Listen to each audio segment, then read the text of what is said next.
This is a call to order the May 4th, 2022 regular meeting of the Ducktown Council. At this time, I'd like to ask our senior planner, Sandy Cross, if she'd lead us in the Pledge of Allegiance this evening.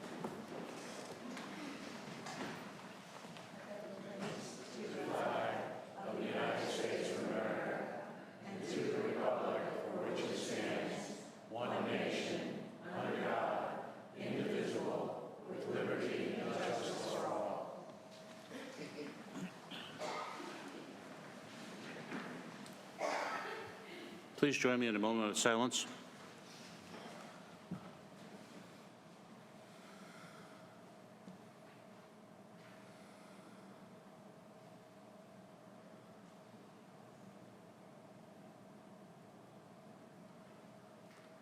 Thank you. This time we're going to go to public comments. If you'd like to address the council, please come forward to the podium, state your name and address, and limit your comments to 3 minutes. And we're going to have 2 public hearings tonight, so if you'd like to speak at one of those hearings, there's no need for you to come up to the podium at this time. You can speak during those 2 hearings. Would anyone like to come up and address the council?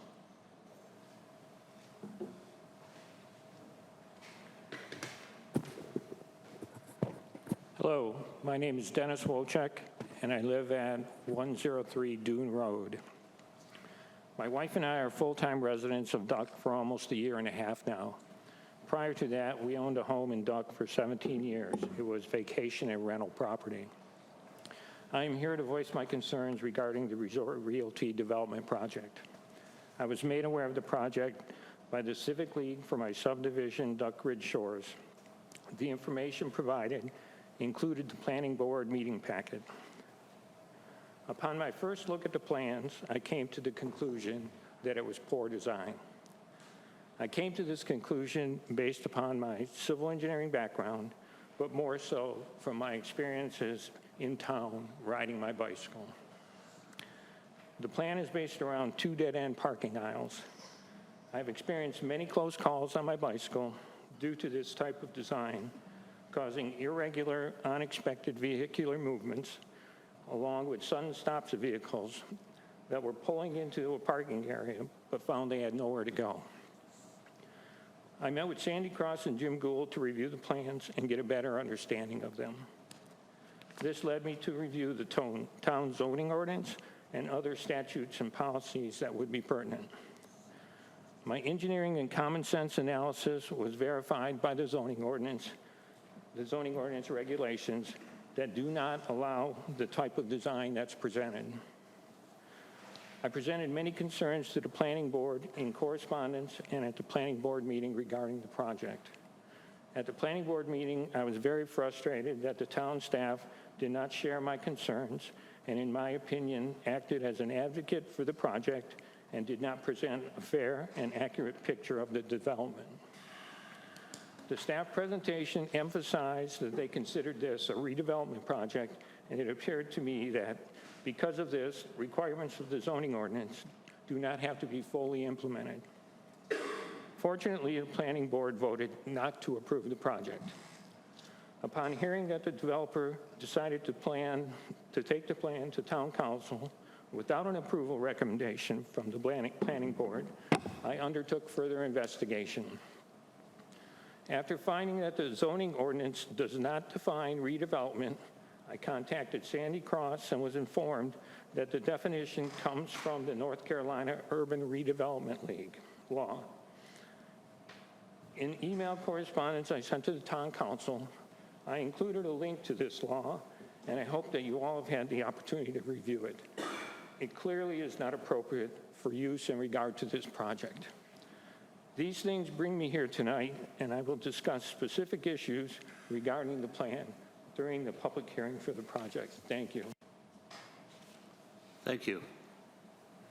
Anybody else like to address the council? Please note that we put the clock up there. You have 3 minutes. My name is Robert Lotz, and I reside at 117 Dune Road. I also have a property in Bear Bluffs, and so they're both adjoining the property in relation to the with the realty. And I'm going to echo Mr. and I support him in his research. I've looked at the statutes, and I totally believe that the taken the context of a redevelopment project completely out of context, and I'll be presenting some information at a later time on that. And that in itself is, I think, the crux of the issue here. We are not even close to being defined in that respect if you look at the statute. And I'm sorry if I take issue with that, because I think there are some people that think that they have experience in this. I'm not saying experience, but my reading of it comes differently. I think the major concern is the word blighted, and we'll present some more later on that. I appreciate the comment. Thank you. Thank you for your comments. Kristen, can you turn the mic up on the podium a little bit? I'm Rick Fagerston. I live at 101 Dune Road in beautiful Duck, North Carolina. Moved here in '98, and it was a nice, quiet little place, and I hoped it would stay quiet except for the summertime, and it is really rocking and bopping now.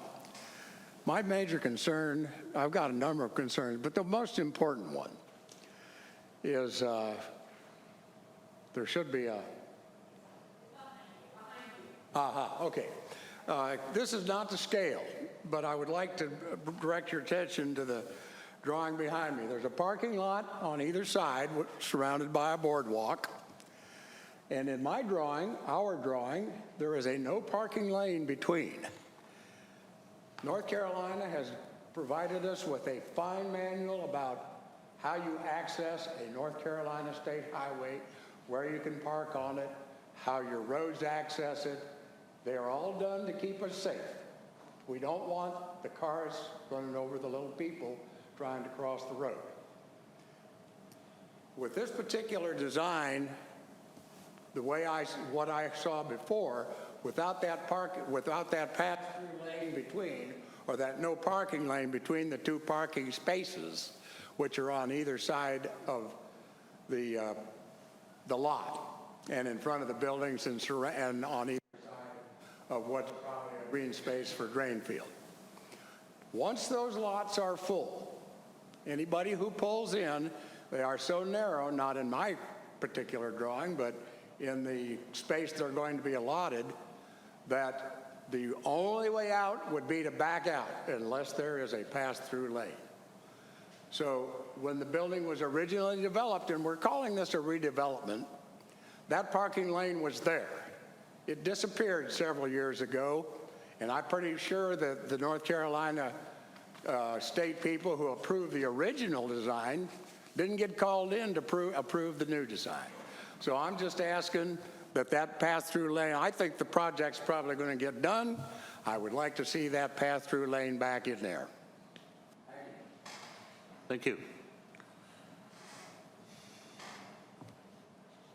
Would anyone else like to address the council this evening? Get a chance to speak on this issue during the public hearing? Yes, you can speak during the public hearing. Jim?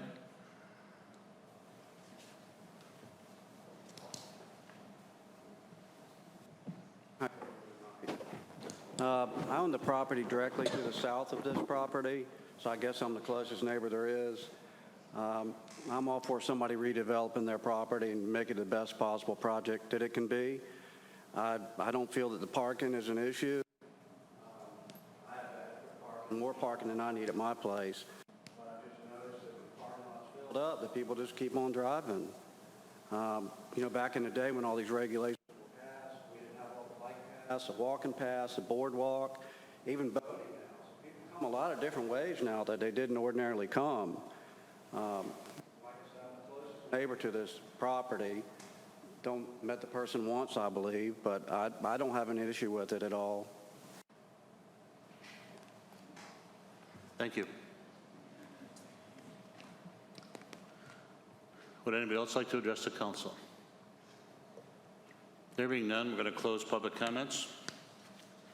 Going to go on to item number 3, the consent agenda. The consent agenda this evening contains the minutes from the April 6, 2022 special meeting, the minutes from the April 6, 2022 regular meeting, contract extension with Carter Golf for disaster debris management and removal services. A discussion consideration of Resolution 22-08, a resolution of the Town Council of the Town of Duck, North Carolina, designating an official to make recommendations to the North Carolina Alcoholic Beverage Control Commission on ABC permit applications and certain budget amendments. And with that, I'll entertain a motion. I make a motion that we approve the consent agenda. Any discussion on the motion on the floor? Just checking, are we adding that budget amendment that was presented earlier, that we got about the, okay. With the, I'd like to make a motion that we approve the consent agenda with the budget amendment on the fire engine expenditure. Any further discussion on the motion on the floor? There being none, all in favor, please say aye. Aye. Opposed? The motion passes 5-0. Moving on to item number 4. At this time, I'd like to ask former Councilwoman Nancy Kavinas if she'd come to the podium.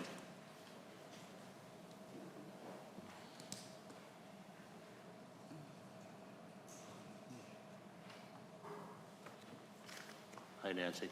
Hi, Don. Several months ago, Governor Cooper put out a note about soliciting for the Governor's Volunteer Service Awards, and several of us here thought, gee, we have the ideal candidate in Nancy Kavinas. So we submitted an application, and she was approved and has received now the Governor's Volunteer Service Award. She was not only a council member of the council for all but one term, up to this one, but also a volunteer firefighter. Of course, you know her best for running the Advice 5-cent Turkey Trot, also a member of the Outer Banks Community Foundation. So she was well deserving of this award. She received the award from the Dare County Board of Commissioners on the first meeting, I guess it was mid-meeting of April. And unfortunately, we had a meeting here, so none of us could attend. So what we wanted to do is bring her back up for a little bit more of recognition and congratulate her on getting that service award. Very well deserved. Thank you very much, Nancy. Thank you. Thank you.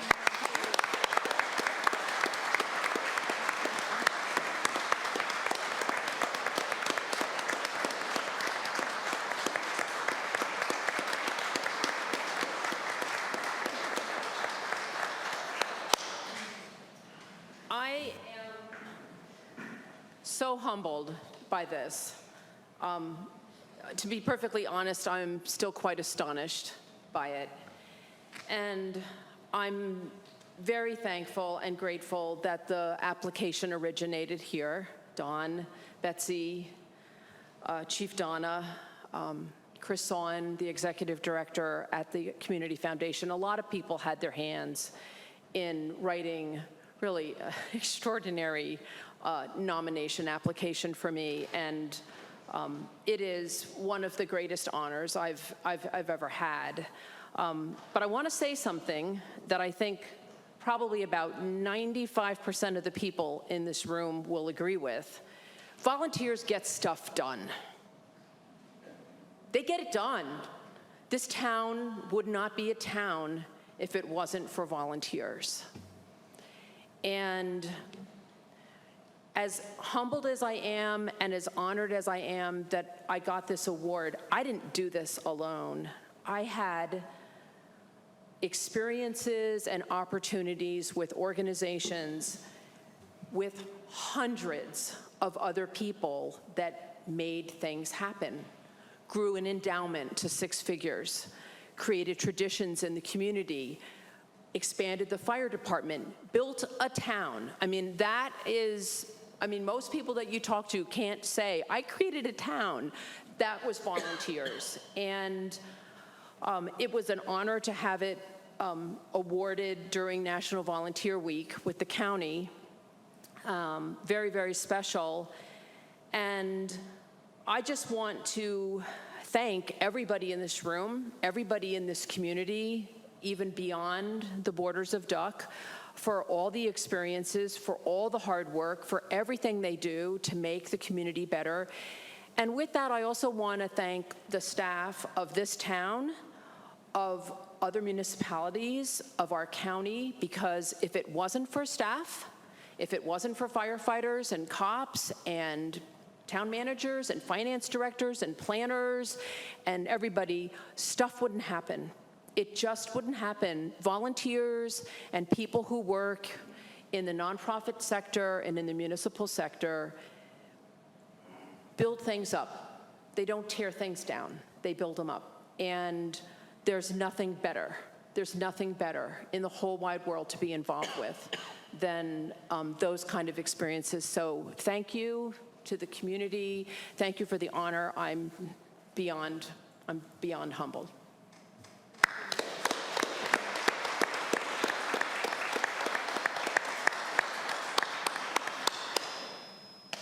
Thank you for your comments, Nancy. You never disappoint us.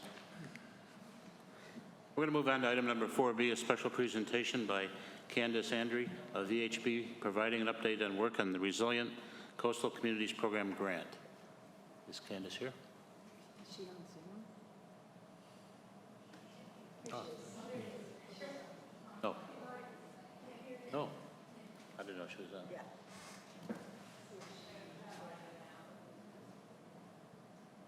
Okay, let me just share my screen and please let me know if you can see this.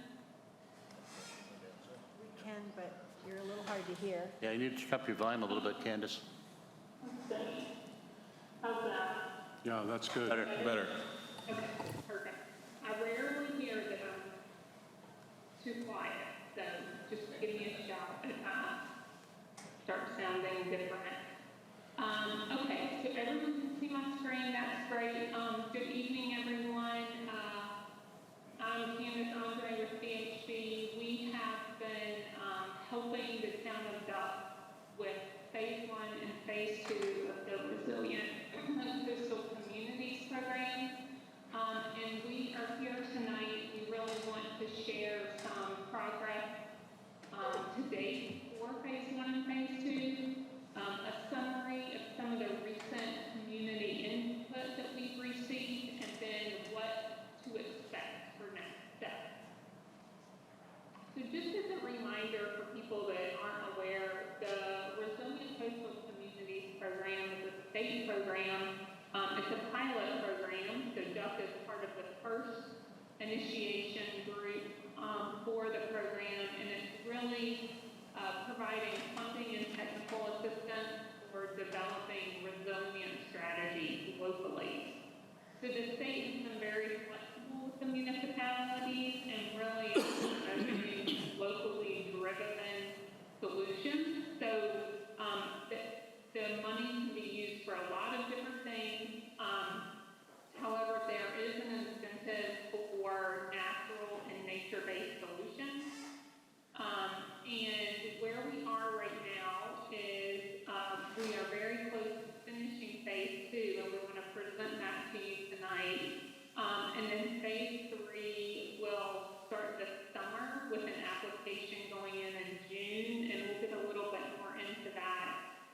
But what we've been looking at so far is really pulling together information from your existing plans and other initiatives, really identifying some of the solutions that may be helpful to the town, and then thinking through which projects we should put forth as priorities for this particular funding. So the town of Duck has done a great job with their current planning efforts and initiatives. So we have several updated current plans to work from, which makes our job a lot easier and it makes the deliverable a lot better. We've also been mapping both critical infrastructure and hazards. So looking at if there's critical infrastructure within the town, are there hazards that are concerning for that actual critical asset? And the way that we've done that is created an interactive map. So what this is here, and we can provide the link to everyone, is really, for instance, if you're interested in where the fire station is and the flood map, you would be able to click on a fire station and to see that, okay, it is or it is not in a floodplain. Same thing with evacuation routes,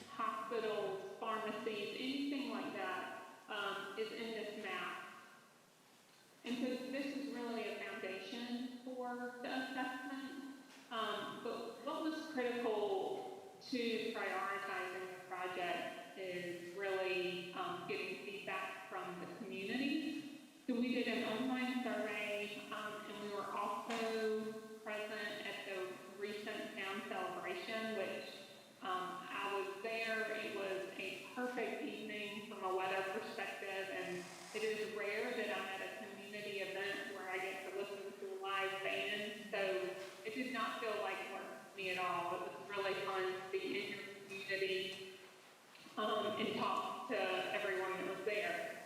But what we asked was, what types of hazards concern you the most? What are the most community assets, or most important community assets in Doug?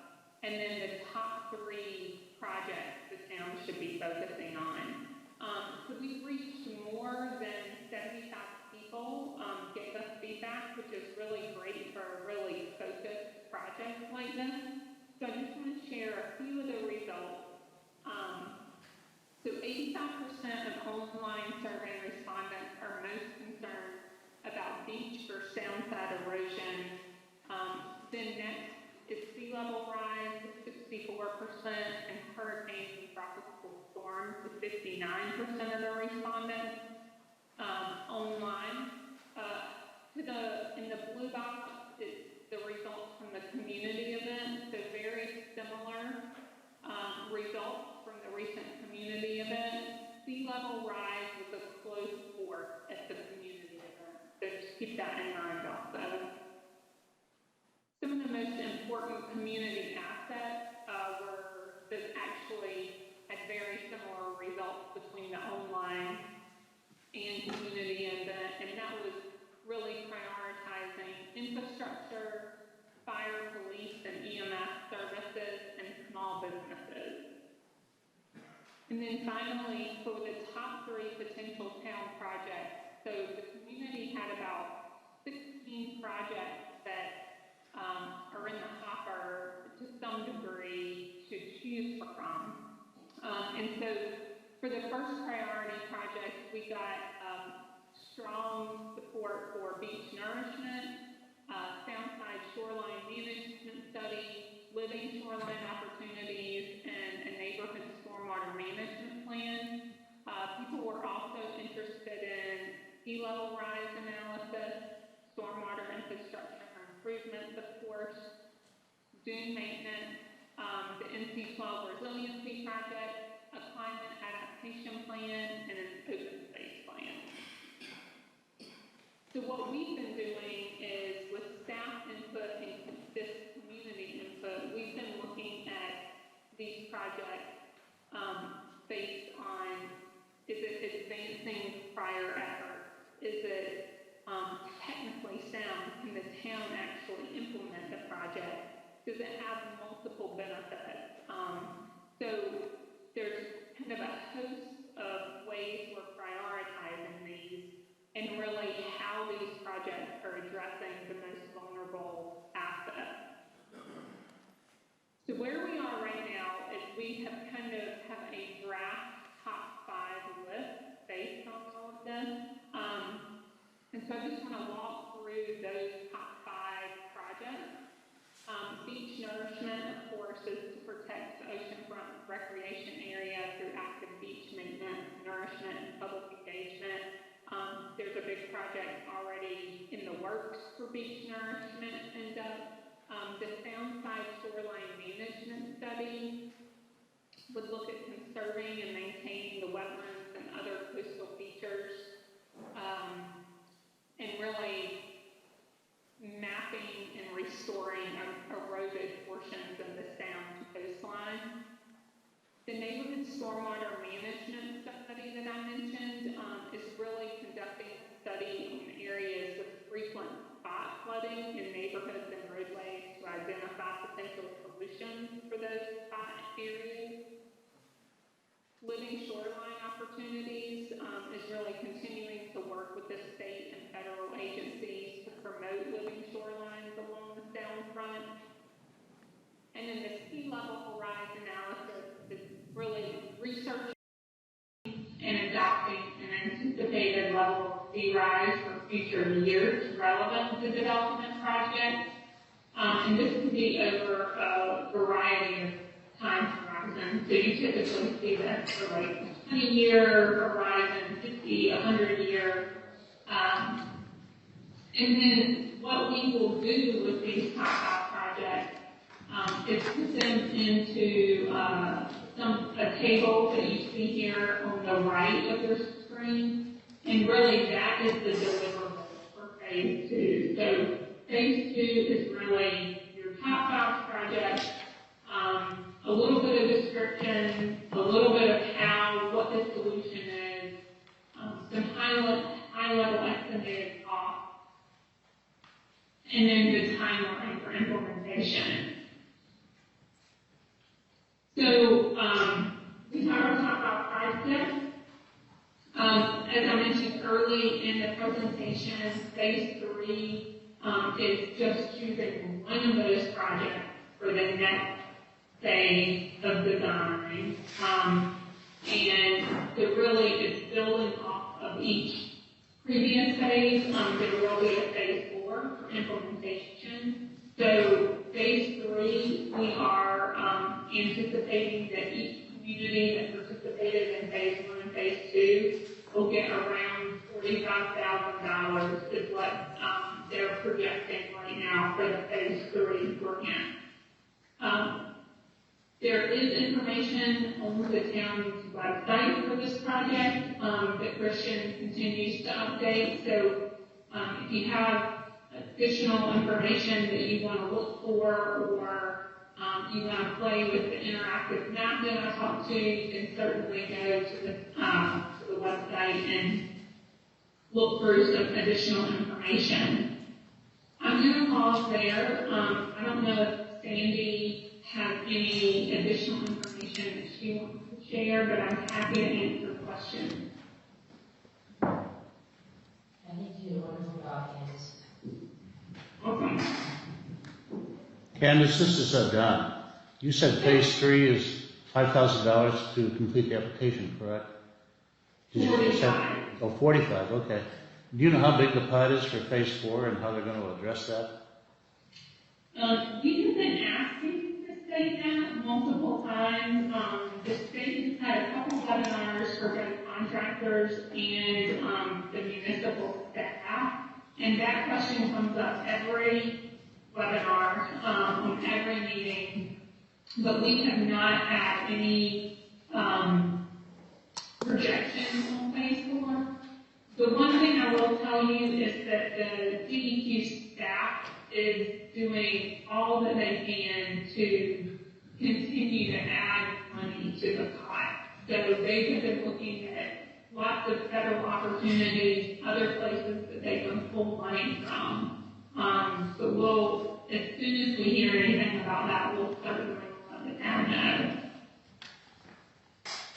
Just a follow-on question. Do you know how many municipalities or counties have been in phase 1 and 2? 18. 18? Mm-hmm.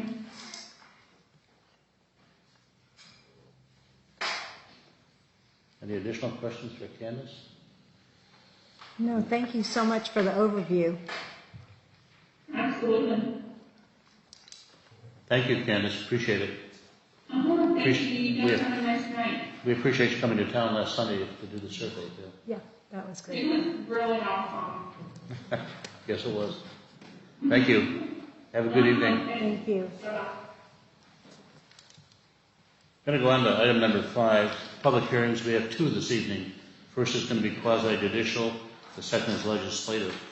And the first one is going to be a public hearing discussion consideration of SUP 22-001, an application by Bissell Professional Group on behalf of property owner Fan Enterprises LP for a special use permit to redevelop the existing property in the Village Commercial District at 1248 Duck Road as a group development to include a 49-seat restaurant with 2 3-story buildings, each with 1,250 square feet, 1 first-floor retail space, and 3 bedroom accessory dwelling units on the 2nd and 3rd floors. This time I'd like to turn over to our town attorney, John Leidy. Thank you, Mr. Mayor. Is my microphone on?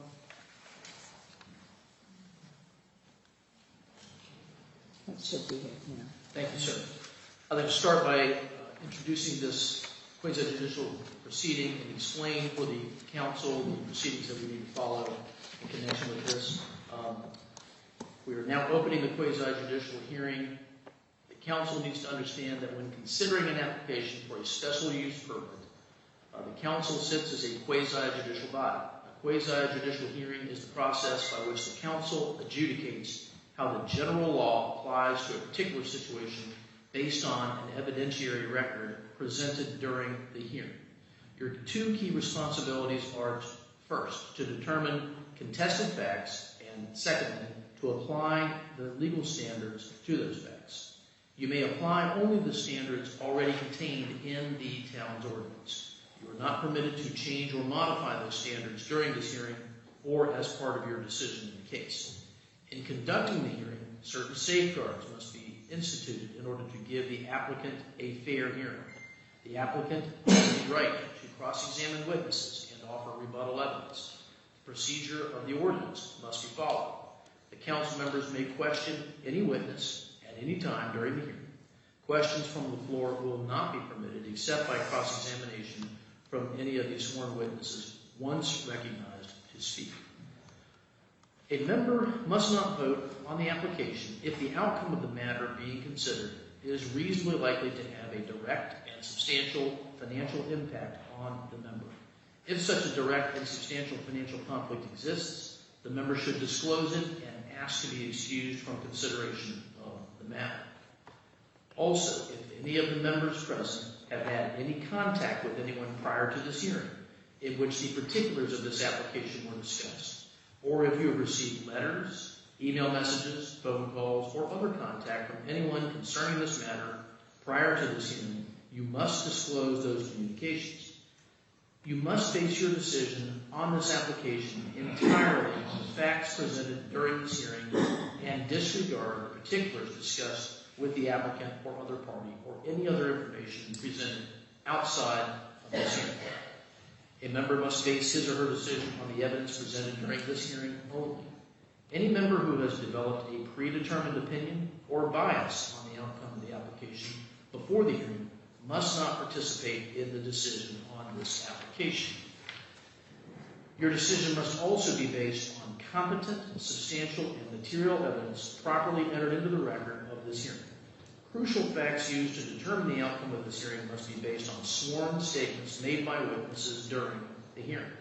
While you may be presented before or during this hearing with copies of unsworn statements contained in letters, emails, and the like, such unsworn evidence can only be used to corroborate or supplement other sworn evidence that is actually presented during this hearing.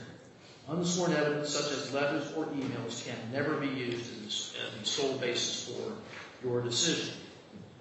At this time, if any member needs to recuse themselves from the hearing for one of the reasons that I have just explained, either because there's a financial, if there's a financial conflict of interest, I'm going to ask that you please disclose that at this time so that the council may consider whether you should be recused at this time.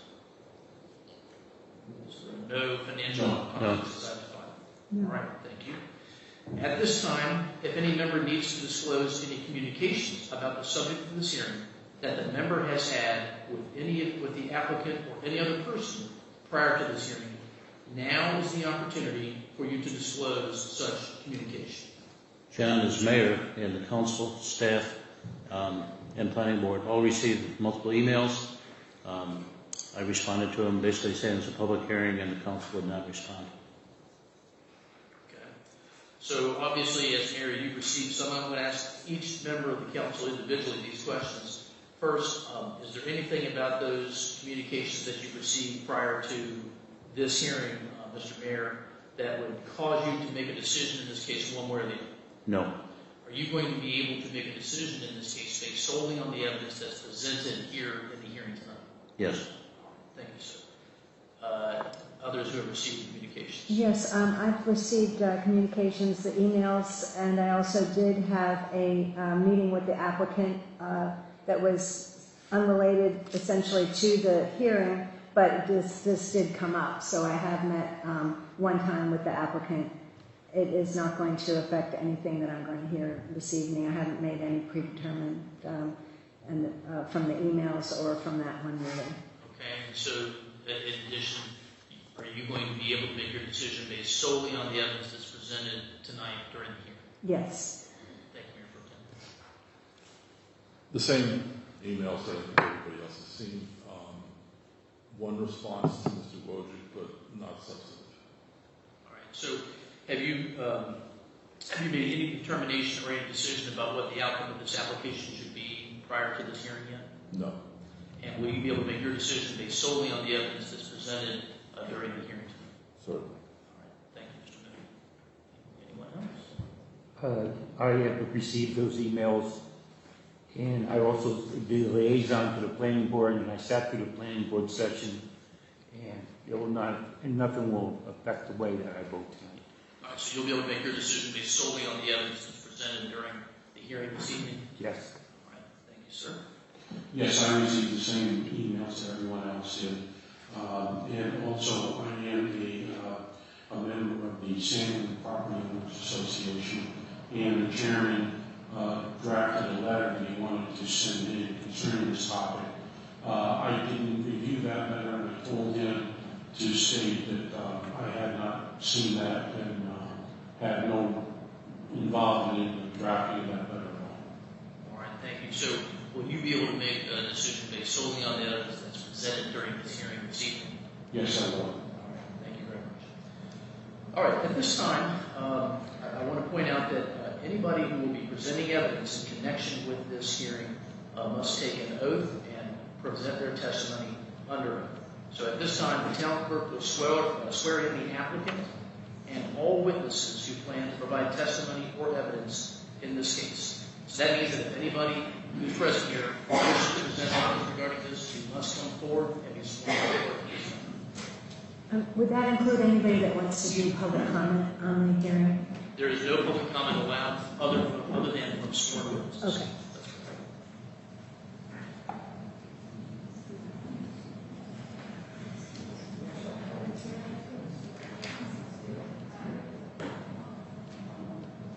Raise your right hand, and after I give the oath, say I will or swear. I swear to tell the truth, the whole truth, and nothing but the truth, so help me God. Okay.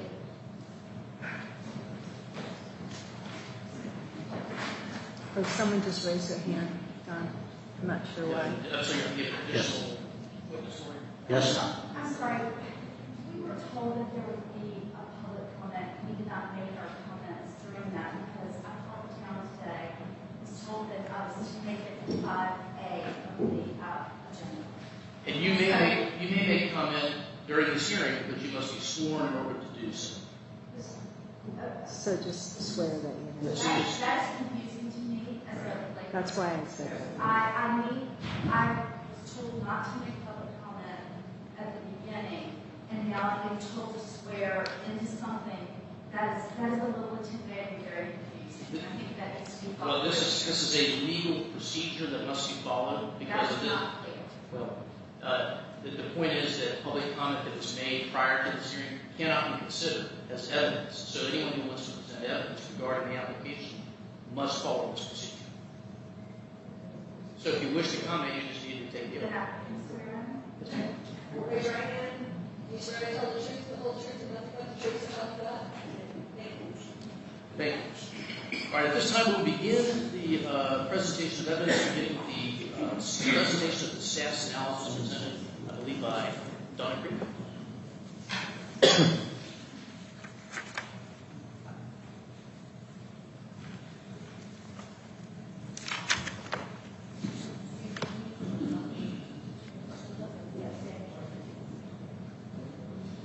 Good evening.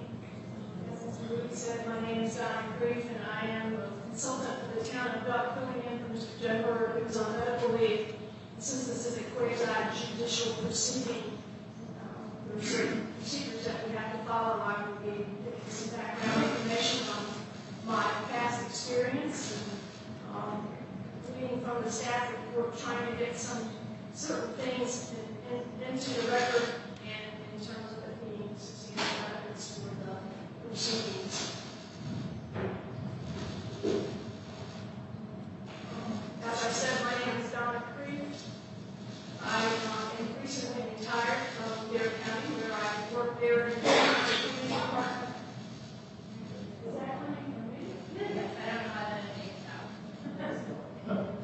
you give her one of these mics?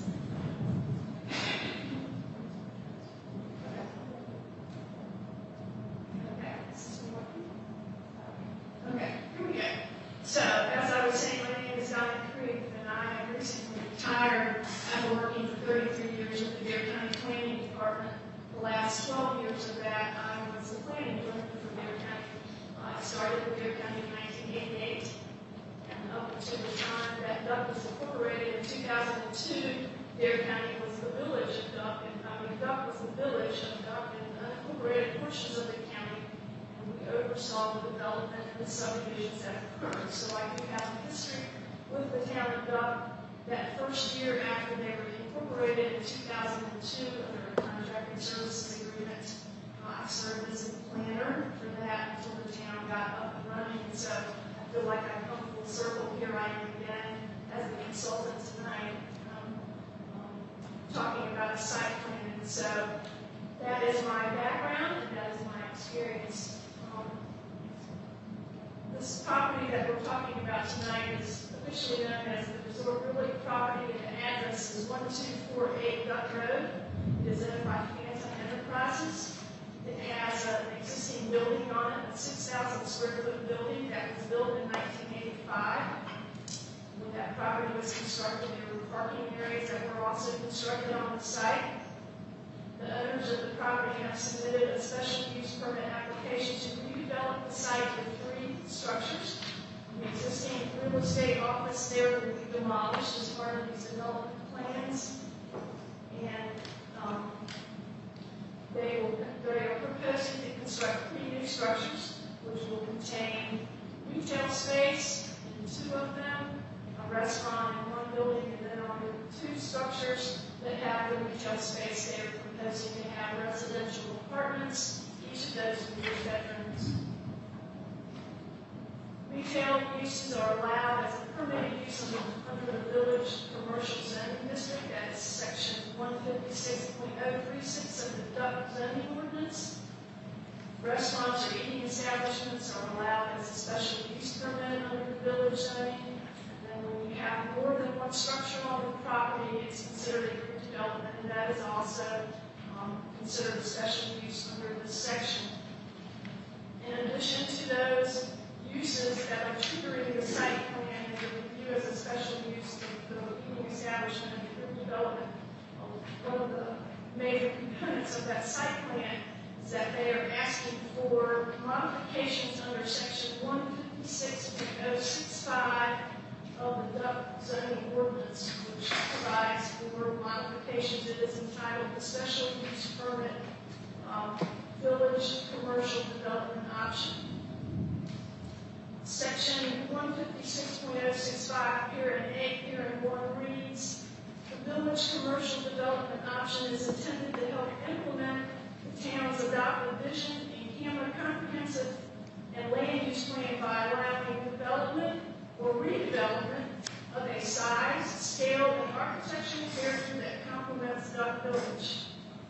Parent B states, the town council may approve modifications to the development standards contained in this chapter subject to the following limitations. And it lists several criteria that you can ask for modifications. One of those is a reduction in the parking, which they are asking for, and one of those is a reduction in the rear yard setback, and I will discuss those in further length as I get into my staff comments. This is a quasi-judicial hearing, and so there are certain public notice requirements that have been implemented by the town staff. I don't need to not look at you while I'm talking. It's just that I'm trying to read from my staff comments so that I make sure to get everything into the record. This is an existing property that consists of 30,145 square feet of total area. There's an existing building there with 6,000 square feet. There's existing parking on the site with 33 parking spaces. The adjoining property to the north is owned by the Duck Ridge Shore Civic League, and this is also zoned village commercial. The adjoining property to the south is developed commercially as the Duck Waterfront Shops and is zoned village commercial.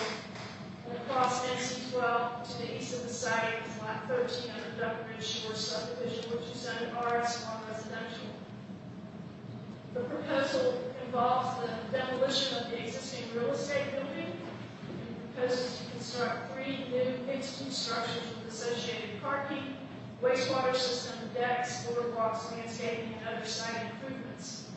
And some of the conversations that we heard at the planning board meeting centered around the use of the word redevelopment. And I will tell you that in my experience as a planner for 33 years, that when you have a vacant piece of property and a developer comes in and you're starting from scratch, if you will, that's new development. When you have an existing property that has an existing building, an existing parking, and they come in and they want to change that or modify that, that is considered redevelopment.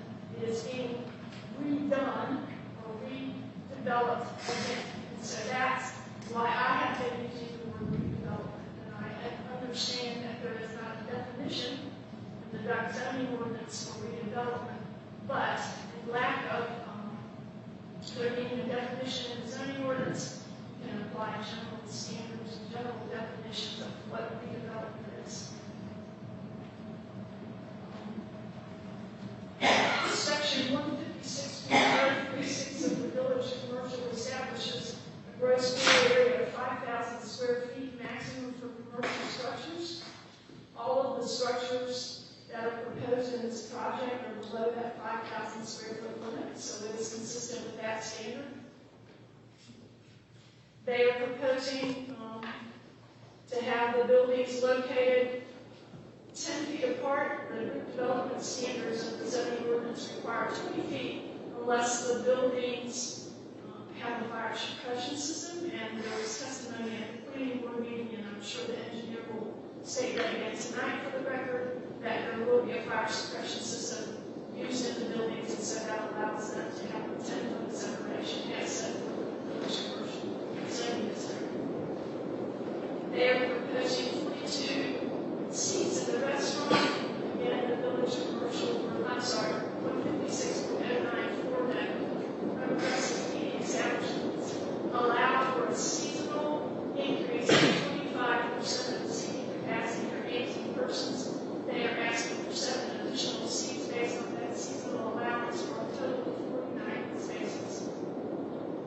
So that number is consistent with the seasonal increase that is allowed in the zoning ordinance. There have been some renderings of the buildings submitted that have been prepared by a local architect.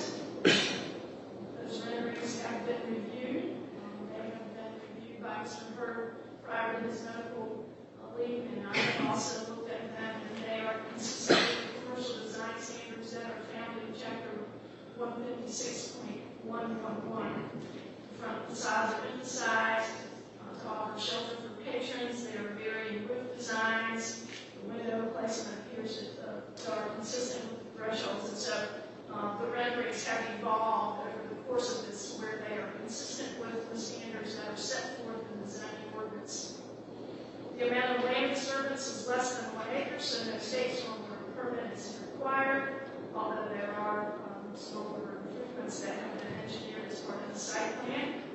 The overall lot coverage will decrease from 46.5% to, let me find myself in this, the overall lot coverage is decreasing, which also results in a decrease of the camel lot coverage. The structure that is there now was built prior to 2000 when the camel buffer standards came into play. As I stated earlier, one of the modifications that they are requesting is a reduction in the rear yard setback. The village commercial establishes a rear yard setback of 20 feet. The section 156.065 here in 1 provides that structural setbacks cannot be reduced by more than 50%.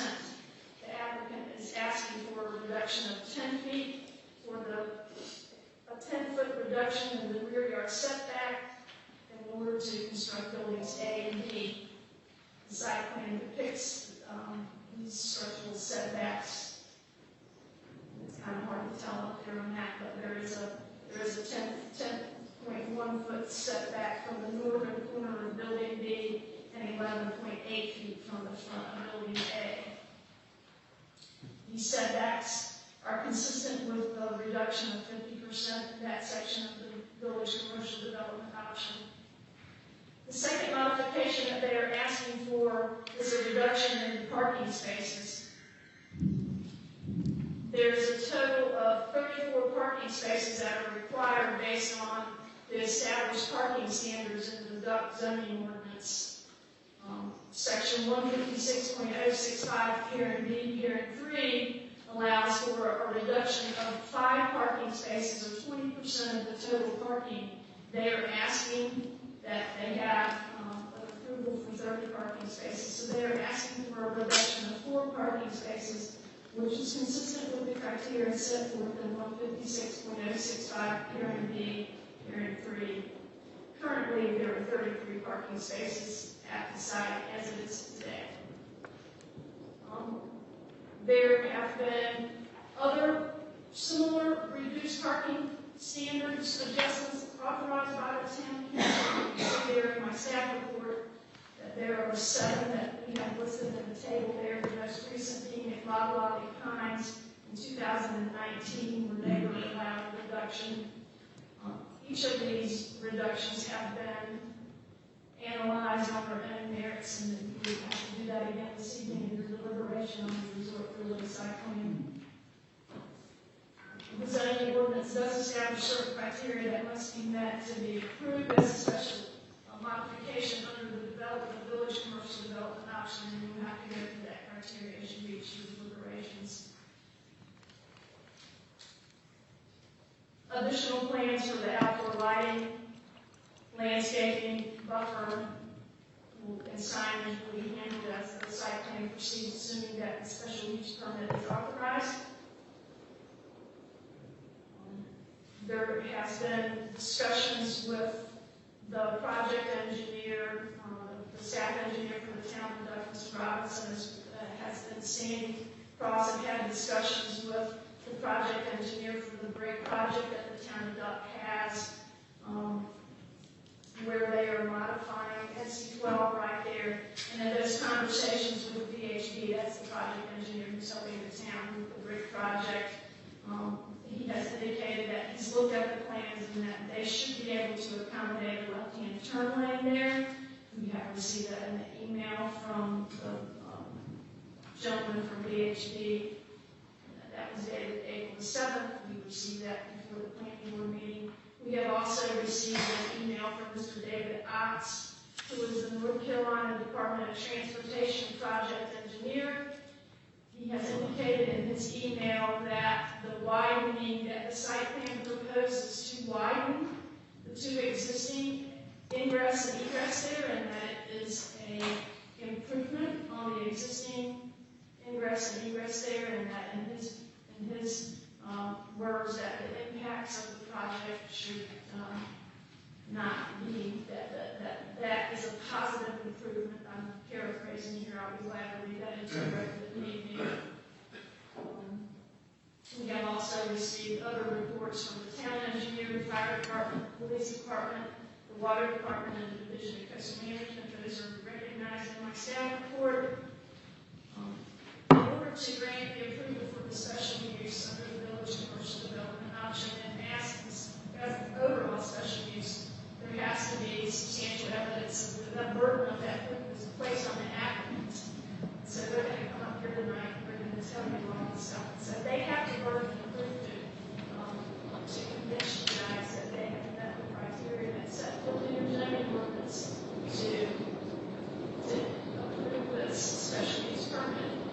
Staff also has a responsibility to review that and provide their professional opinion as part of this process, as part of the evidentiary hearing.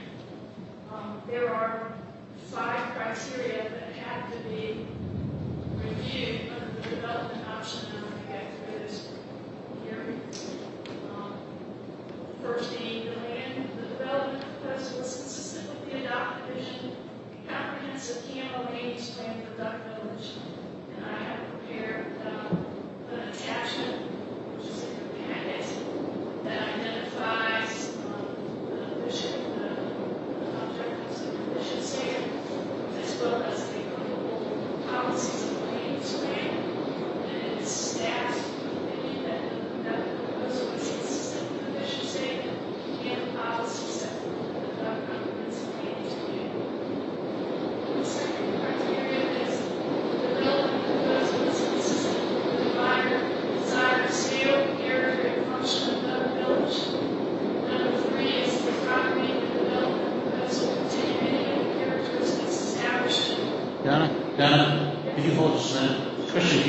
some with the rain? Okay, thank you.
Although there was discussion at the planning board meeting about the three-story commercial structures, these three structures will meet the established building height.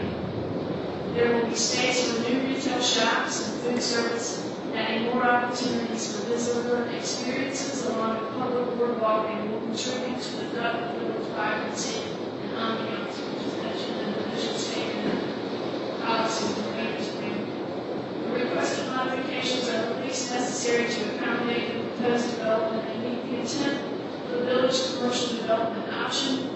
Staff response: the proposed reductions in the rear yard setback and parking spaces are within the parameters established in 156.065, which is the village commercial development option. Number 5, the requested modifications will not negatively impact adjacent properties or the surrounding area. Staff response: the proposed redevelopment will not introduce any negative impacts on the surrounding properties, but will enhance connectivity for the public along the boardwalk. This project was reviewed by the planning board after a meeting on April 13th. At that time, several property owners spoke in public comment and during review of the project. These property owners expressed concerns about the size of the development, specifically the three-story commercial buildings, the proposed decrease in the parking spaces, access to the adjoining property, the Douglas Shore subdivision, and traffic impacts.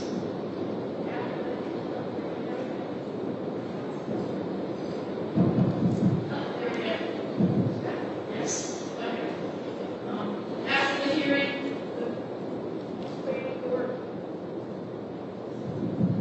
the planning board voted 3-2 to recommend denial of the redevelopment project. The 3 members voting to recommend denial expressed concerns about the overbuilt nature of the project and felt the parking reduction of the 5 spaces should not be supported. It should be noted that they did not make any mention or any indication of how they felt about the rear yard setback. They voted to deny it. So there is a letter of conveyance of the planning board recommendation that's included in your packet. In response to the planning board meeting, the developer has revised the sketch plan to decrease the size of the first floor retail to 1,200 square feet. It was originally 1,250 square feet. This results in a parking reduction of 34 spaces that originally required 35. The developer is also proposing fencing along the Duck Shore subdivision site to prevent pedestrian access to their property, a concern that was expressed in the planning board meeting. It is the staff's opinion that the proposed redevelopment of 1248 Duck Road is consistent with the Duck vision statement, the Duck comprehensive land use plan, and the Duck ordinance, and therefore a special use permit is recommended for the approval of the site.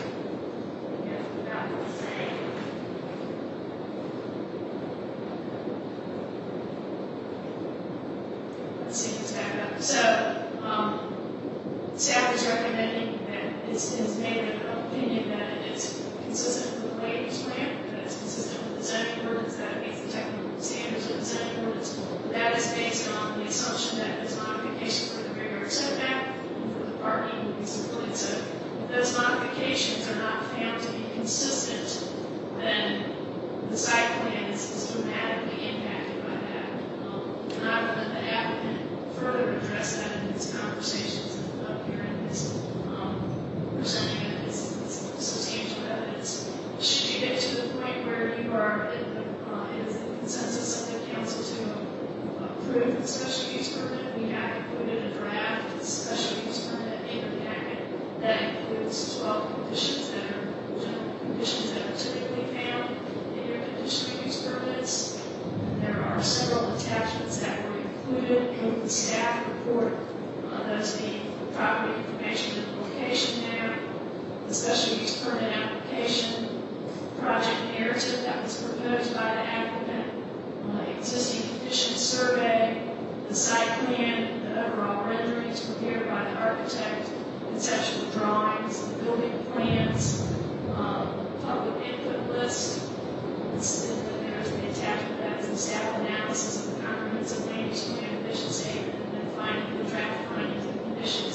And I'm going to stop right there and entertain any questions that you guys may have with me or whatever Mr. Lincoln wants me to do now. Donna, I have two questions. First of all, on the restaurant, it's going to be basically 49 seats. Was that in the parking calculation or was it 42?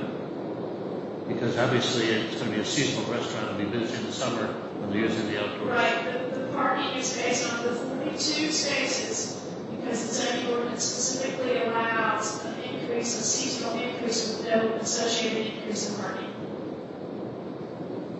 And secondly, you talked about DOT and VHB. Both said they could widen the road for a turning lane. What would that cost be? Has anybody looked at the cost? And that would be a cost to the town, I assume.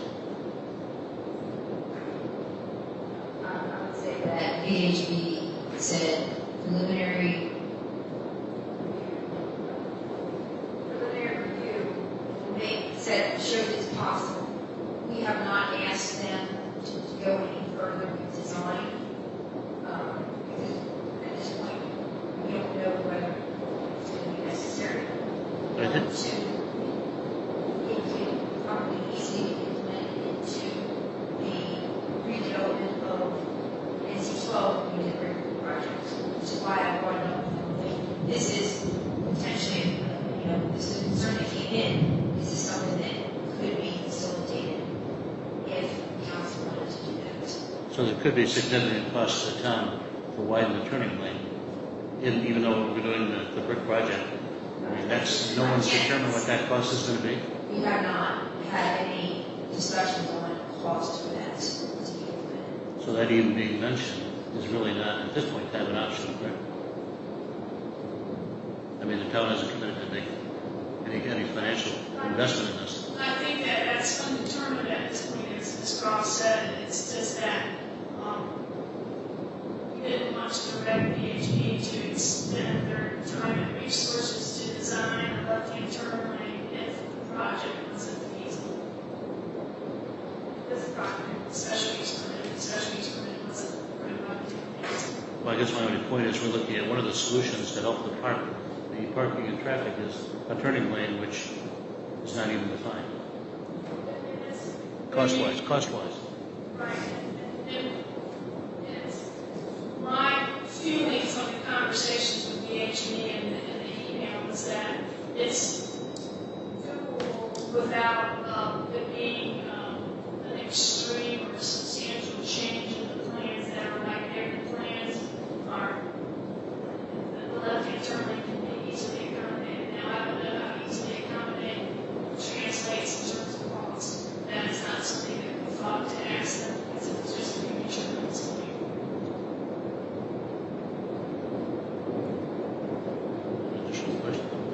Well, this kind of goes along with the mayor's comments, which I don't know that you can answer because it's a DOT question, but the turning lane that we have through most of the town, it seems as though regardless of what happens on the site, that we might want to request the third, an extra turning lane, even because, for just overall traffic flow, regardless of the project. I'm just saying, I don't know if that's really relevant here, but it seems like if they're willing to entertain a turning lane for any of this area, that it might be beneficial to the community. I would think that if the turning lane could be accommodated, but the redevelopment of the site personnel, that it's something that the township has to do with PhD, and it's not a major policy. So I think that, there is, as you said, there's a turning lane that runs through that village and it stops in that general vicinity there, and that's where the village transitions back to the residential sections. And so I would see that's where the turning lane stops.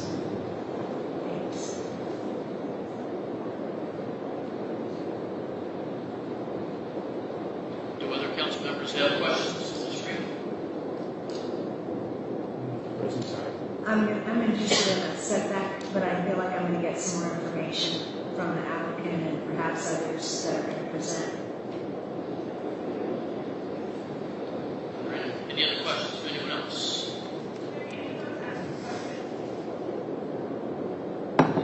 If there's no other questions from the council, at this time, it's the applicant's opportunity to ask questions. Mr. Gregg? Yes, sir. I think it's good. That's the microphone. That's fine.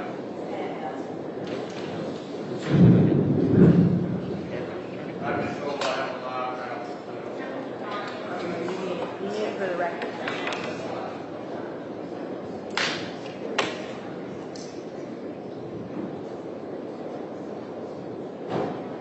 Not just for my purposes, quite a little bit of your educational background required. They cannot hear you.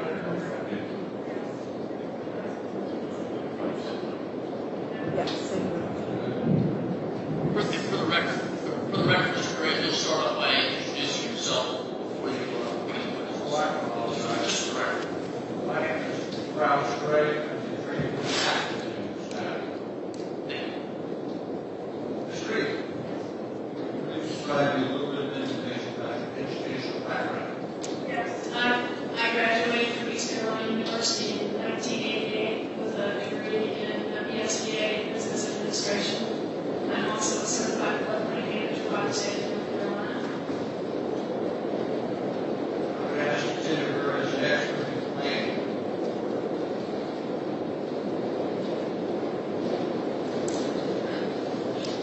I need to read your question.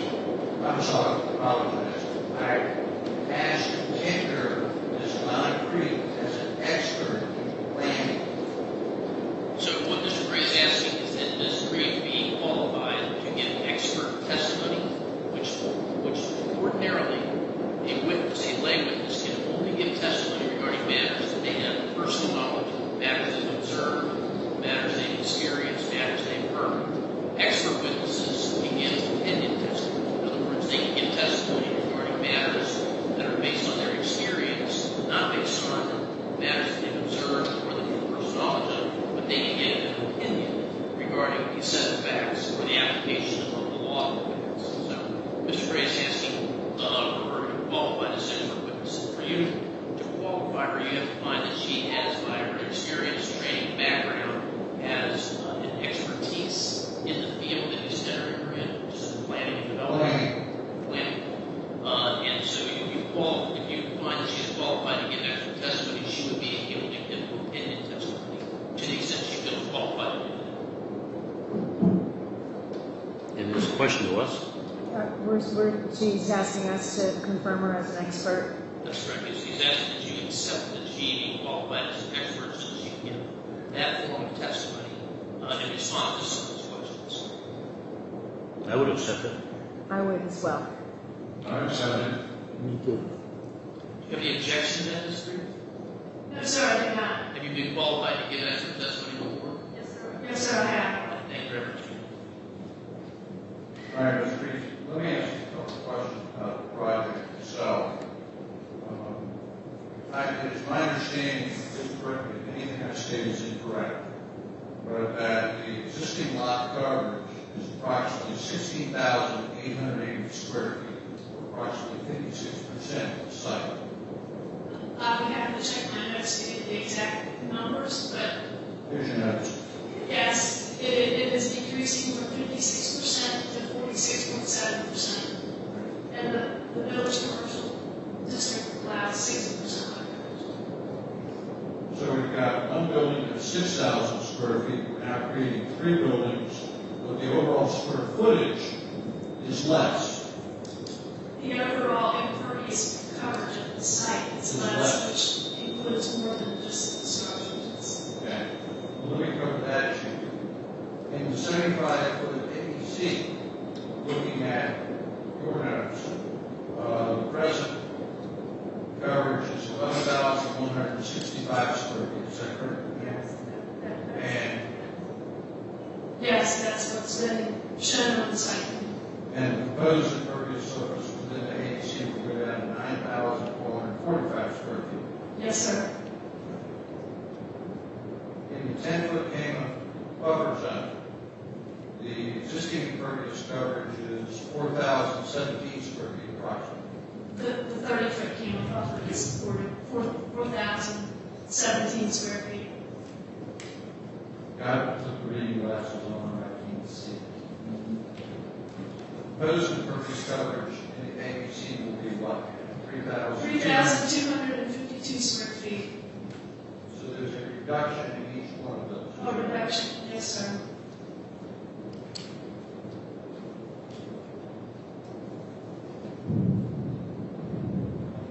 I believe you previously testified that the amount of parking that's allocated to the present use is 33 parking spaces.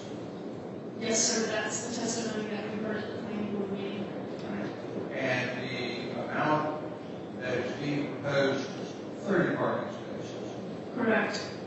If there is no reduction, the maximum would have to be 34 square, which would be 34 parking spaces. Correct. So we're looking at attempting to reduce the number of parking spaces, correct? That's the request, yes, sir.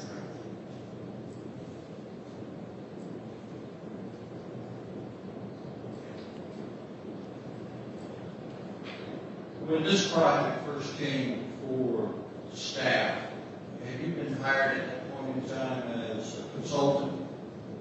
No, sir, my contract started in March, and so I've been thrown into this, if you will. It's my understanding from conversations with Ms. Cross that there have been conversations and work on this project for a couple of years where the applicant and the project engineer have met with the Doug planning staff and have discussed the development and the standards of the zoning ordinance, and they finally got to the point where they can submit it to the planning board, and that's where I come in. At the planning board meeting was the first time that I was involved in the project, and the preparation of the staff comments leading up to that. I did have access to Mr. Herb's notes and technical review committee notes.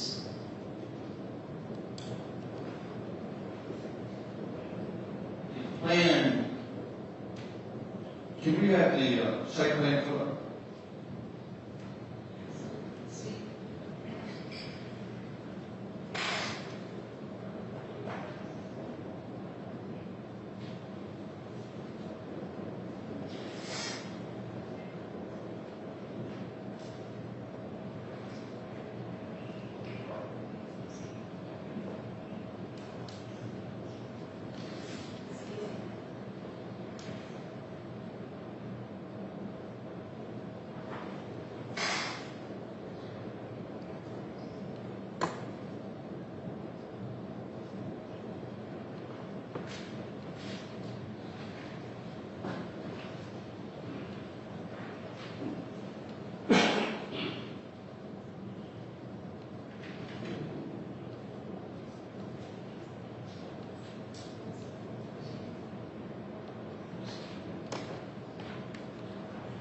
Looking at the plan that's been brought up, that's the plan that you had an opportunity to review, is that correct, ma'am? Yes, sir. All right. There are two accesses on the Highway 12, is that correct? Yes, sir, there are 2 existing accesses now, and there's 2 shown on the site.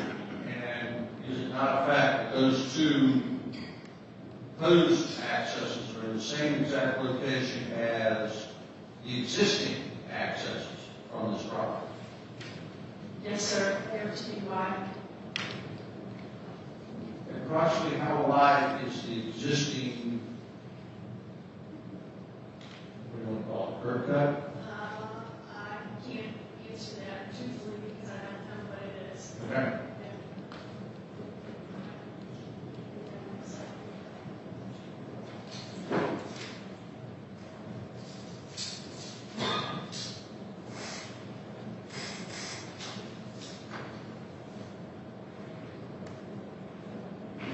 That's all the questions I have at this time. I would like to potentially ask some additional questions if there are any comments that are made. And I will ask questions of Sandy if she testifies. Thank you. Thank you, Mr. Gray. At this time, members who are here who have been sworn may ask questions of Ms. Green.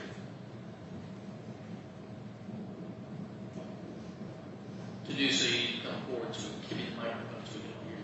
Yes, you need to come up, state your name and address, and then you can ask questions.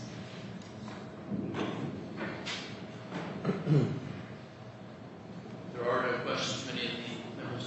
Oh, yes, so come forward then and take the microphone so we can hear your questions.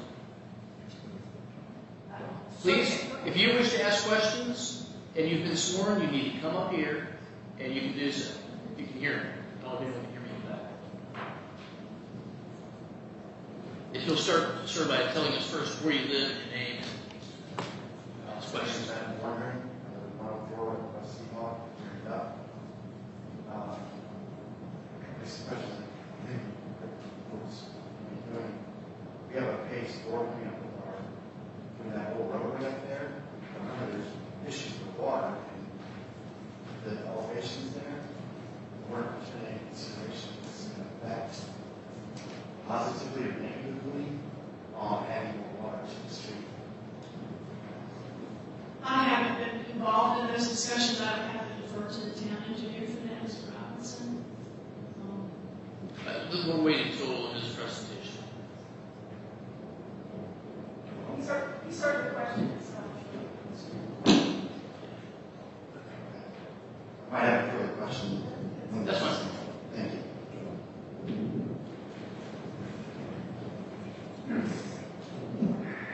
My name is Reed Carter. I live at 153 Spectre Drive, which is in the Duckwood Shores neighborhood, which is directly, it's Dune Road that empties out directly across from this property.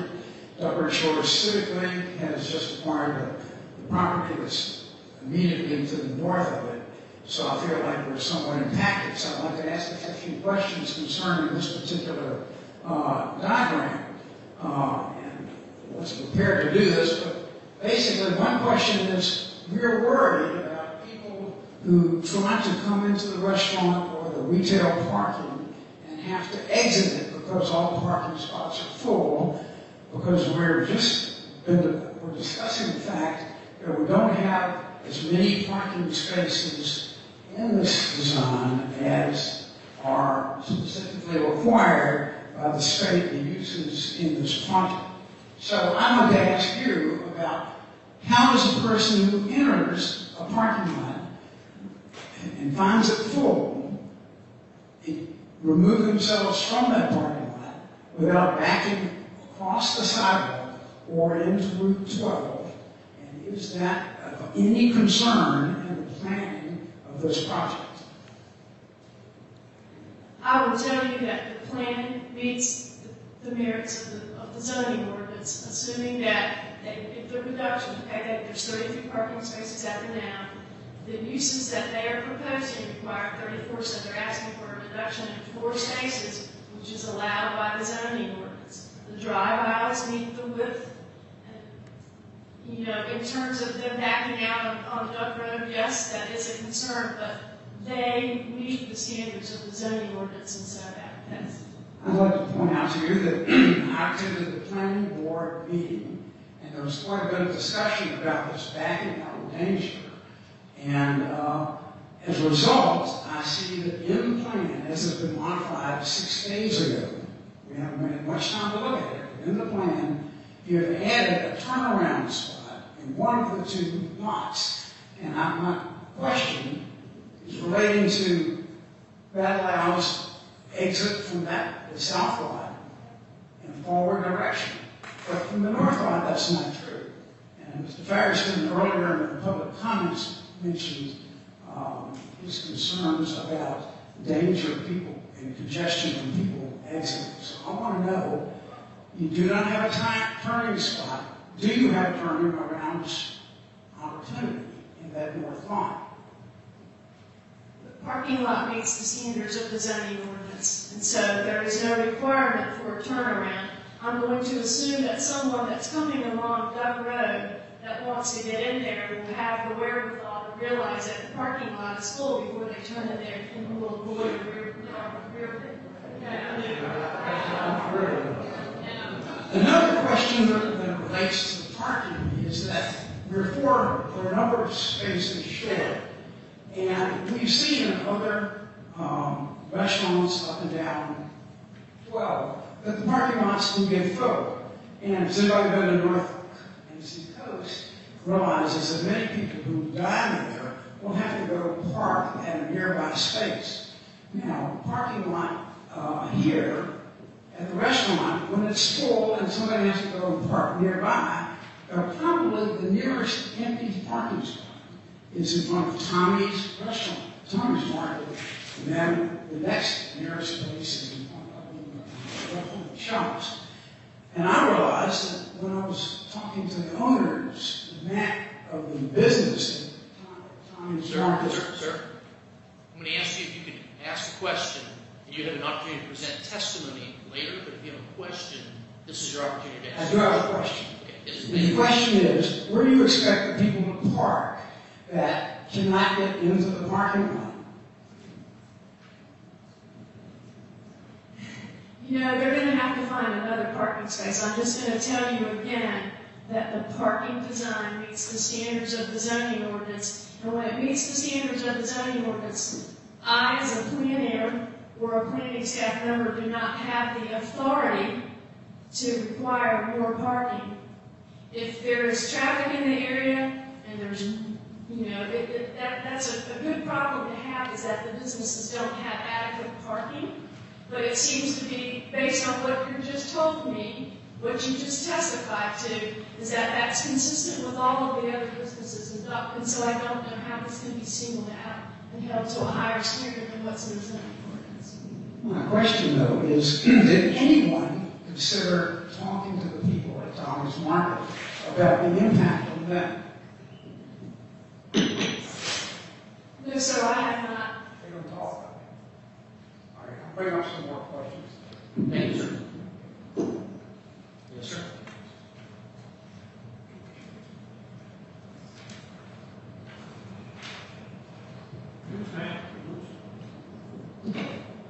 Dennis Warchek, 103 Dune Road. You've mentioned that the design meets the zoning ordinance. You've mentioned that the parking meets the zoning ordinance. Section 156.112.E.4 states, no parking aisle serving the general public that contains more than 10 parking spaces shall dead end. The south parking lot has 11 spaces and it dead ends. How does that meet the zoning ordinance? I counted 9 parking spaces today when I was preparing for the meeting. So it may be that my math is wrong. 1, 2, 3, 4, that parking lot, I'm sorry. 11 spaces and it's a dead end. Okay, that gets back to the discussion that was at the planning board meeting of redevelopment and new development. And when you read the parking, that standard that he referenced in context, it uses the term new development. These are existing parking spaces that are there that are being refurbished, if you will, as part of the development project. And so that requirement in this dead-end discussion is not applicable as if it would be as if it was a new development and we were starting from scratch with things that they didn't consider. Well, I completely disagree with that, seeing that everything on the site is being demolished, and that the definition of development in the ordinance talks about the construction, erection, alteration, enlargement, renovation, substantial repair, movement to another site, or demolition of any structure. That's development. It's not redevelopment, as defined by the ordinance. That parking lot is being built new. It has 11 spaces in that on it, and the ordinance says no more than 10. I stand by my testimony that it's redevelopment, not new development. I would say that there is no definition of redevelopment. If you have a question, you can ask a question. You can present your testimony at a later time. Okay, so now you've also mentioned it meets the zoning ordinance for the north parking area. The north parking area does not have a turnaround. It says that the zoning ordinance indicates section 156.112 D.4 again that appropriate any lot that shall provide an appropriate turnaround. Any parking aisle that dead ends shall be provided a suitable turnaround. That lot does not have a suitable turnaround. It has no turnaround. How does that meet the ordinance? Again, it's my opinion that it's redevelopment and it's not new development, and that standard that he's reading is not applicable in this instance. There are 9 parking spaces there, and the ordinance is specific that if there are 10 or more parking spaces, that it cannot dead end. There are 9 parking spaces there. It can dead end, but the zoning ordinance says it must be provided a turnaround. One is not there. How do you explain that? Again, it's new development, and it's redevelopment. I'm sorry, you're confusing me here. I'm getting confused because you're. Do you not agree that this site meets the development definition that is in the ordinance? And do you not agree that you should use the ordinance definition for this and not a definition that comes from a different statute that has nothing to do with this project? I will tell you that it is development. It is not new development. It is redevelopment. The definition of development that is in the zoning ordinance actually includes the word renovation, and that definition is something that is required by state statute that we use, and that the town of Duck uses, and that all local governments in North Carolina use. So there's not any leeway that we have in using that definition of development. Yes, there is not a definition of redevelopment in the zoning ordinance, but there are sections in the zoning ordinance that use the terminology redevelopment. And again, it is my opinion that this is redevelopment. It is not new development, and those standards that this gentleman is referencing are not applicable. That's my professional opinion, and he is certainly entitled to his. I'm not sure if he's qualified as an expert witness at this point to offer that opinion. No further questions at this time, but I would like to reserve the right, if more testimony comes up, that I would like to question. Thank you. Thank you. I'm sorry. Let's see. Let's let other people who may have questions go first, if there is anybody else. Okay.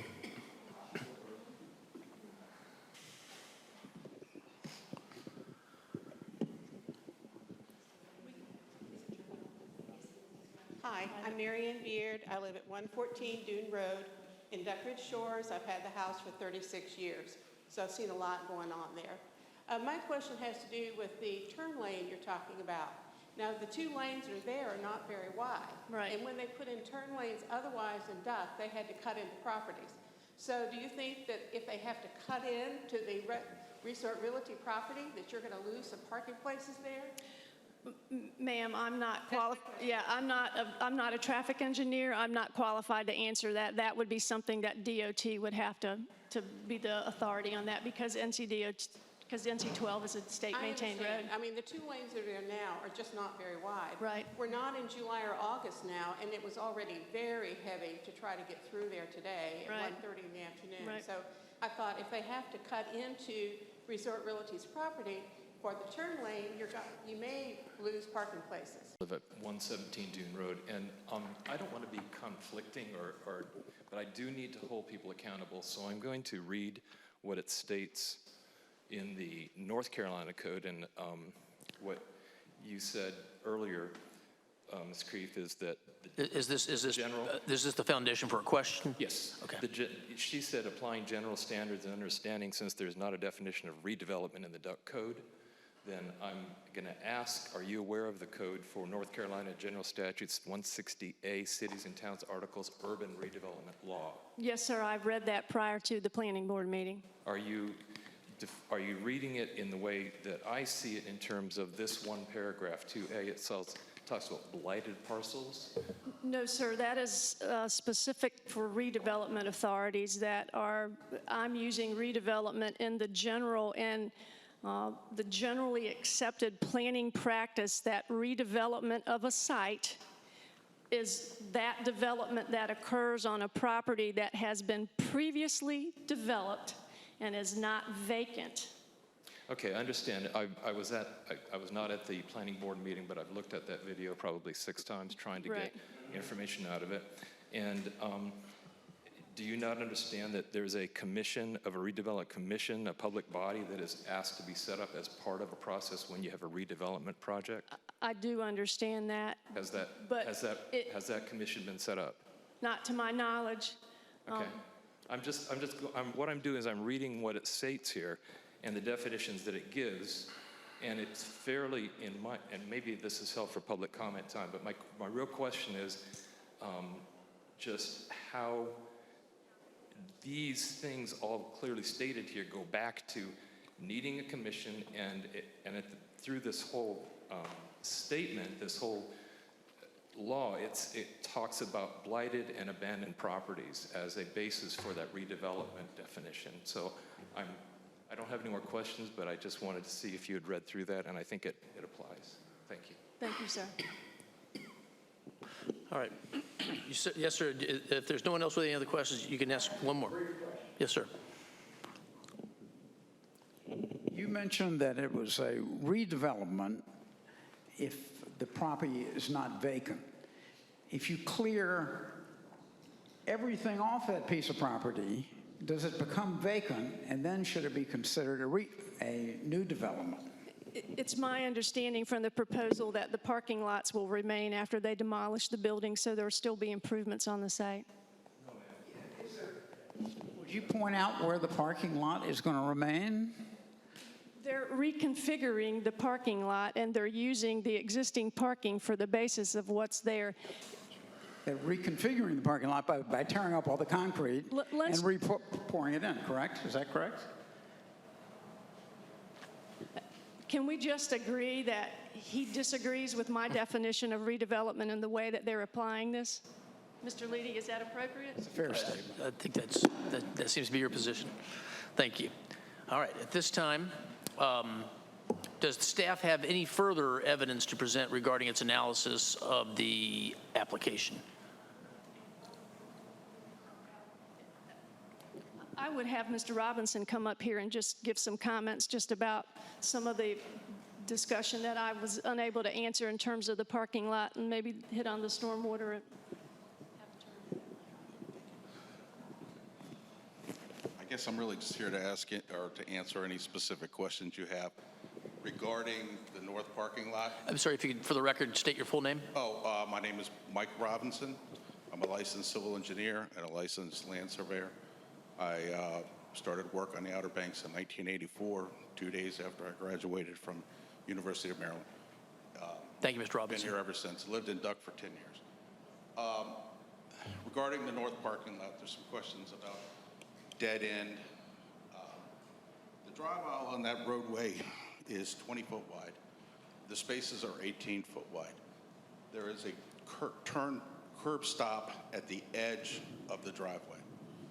Okay? I drive a big truck. From the front of my front tire to the bumper is 16 and a half feet. There's a full-size pickup. So, in effect, there is the 20-foot drive aisle, and there's 2 foot on either side of that for a total width somewhere between 23 and 24 foot. If you can't do a 3-point turnaround in a 23, 24-foot drive aisle, you probably need to rethink your license. I know that's a requirement when you get your driver's license in the first place, is to do a 3-point turnaround in a 20-foot wide roadway. The southern parking lot does have a turnaround. I know Mr. Klevitz made some revisions to that to remove any conflicts with the handicap parking space. I think he did a good job on that. I've heard a comment about stormwater management. Stormwater management has not been designed on this property because there is another step in this where they go to final engineering. Dave and I have been in contact about the stormwater management requirements. He's well aware of them, and I can assure you we'll take a very close look at it to make sure there's no impacts into NC-12 or adjacent properties. I keep hearing the term development, redevelopment. I know when the property is developed, it is being redeveloped. I don't understand the whole conversation. But I know CAMA considers this a redevelopment project. State stormwater considers this a redevelopment project. I don't believe there is even a stormwater permit required on this project because it is redevelopment and it does not meet the criteria for new development. So with that, if there's any questions, I'll be happy to discuss them. All right, thank you, Mr. Robinson. Do members of the council have any questions for Mr. Robinson? Yes, sir. I do. Were you the gentleman that was going to address a question about stormwater? Yes, yeah. And like I say, this project has another step beyond this, which is final engineering. That's where we look at the grades, the stormwater collection system, stormwater management system, the use of permeable pavers.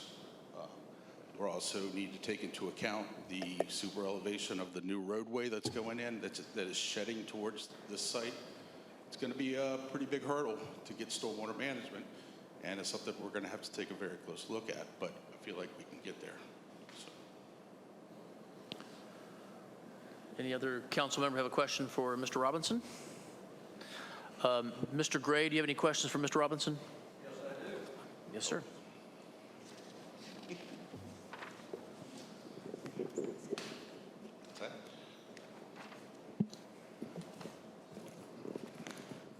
Mr. Robinson, just give me a little bit of your background again.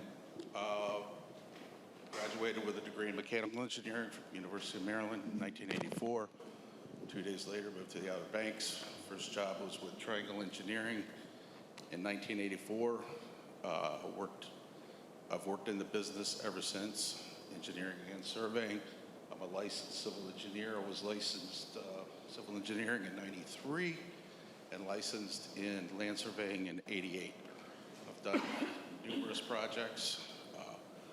Typical projects would be, I did the Marriott Hotel in Kettleville Hills, the new brewery. I think I did 1 or 2 phases of Duck Village shops for Jim Braithwaite. Can you give me an approximation of the number of commercial site plans you've been involved in this number of years? Dozens and dozens and thousands of residential site plans.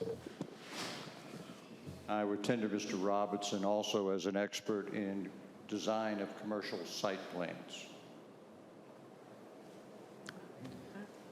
Council have any concerns about allowing him to give expert testimony? I have none. All right. Mr. Robinson, have you testified as an expert witness before? In a court trial about 3 years ago, yes, but other than that, no, it's pretty rare that I do it. That'll do. All right. All right, Mr. Robinson, you had an opportunity to review this site plan, correct? Yes. and you reviewed it on behalf of the town itself. Yes. And did you have any input to Ms. Creef or anyone else regarding any issues that you had with this site plan? There were multiple reviews of the site plan from the time it was originally submitted until we got to where you see here. This is not the product that I saw a year ago, basically. I heard the comment that staff was an advocate for the developer. I can tell you from the time that I got involved in this, there was a lot of back and forth and back and forth. There was things they were asking for the staff would not allow to happen. They haven't acted as an advocate. That's just an aside. But, so yes, I've seen this project.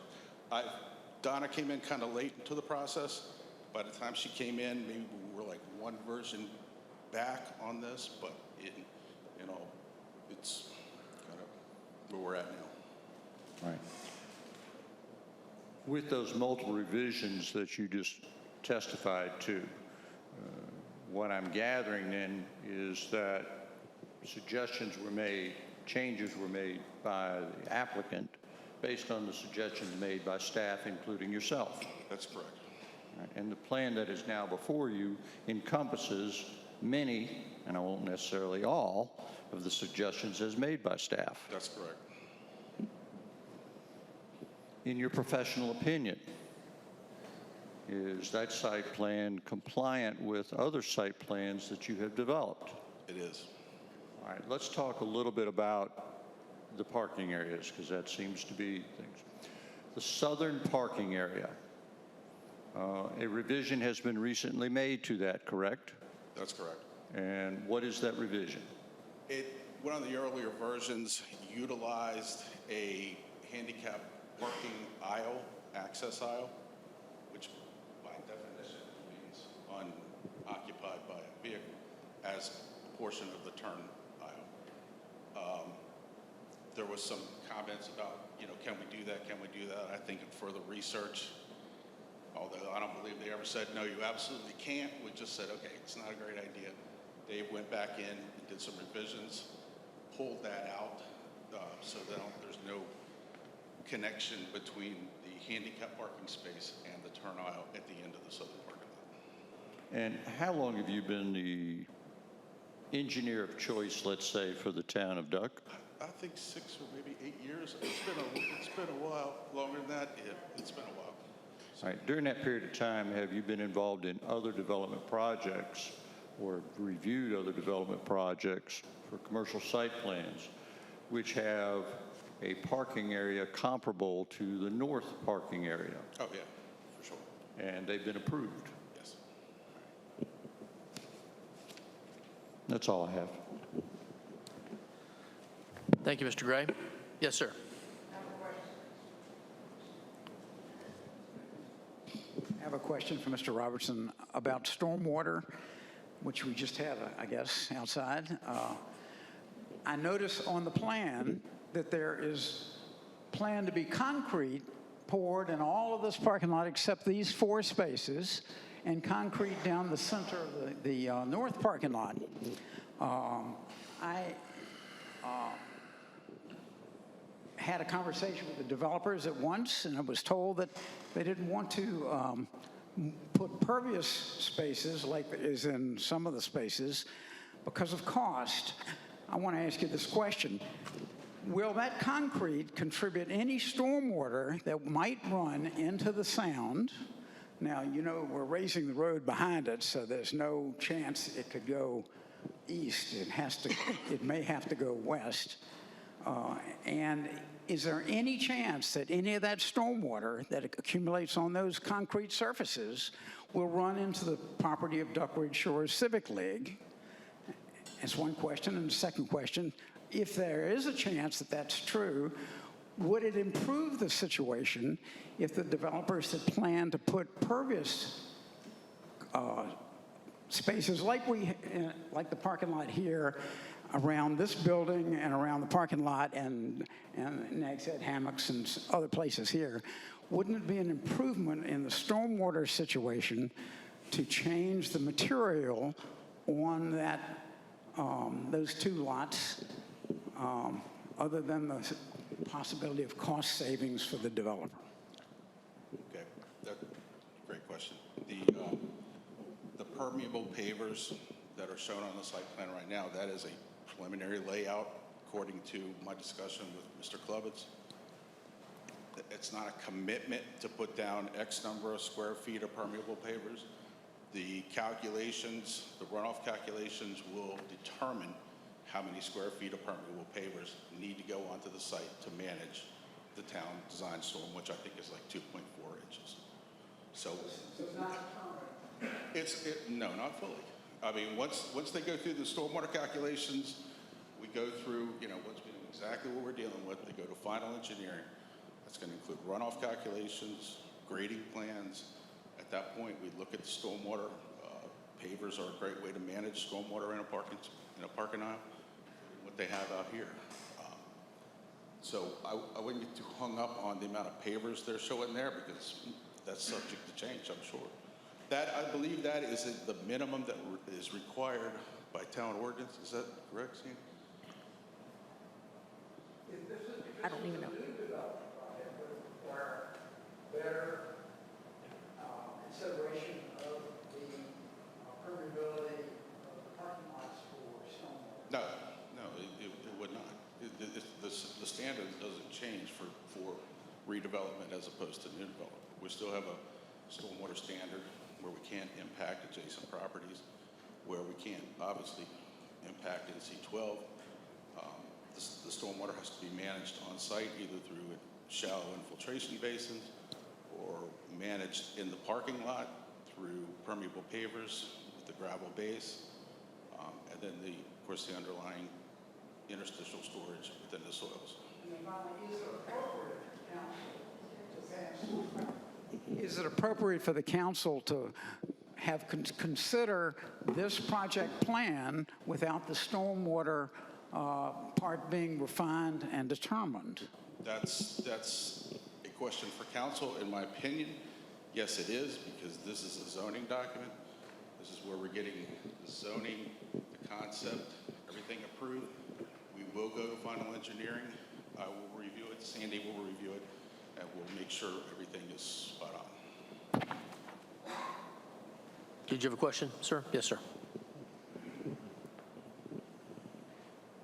Does the zoning ordinance, does the zoning ordinance require a turnaround for any parking aisle that dead ends? I believe, yes. For new development, I believe it does. For redevelopment, I do not believe it does. So you just mentioned that for stormwater, it doesn't matter whether it's new development or redevelopment, you have to follow the standard. So why do you think that it's a different standard for parking than for stormwater? Well, you got it. Because stormwater impacts the roadway. We could flood the roadway. We could flood adjacent properties. The town, we have to develop this property in accordance with the current stormwater standards. So there's no real answer to that. One, you have to follow the new standard. The other, you don't. Well, I don't know that we have to follow it, but we certainly will, because to avoid impacts to the sound, to NC12, and to adjacent properties. So you gave your opinion that you didn't need a turnaround in that northern parking area because you had a 20-foot wide aisle coming into it, correct? Yes. Is 20-foot wide the minimum that's required by the zoning ordinance? Yes, it is. So then your opinion is that there's no parking lot that meets that minimum aisle width that would require a turnaround? I can't make that statement one way or the other. It sounds like you just did. Ask the question again, please. You said because there's a 20-foot wide aisle there, you don't need a turnaround. I'm saying, no, I did not say that. What did you say then? Okay, if I did, I misspoke. What I'm saying is there is adequate space in that parking lot to do a 3-point turn and go out without having to back out onto NC12. So what you're saying is that if you meet the minimum width, then you would never need a turnaround in the parking lot because you're saying there's an adequate space to do that. Is this a question? Yes, it is. Is that what you're saying? Then rephrase the question, because I don't understand. You're saying that as long as a minimum width aisle exists, a turnaround would never be required. Is that correct? No. I believe for certain lengths of parking lots, a turnaround is highly recommended. Remember, we're talking about, what, 8 or 9 parking spaces on that north lot. Does the ordinance not say a turnaround is required for any parking aisle that dead ends? I can't say for sure. I don't know. Well, let me tell you, it does. Okay, I'm sure you can. So my opinion on this, Sir, if you'll ask questions, this is not your opportunity to give testimony. sorry. No, thank you. The gentleman behind you's got his hand up, too. Sorry, again, Robert Lotes. Just occurred to me, the adjacent property, this is Blue Point. They have a parking lot there, right? That's correct. Has anybody talked to Blue Point at all about this, adjoining it? Because I know in the parking standards, they talk about adjoining properties to alleviate all this problem. And I'm wondering if anybody's talked with, has anybody said anything to because it's a great long parking lot before you get over to Tommy's Market. Well, I believe the owner of that parking lot is Jim Braithwaite, who spoke earlier that he had no objections to the project. I think that would be a great option to connect those in some way, I guess.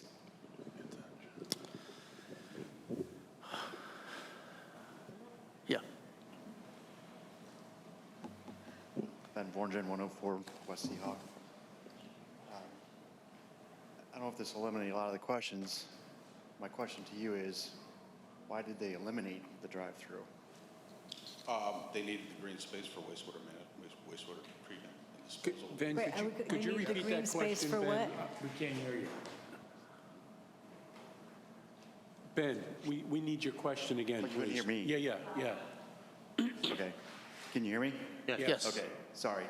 It seemed like there was a turnaround before, and a way to maybe eliminate a lot of these questions is, why did they not include that, connect the two lots so you can go straight through? I can't say with certainty, because I did not do the site plan, but my guess is, if that's appropriate. It's not, we don't need guesses. No, I won't speculate. Yes. Okay. Do you think that could be a consideration in the new design? Again, I don't have a comment. Do you think a dump truck, or I'm sorry, a trash truck coming to get a dumpster can safely turn around in a 20-foot space? Where the trash dumpster is located right now, yes, it is adequate for them to turn around. And we've gotten confirmation from Waste Management that they like the configuration of the dumpster. They originally had a dumpster on another location. We did not like. They worked with Waste Management. They got it relocated.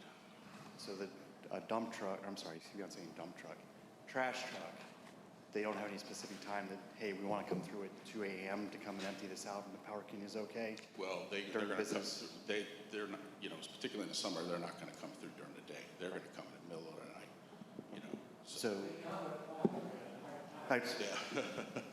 Yeah. So,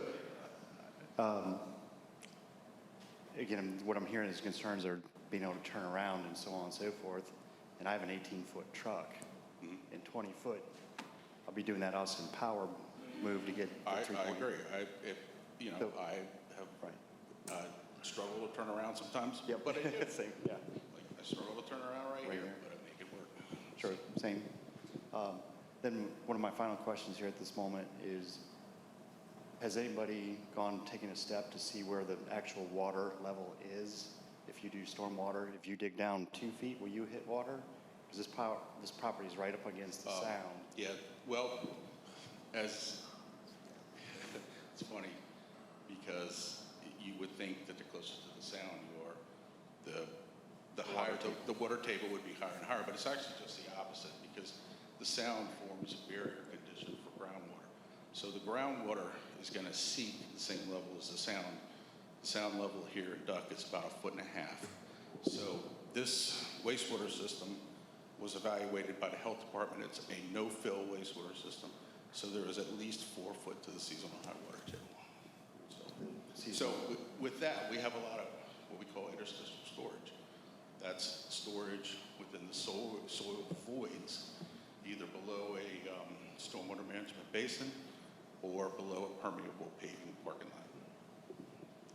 Okay. So you don't see any issue in the future if the, say, storm water or whatever rises up, that there's going to be enough adequate to sustain this business in the future? Stormwater raises up? Well, if you have what comes to my mind is up north is they had to put a whole septic system in because they were having so much problem because all this gravity-fed septic systems, as soon as it rained, they flooded and it came up. And I can kind of see this happening here too. Well, those sites were either improperly sited in the first place. We have experienced a rise in the water table in Dare County. I particularly contributed to the 9 million gallons a day the water department puts on the ground. This is a pumped wastewater system, so it can be put up higher. It doesn't rely on gravity to distribute into the wastewater system. Okay, so it's a pumping system. It is a pump system. It has a pretreatment to what they call a TS2 standard. And these are questions that really should be for the project engineer, but okay, since I do a lot of this, it's a TS2 wastewater system. It treats to a TSS and a nitrogen limit. So the resulting product that's put into the ground is much better environmentally than the raw sewage that would come out of a septic tank. Than a normal drain field? Yes. What comes to my mind is Aquas, and I can be corrected at any point. They had to redo that system like 2 or 3 times easily. They did. And is this new system here? This is a different kind of system. Excuse me, Ben, we can't, you got to talk and we I'm can't, sorry. otherwise we can't hear your question. I'm hoping that, Thanks. I'll try to hold it closer to my mouth here, I guess. I've noticed several times at Aqua that they've had to redo that septic system, and my question to him is this new system, I'll say a better system or the same system or that they currently have? Anytime you have grease in your wastewater stream, you're going to have a problem with your drain field or with your treatment system. The system that, as I understand, is proposed for this does a much better job handling grease than the Easy Treat system that was installed at Aquas. They've had to do a lot of changes there too, and it also depends on restaurant management practices. So. Correct, agreed. All right, well, I think that's my last question, and I guess this would be sort of the project manager. Will they consider making a turnaround to make everybody happy? I don't have an opinion on that. I have a question later, I guess. All right. Thank you, sir. All right. Are there any evidence, any further evidence from staff at this time? All right. Mr. Robinson? All right. So at this time, the applicant may present evidence in support of the application.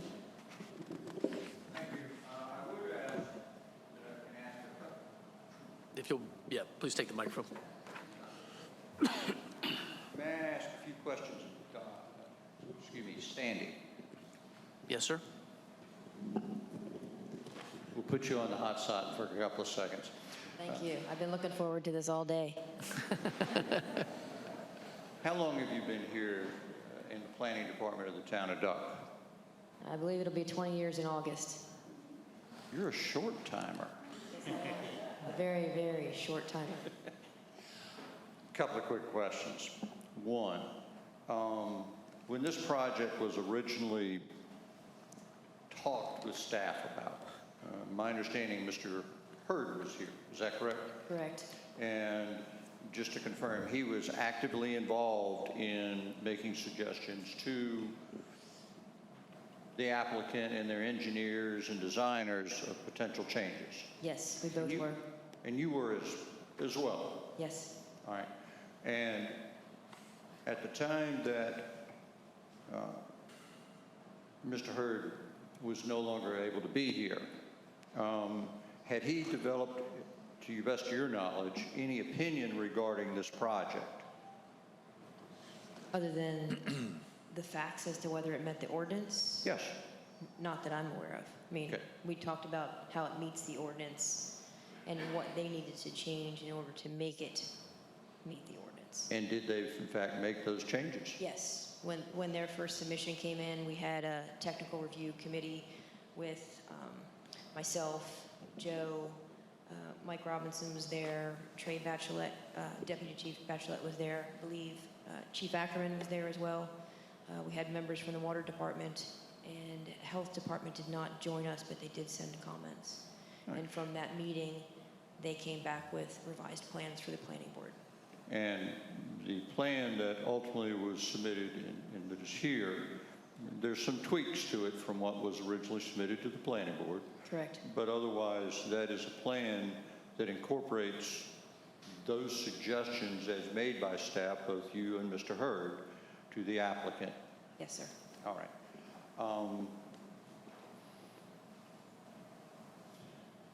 I want to talk about the northern parking area. Okay? That dead ends. Yes, it does. I mean, that's self-evident. And since you've been here 20 years, are you aware of any other circumstances where the town has approved a dead ending of a parking area? Yes. And the requirements for a dead ending have been in your ordinance for how long? I know we did a full revamp of the ordinance in 2004. So if there's been changes to the dead end aisle language, that probably would have happened in 2004. Okay. So don't count on my math, but that sounds like about 18 years. And there have been development projects in the last 18 years that have dead ending of parking areas. And in fact, you have two here, do you not? Yes, we do. One over here and one here. Yes. Okay.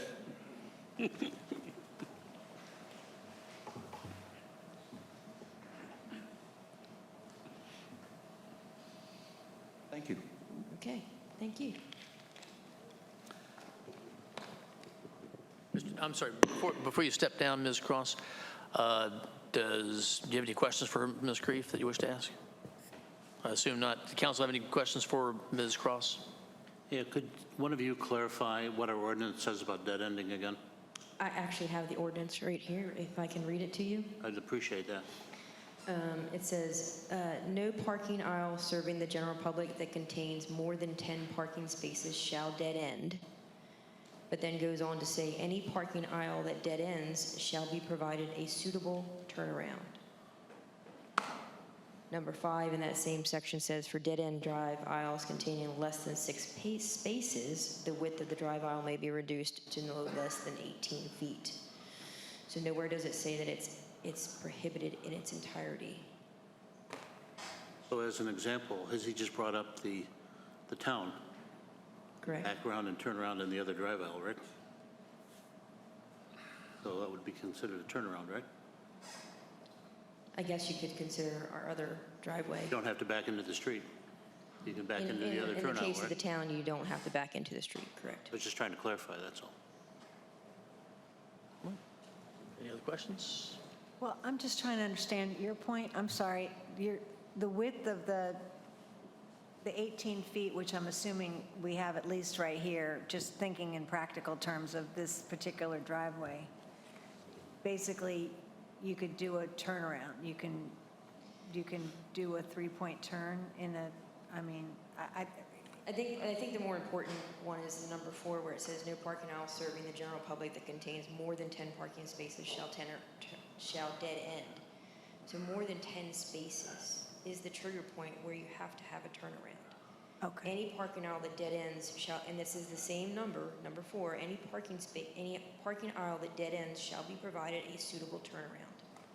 That follows the no parking aisle serving the general public that contains more than 10 parking spaces shall dead end. Yeah, my only point was I wasn't seeing where the town was applicable in that case, because you can back into the other turn lane and go out. You don't have to back into the street. I mean, you could certainly look at it that way as well. But there's no designated turnaround in our parking lot.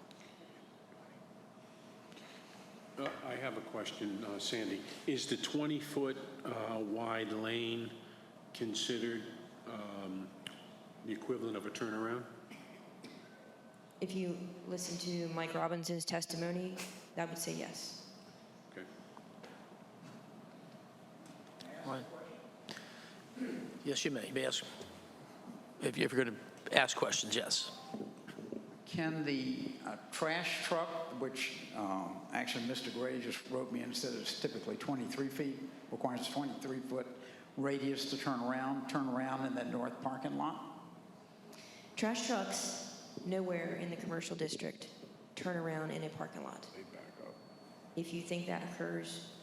But isn't there a dumpster specified in this small location right here at this corner of the north parking lot for the residents? The trash trucks are gonna have to walk it in.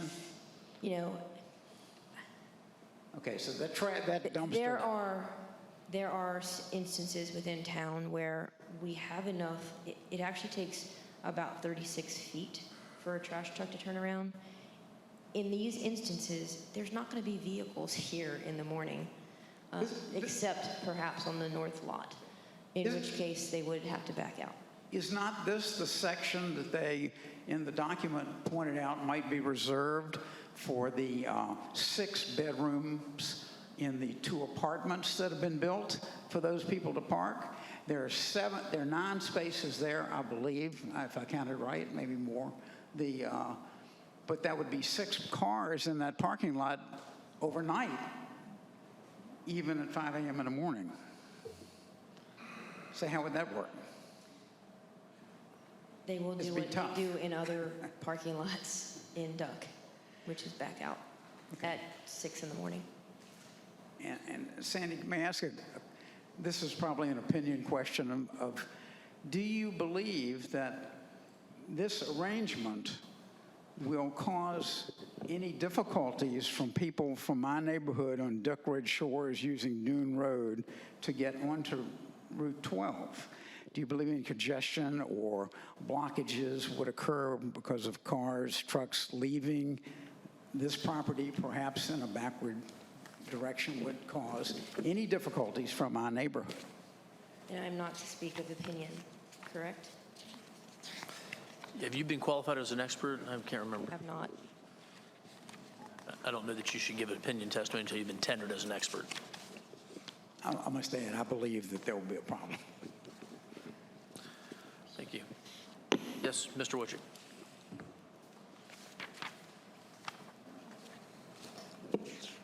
I would just like to clarify what I think I heard you say, and I want to make sure I heard you correctly.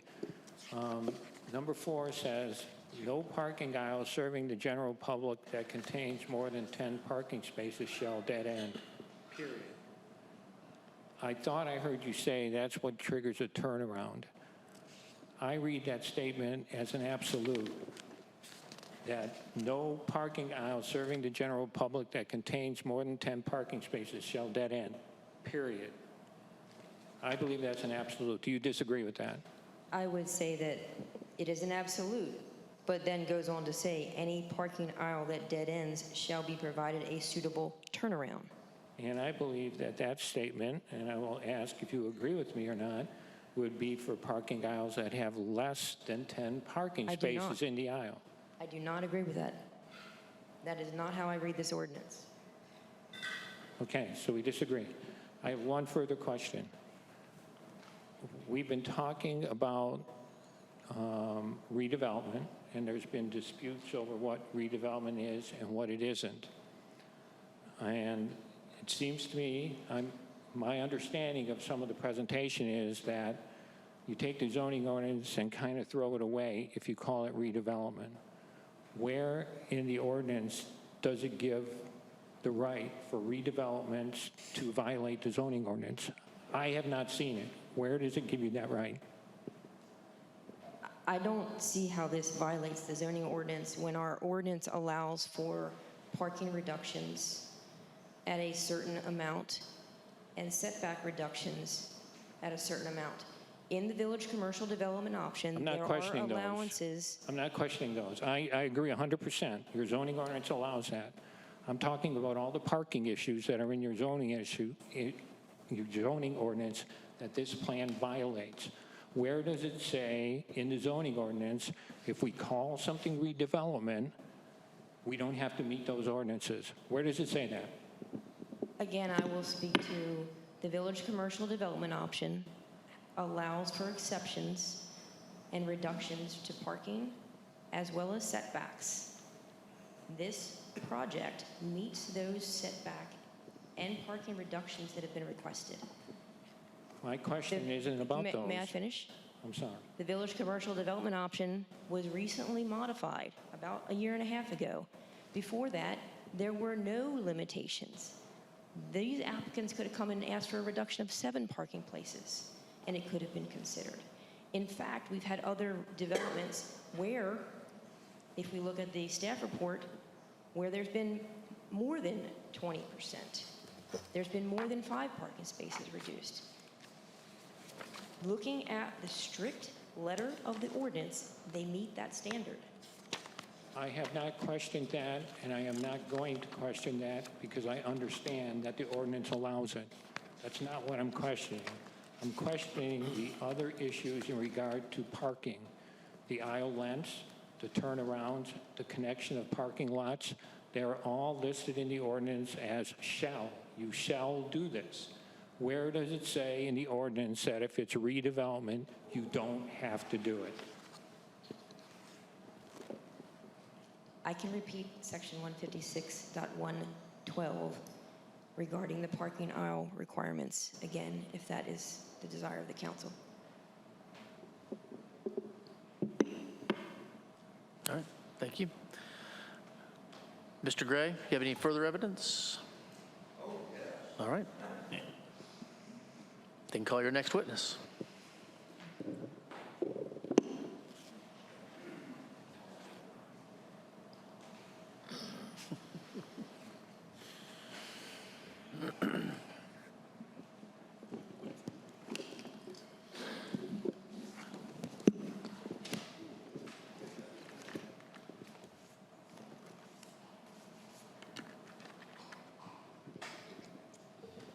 So for the record, my name is David Klebitz. I'm a licensed professional engineer in the state of North Carolina. I work for Bissell Professional Group in Kitty Hawk, North Carolina. I have worked at Bissell Professional Group for 17 years. I've been a licensed engineer for 7 years. Prior to that, I worked at the Old Dominion Research Facility during my graduate studies. I graduated from Old Dominion University with a civil engineering degree. I went through graduate studies for a coastal engineering degree. Prior to that, I worked at the FRF site in Duck and got to drive the crab for a whole year. So that was a fun opportunity, but that's my background. Can you give me an approximation of how many site plans you've been involved in since you become involved with Bissell and Associates? I mean, a rough estimate is 500.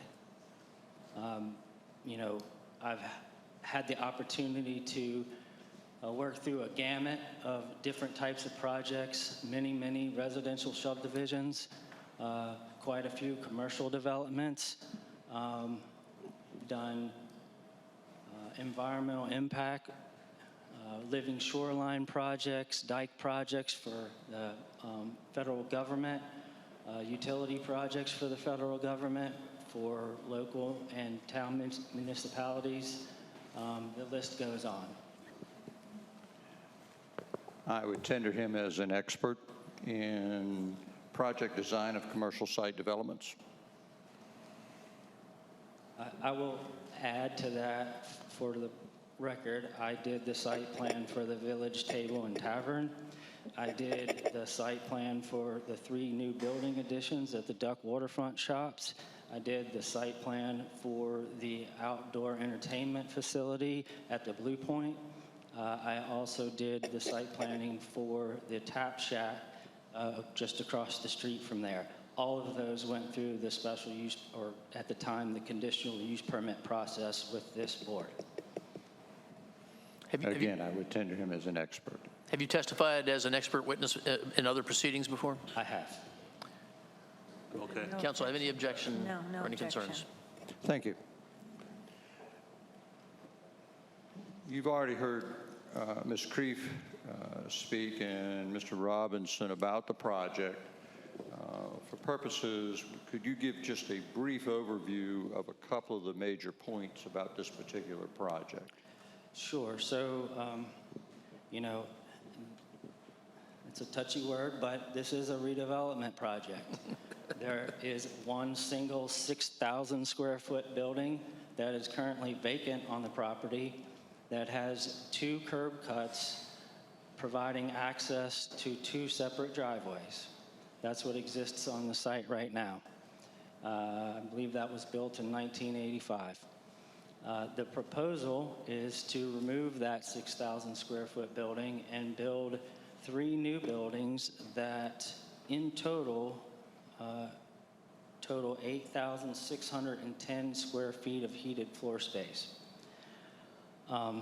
Within those buildings, the southernmost building will be a restaurant. It will be 2 stories, 42 indoor seats, 7 outdoor seats for seasonal.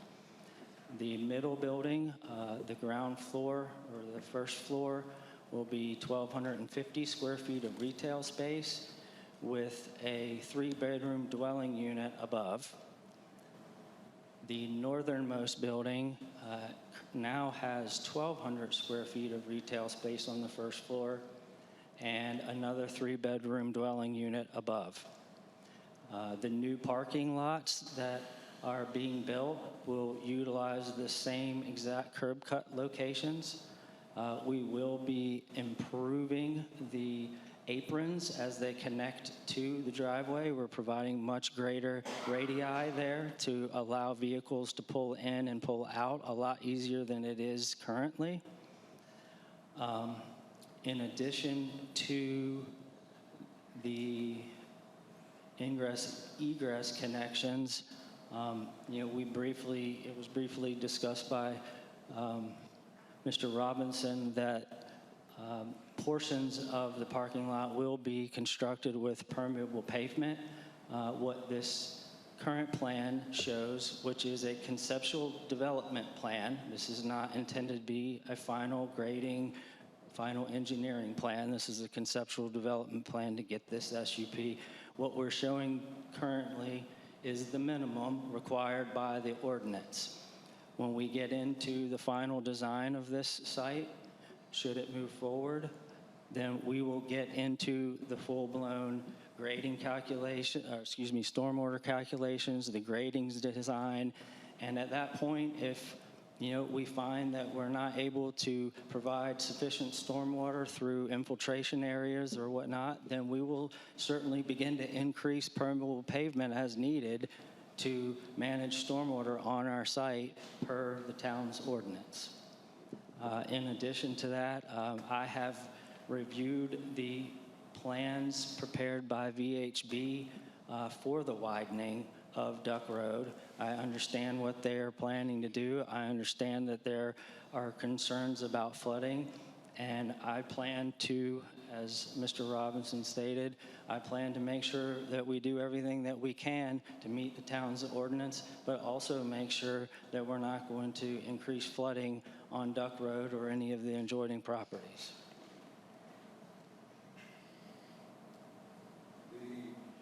The buildings, as I understand, are going to be sprinkled? Yes, that is correct. Since this is defined as a group development, the group development rules specify that the buildings have to be separated by 20 feet unless the buildings are sprinkled. We have committed to sprinkling the buildings. We are aware that this is going to be necessary, and it's not easy to see on the site plan, but in the southeast corner and along the south property line, we're already showing the installation of a backflow preventer and the fire service line and the FDC connections that would be required to provide sprinklers in these buildings. Now, after the planning board meeting, there were a couple modifications made to the plan, is that correct? That's correct. And can you describe to the board what those modifications were? Sure. And why they were made? Correct. So there were some comments received at the planning board meeting and concerns regarding folks possibly being able to walk onto the adjoining Duck Shores property. In an effort to mitigate that from happening, we've added and are specifying that a fence be installed along that property line. In that same vicinity, there's a bulkhead there between that northwest property corner and where the boardwalk currently ends, that previously was just shown as a drop-off there. And Mr. Wojcik pointed out that that was a safety concern. And, you know, I agree. And so we have added a barrier there as well. You know, again, these are just things that we're committing to doing. I mean, we haven't finalized the design on the actual fence yet, but it's something that we're willing to do there. There was a comment made with regards to, and Mr. Robinson spoke to this, to the previous plan showing that the ADA accessible space in the southwest corner of the southern parking lot was being shared for the required turnaround. I did some research into that. I did not come to a final conclusion on that. Nonetheless, I addressed it. I separated the two. I lengthened the parking lot so that now there is a dedicated turnaround space and a dedicated ADA van accessible aisle next to it. So that issue no longer exists. The other modification that we made was we reduced the square footage in one of the retail buildings to reduce the parking requirement, so that whereas we were asking for 5 spaces, now we're only asking for 4 spaces. When you say we're asking for, instead of 5, we're asking now to 4. Right. Explain that briefly. So the town's ordinance under the village commercial development option gives this board the ability to allow modifications in the parking requirements. I think we've discussed that at length here tonight, but there's limitations to that. It's 5 or I believe 20%. The 4 spaces that we are requesting are certainly within the allowances provided in the ordinance. The other allowance that we are requesting is a reduction in the rear setback. The town's ordinance puts a limitation on that of 50%. The general rear setback for village commercial is 20 feet. We are requesting 10 feet, which is within the allowance.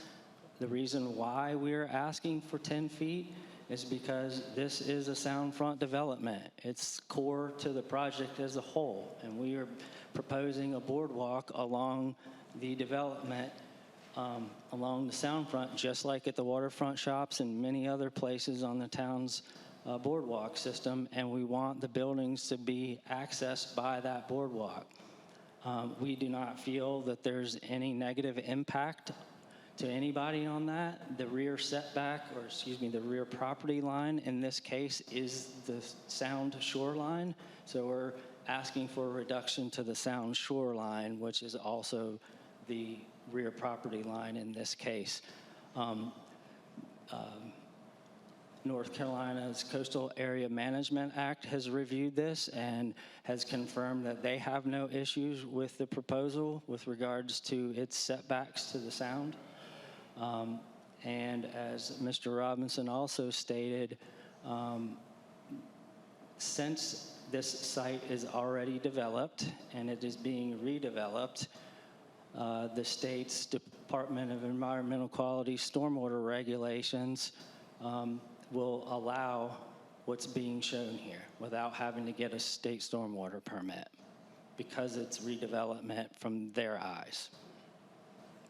Looking at the plan that's being shown, and you're seeing an extension of the boardwalk, can you not? Yes. And the structures are basically butting up fairly closely to that boardwalk.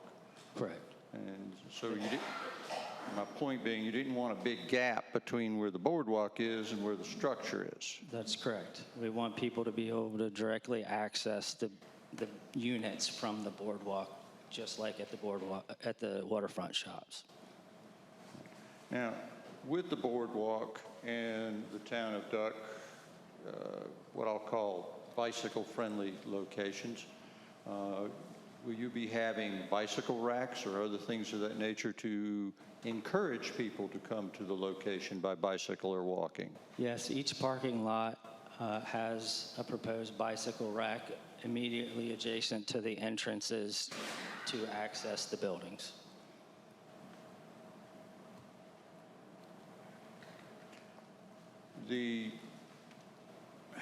Let's go back to the reduction in the number of parking spaces. Okay.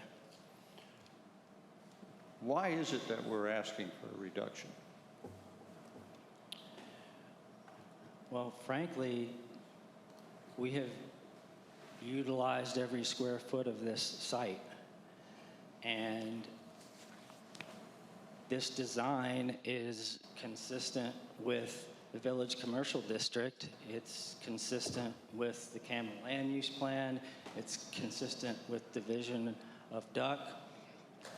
And since it is in the Village Commercial District and the allowances are there, and this project's connection to the boardwalk and the sidewalks in the future, meet the reasons why a parking allowance should be granted in this case. There's a reason why those allowances were put into the ordinance. And, I mean, in my opinion, this is a project that warrants such reductions. And are you familiar with other projects in the town where, in fact, parking reductions have been granted? I have. Should I pass these?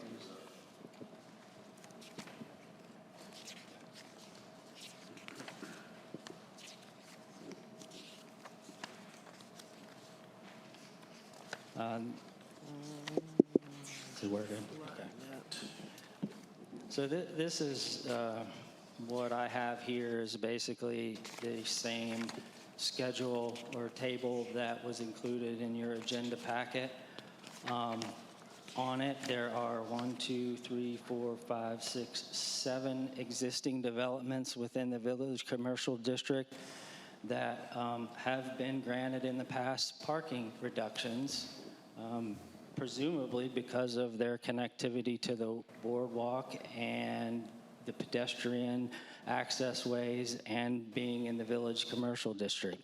What I have added in my table, which Mr. Gray will pass out shortly, is just, it actually quantifies the number of spaces that have actually been reduced and percentages.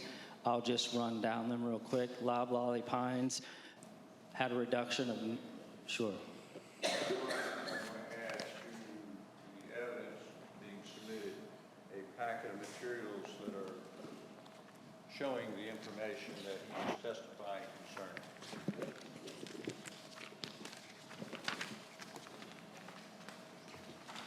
Thank you, sir. So if you were to turn to the very last blue page, that's where I'm at right now.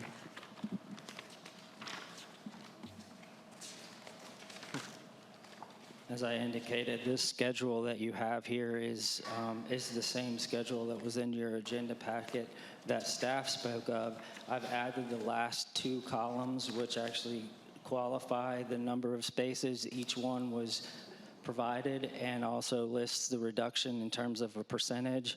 And then I've added the very bottom row, which is what we're asking for. So, in general, new information that you haven't seen is that Lolly Pines had an allowable reduction of 9 spaces or 11.5%. NC Coast had a reduction of 3 spaces or 19%. Scarborough Fair, 8 spaces or 7%. Roadside, a reduction of 28 spaces or 58% of the required parking. Winks, a reduction of 4 spaces or 6.5%. Aqua, a reduction of 9 spaces or 16%. And Twitty Realty, a reduction of 2 spaces or 4.8%. That is all intended to be compared to, we are asking for a reduction of 4 spaces and 11.8% of the general parking.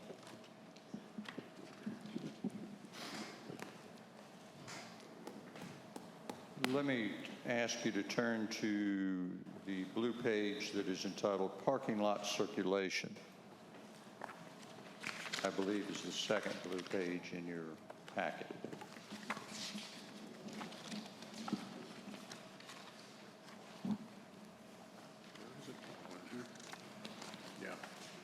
So this is this section here intends to qualify parking circulation of existing parking lots within the town's village commercial district. So parking lots that actually exist. Excuse me, what are we looking at?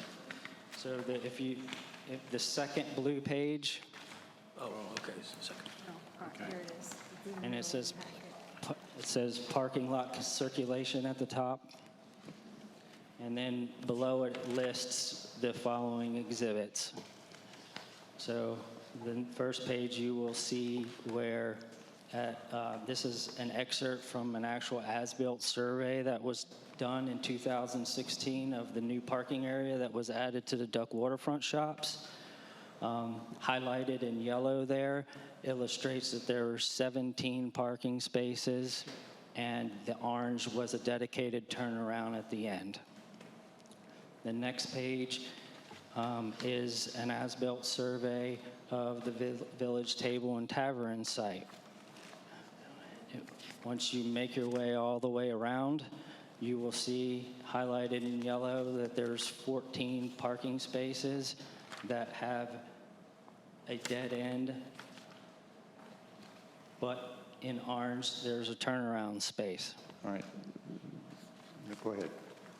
The next page is an as-built survey of NC Coast.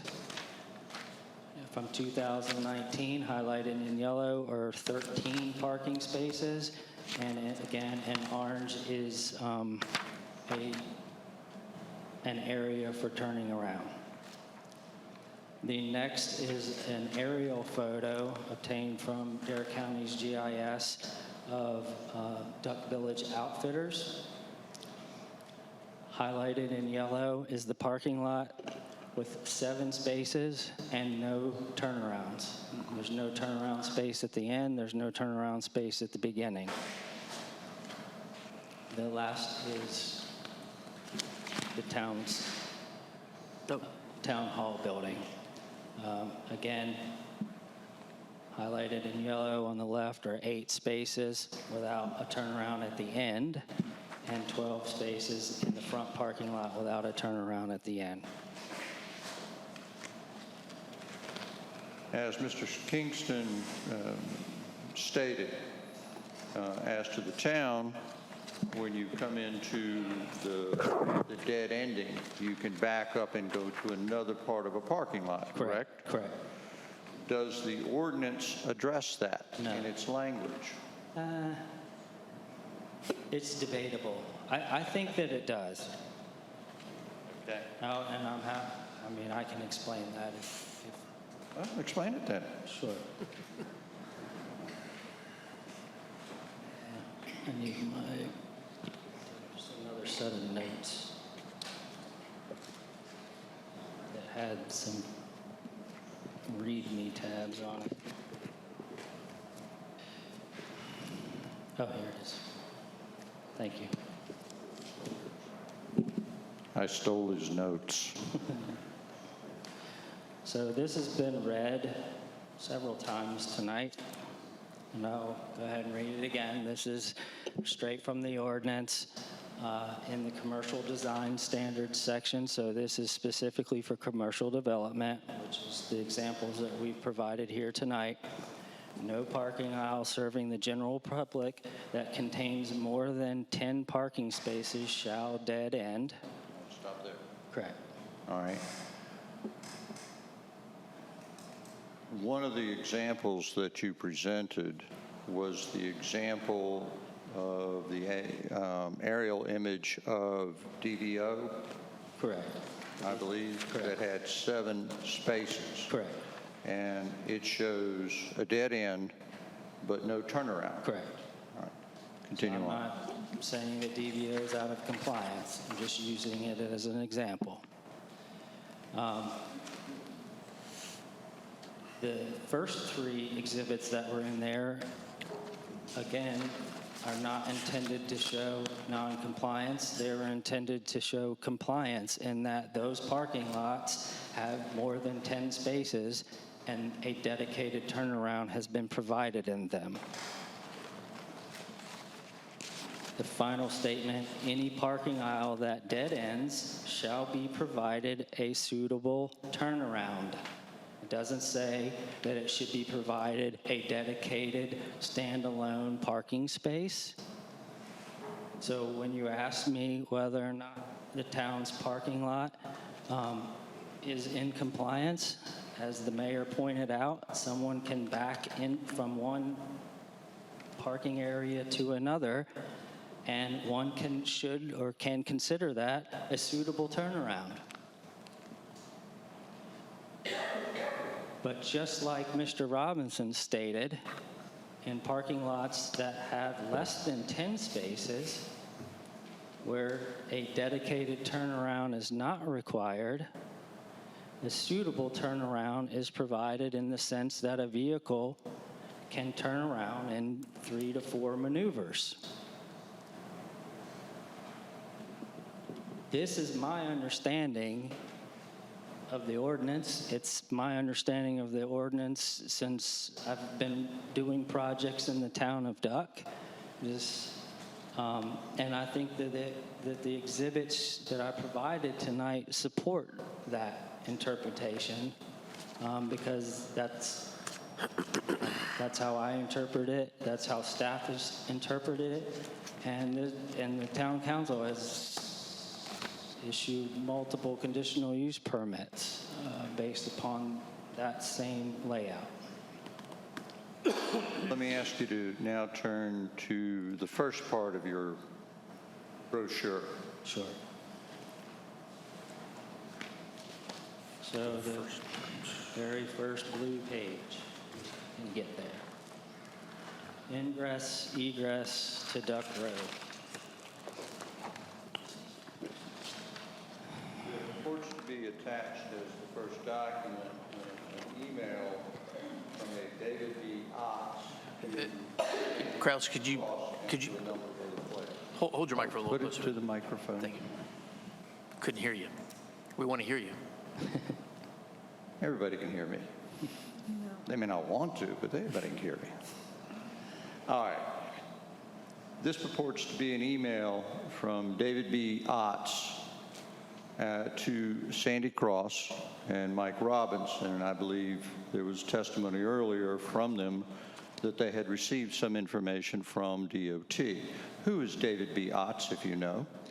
David is the district engineer for Division 1 out of Elizabeth City. He oversees, Dare County, Currituck County, Elizabeth City, all of those areas. All right. And without belaboring the point, could you read that paragraph very quickly? I can. Subsequent to a brief review of the documents you provided this morning, I believe the department will still allow the use of dual driveways to access this parcel. While the minor change of use of the property will likely generate a few more trips per day, it is my opinion that the impact on NC 12 may actually lessen as the applicant is proposing to widen both driveways, allowing vehicles to simultaneously enter and exit. The existing driveway width likely required a motorist to stop on NC 12 and wait for the driveway to clear prior to turning in.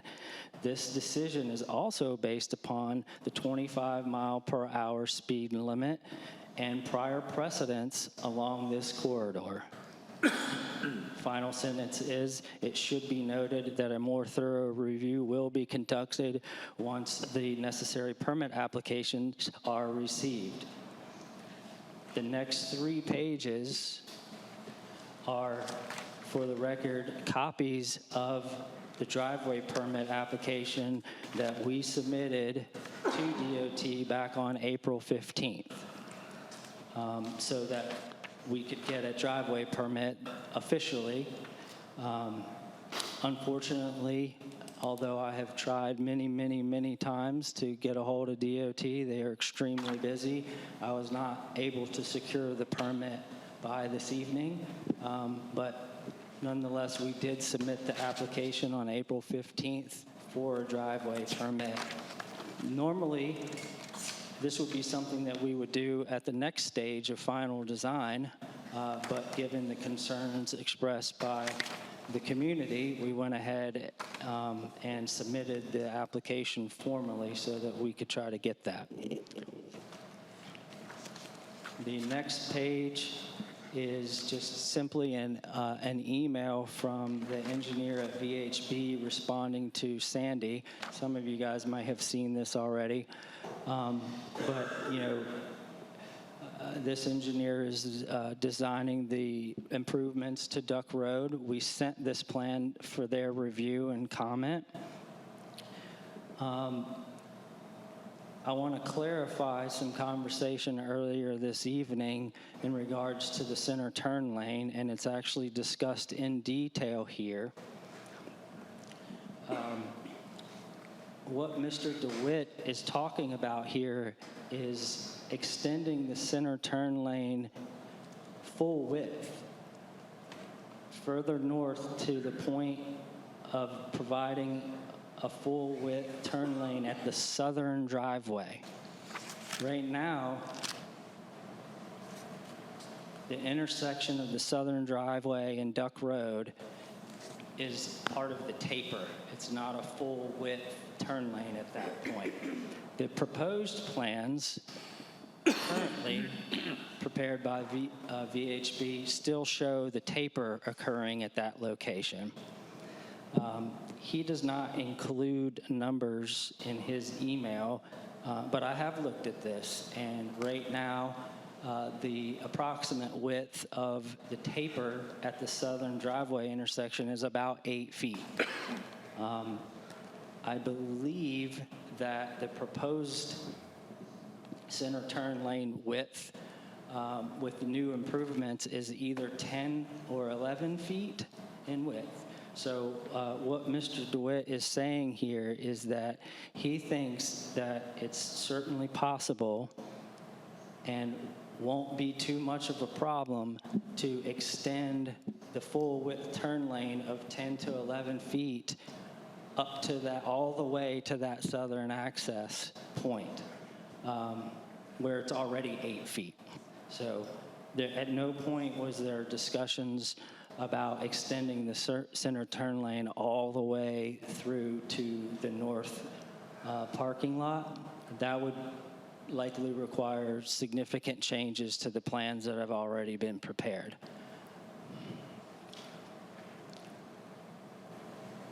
But in summary, Mr. Ott has indicated, has he not, that irrespective of whether the turn lane is ever done or not, the plan as presently designed will not result in any significant change to the traffic issues on Highway 12. That's correct. And the other last 2 pages in this section, and This was just an interesting piece of information that I found that I felt we should share since I don't have a permit from DOT. This is an aerial comparison of Duck Road in front of Sunset Grill. If you look on the left-hand side, you will see that originally the center turn lane extended all the way to the northern entrance of Sunset Grill. Well, within the last couple of years, I guess the town of Duck, in coordination with DOT, decided that the turn lane that was provided is no longer necessary because the current condition, the center turn lane has been filled in to provide a safety island for the crosswalk and has fully eliminated the center turn lane that used to exist into the northern parking lot of Sunset Grill. I'm just sharing that because this is an example that's very similar to what we're proposing here. There's been a concern expressed about the need for the center turn lane extending all the way to our northern drive aisle, and what I'm presenting to you right now is the exact opposite of that. It was actually removed. Please answer any questions that members of the council may have of you. Yes, sir. Council members? I have a question. Yes, sir. You went to the planning board, you had a lot of discussions, a lot of public input, Yes, sir. and the planning board turned you down. Yes, sir. And based upon that, you made a couple of minor modifications. Have you thought more deeply, if you in fact don't get these 4 parking spots, what you're going to do? If we don't get the 4 parking spaces, it's going to have some pretty substantial changes to the site plan. I mean, that's the answer. I'm not the owner. I'm not familiar with, the money side of things, but 4 parking spaces equals something. It's bedrooms, it's seats, it's retail space. And removing them is going to remove something from the development, whatever they might choose, and I'm not in a position to state whether or not, it would still be a feasible development for them.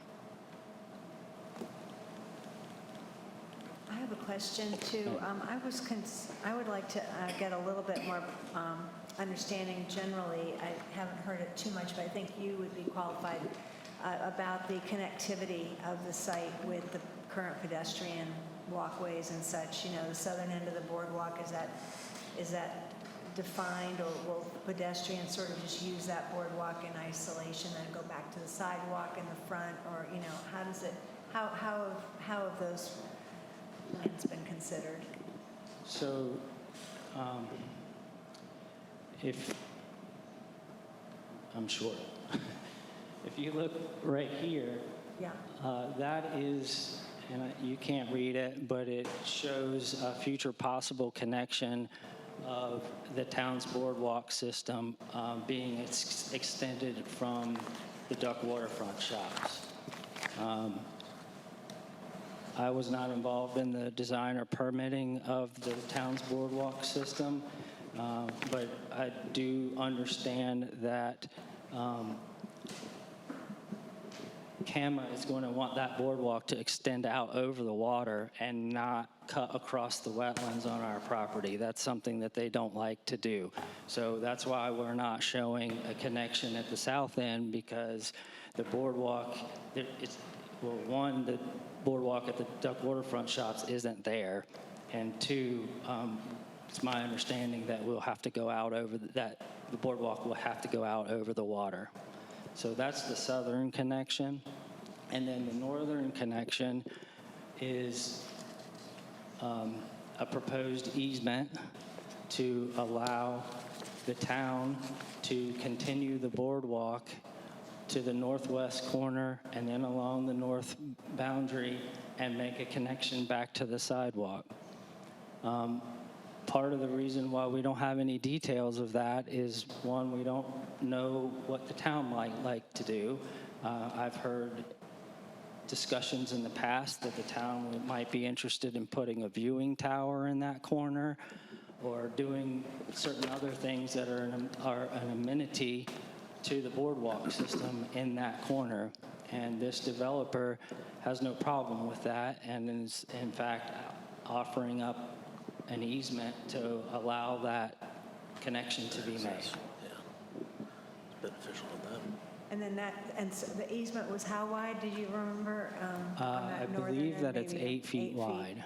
So then, as it stands, the easement goes from the sound up to the road, essentially, just the whole northern side. Correct. And that's where the applicant is proposing a fence on the northern side of that. In reality, I mean, I don't know what the long-term plans of Duck's Boardwalk is, but this seems like a bookend to the town's boardwalk project. It comes back and ties back into the sidewalk, but.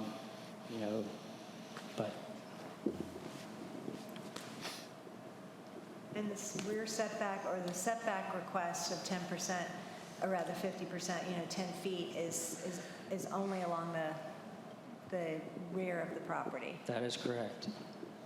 It is, and Sandy may be able to confirm this, but it is my understanding that if the boardwalk is a public dedicated boardwalk, which this would be, then the setback is not required. That's what I'm sorry? For the boardwalk. For the boardwalk, yes. So the 10-foot setback that we're asking for is to the buildings. Mm-hmm. There are also setbacks to private boardwalks, but the town's ordinance allows public boardwalks, like the town's boardwalks, to encroach within the setbacks that would otherwise be required for a private boardwalk. And so that's why it's shown that way. Thank you. Could you talk a little bit more about the stormwater management thing? You mentioned that, once the survey's done and that type of engineering work, you would do what's necessary to mitigate the stormwater issues? Yes, sir. So it's not easy to see on these plans, but for what it's worth, there are shaded areas. There's one along the southern property line here. It extends up under the boardwalk. In the middle of those two buildings, there's an open area. There's an infiltration area shown there.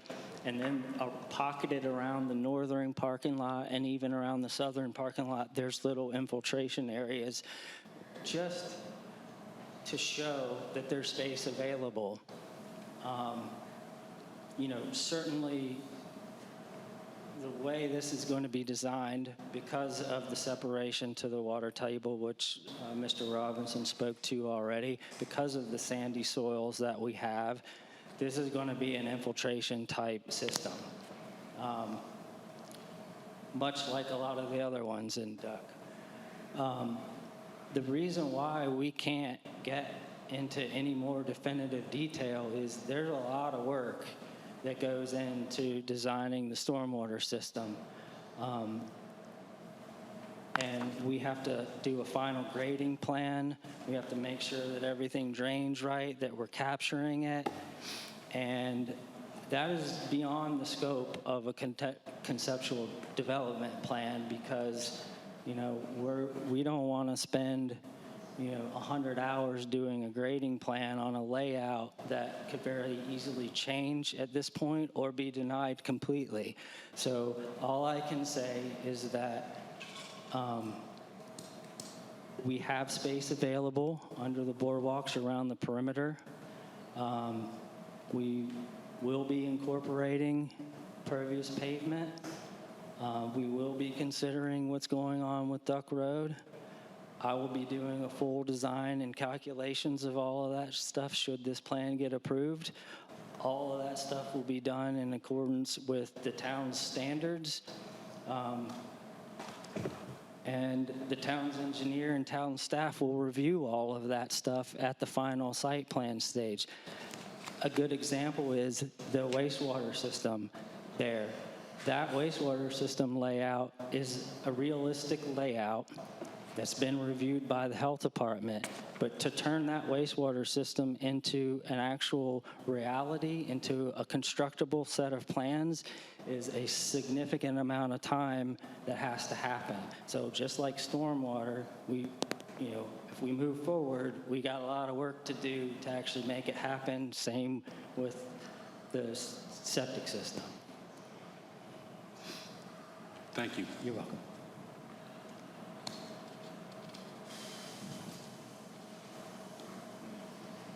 Any further questions? Yeah, can you just explain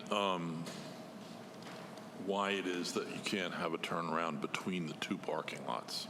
I know it's probably been beaten to death, but just to satisfy Certainly. people's curiosity. Again, that entire space between the parking lots from the right-of-way to the buildings is totally dedicated for septic. 100%.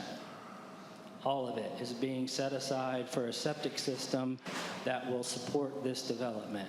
So if we were to remove any part of it, it immediately starts eating away at what the development can do. Putting a driveway connection through there, it's too hard. It's too much math for me to do right here on the on the fly. But there's about 70 feet between there, and a driveway would be 12 feet wide. I mean, that's a significant area that would be lost in available space for the septic system. So I don't want to venture to guess what the reduction might be, but it wouldn't be small. I have another question. On the parking, on the north lot and the south lot. On the north lot, your contention would be that that's going to be used primarily by the residential people? That's what you don't know yes. that. You're not No, gonna, we have no way to. But it would be the most convenient for them. Correct. That's what I put in the development summary that I wrote was the likelihood would be that the residents would stay in that northern parking lot, and some of the people using the retail would utilize that area as well, and the bulk of the restaurant would use the southern. But we really have no way to control that. Sure. Along those same lines, I don't know if these are going to be rentals or in fact sales, but if I own one of these or I'm staying in one of these, I'm not going to be guaranteed a parking spot, Right. which says you've got to take 6 away right away. They're going to be occupied 100% of the time. Is that correct? Well, that's really a question for the developer, I think. If I don't know what their long-term intent is, and they may, if parking becomes an issue, or, I'm just speculating here, but if parking was to become an issue for tenants, they could certainly put signage up that says for tenants only. I don't want to... By the time you take 6 tenant spots, and you're saying only 6 employees in the restaurant, which I find hard to believe, you're down to 22 spaces for a 49-seat restaurant, which is going to have significant turnover in the summer. Have we not overdeveloped this? No, sir. We're within all of the limitations promulgated in the ordinance and the allowances within the ordinance. We're at, 47% lot coverage. We could, if we wanted to, we could cover a lot more. But we don't want to.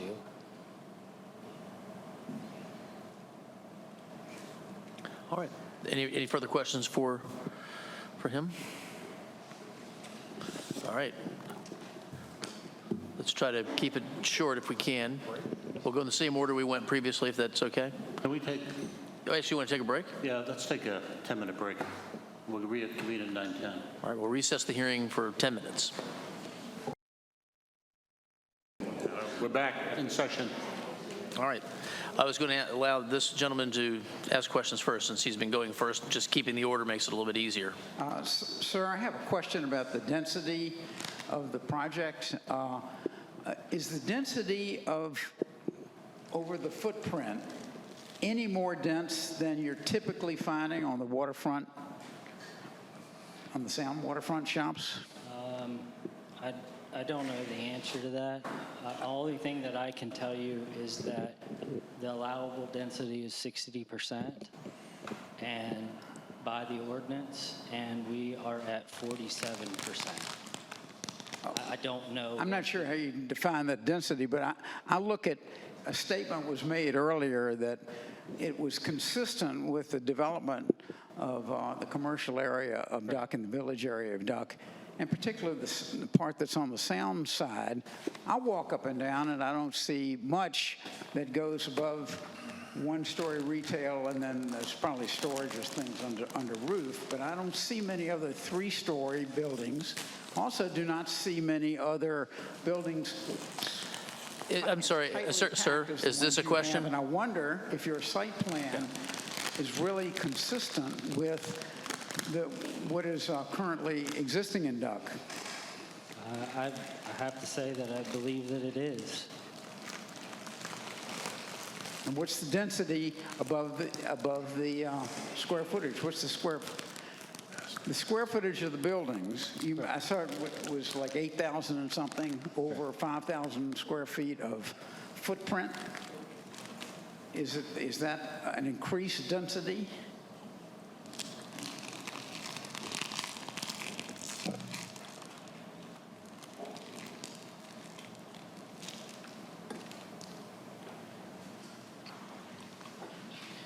Building A, the northern building, has a footprint of 1,200 square feet.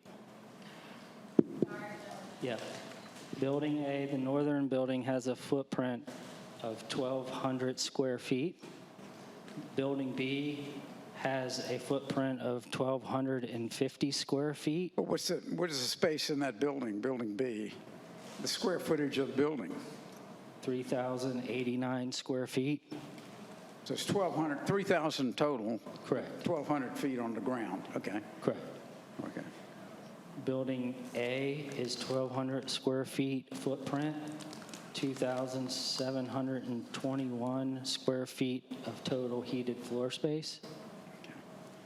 Building C has a footprint of, I need my site plan to say that properly. Thank you.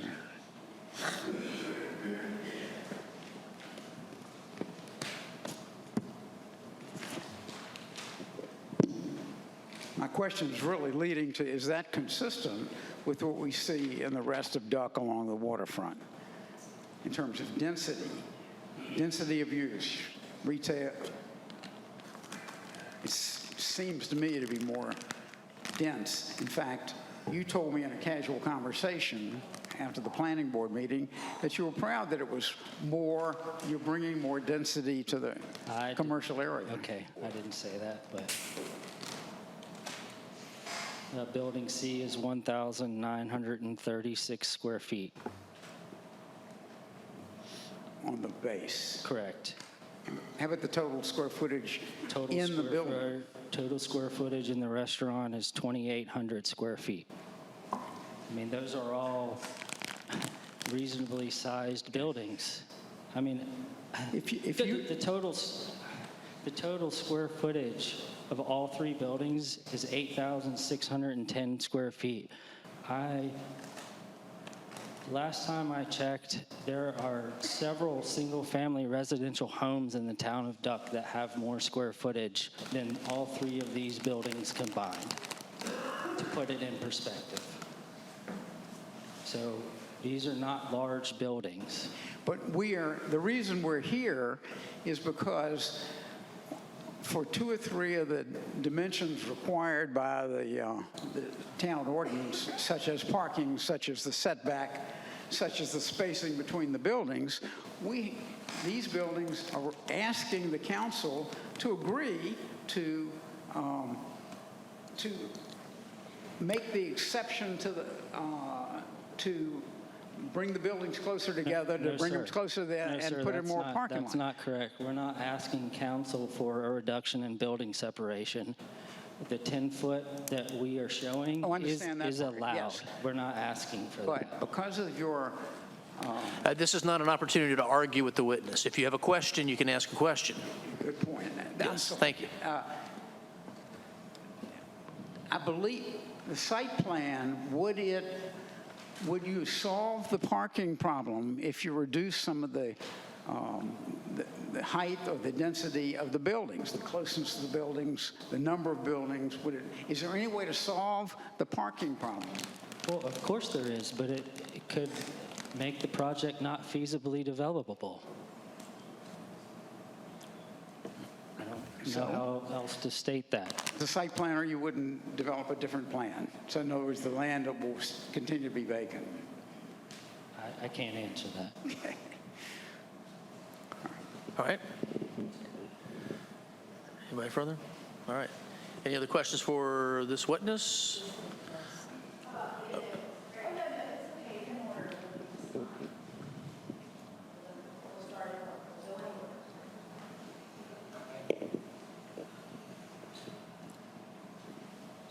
Did I hear you correctly? I think I heard you state that you don't need a state stormwater permit because this is redevelopment. That is correct. The report that the town of Duck produced indicates that the land disturbance is less than 1 acre, and that's why you don't need a stormwater permit. That is not the reason why. So then the town report is incorrect. If you were to read my report, it does not state. So the report is incorrect. That one statement in there is obviously incorrect based on what you just said. Okay. Is the northern driveway in the functional area of the Duck Road, Dune Road intersection?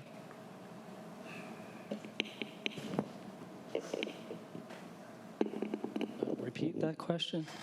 Is the northern driveway in the functional area of the Duck Road and Dune Road intersection? Can you define functional area for me? It's defined by the North Carolina Department of Transportation policy. Okay, well, I don't want to try to quote policy here. Well, all I can respond to that, I don't know the answer to that. All I can tell you is that, as we stated earlier tonight, the division engineer has looked at this and does not see a problem with it. So you don't know the answer I to don't that know question? the answer to that question. I am basing my driveway, these driveway connections, on the fact that we are connecting exactly at the same locations that have existed for many, many years. We're not changing anything. I'm asking you a question. I understand, but we're not changing anything with regards to the location of the driveways and its connections and its proximity to Dune Road. It's staying the same. Well, I'm not sure where you determine the exact location from, but you are proposing to widen the driveway. That's correct. So it is not staying in the exact same location because the ingress-egress will be larger. I determine that by surveys that are conducted and the information given to me. Based on centerline? Yes. Thank you. Next person with questions?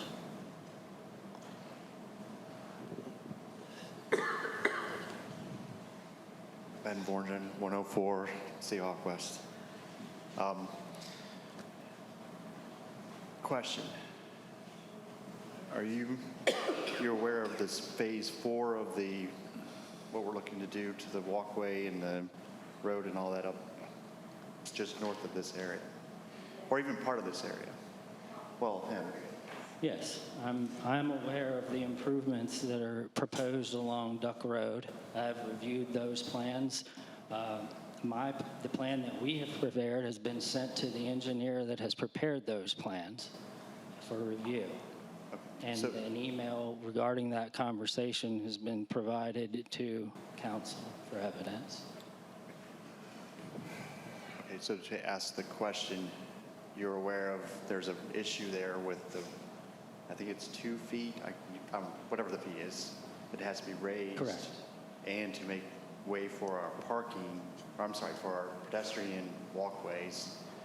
And also, are you aware that the reason why they took away that center turn lane was, I believe, to make way for this phase 4 thing? We had to get rid of it. There wasn't enough room for both turn lane and. No, from what I've seen, based on my review of the plans, the center turn lane at this southern access is almost identical to what's there right now. To answer your question, I'm aware of the changes to Duck Road, and I will be incorporating those changes in the final design and engineering and grading design of this project should it get approved. I'll say this is my final question. Do you feel this would be a safe thing for your kids and grandkids and pedestrians that tourists will do a 3-point turn to get out?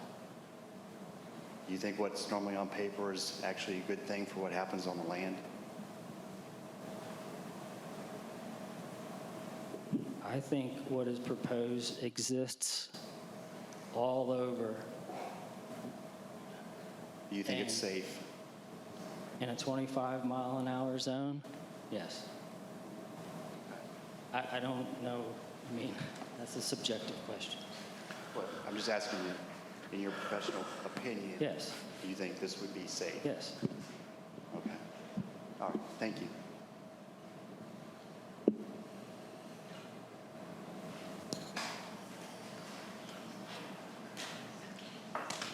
Lori Gray. I live at 107 Speckled Trout. Good evening. Good evening. It's going to be calm. Don't just. I want to make sure that I understand, and I am going to ask a question. It was said earlier that one of the buildings was recently reduced from 1,250. Excuse me, ma'am, could you speak a little louder into the Yes. mic? Oh, sure. Thank you. Thank you. Thank you for saying that.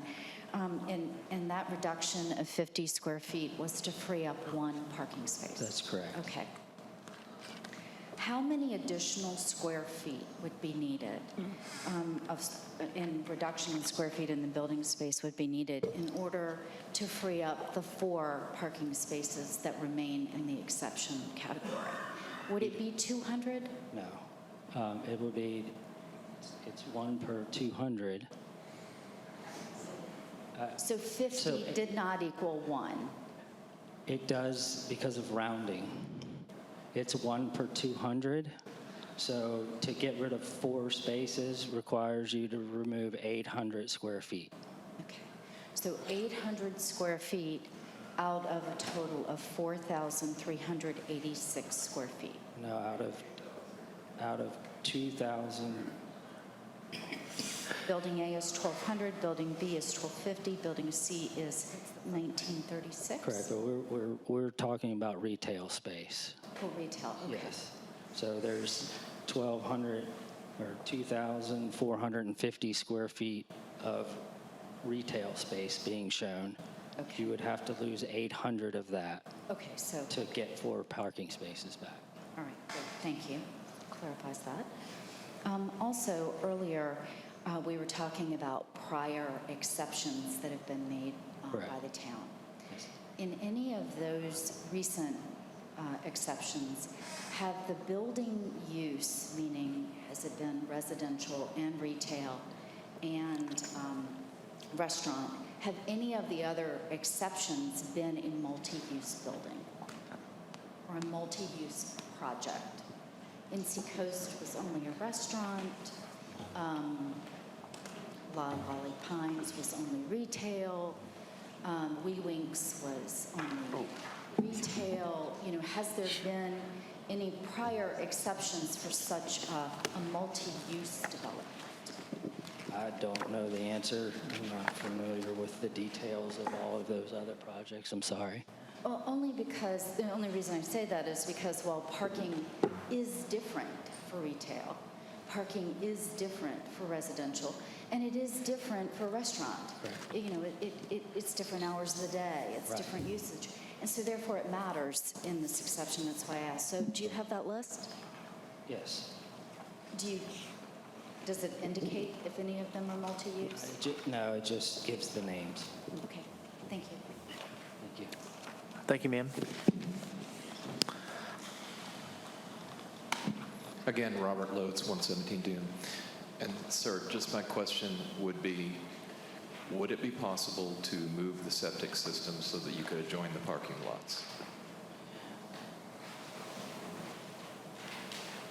I can't.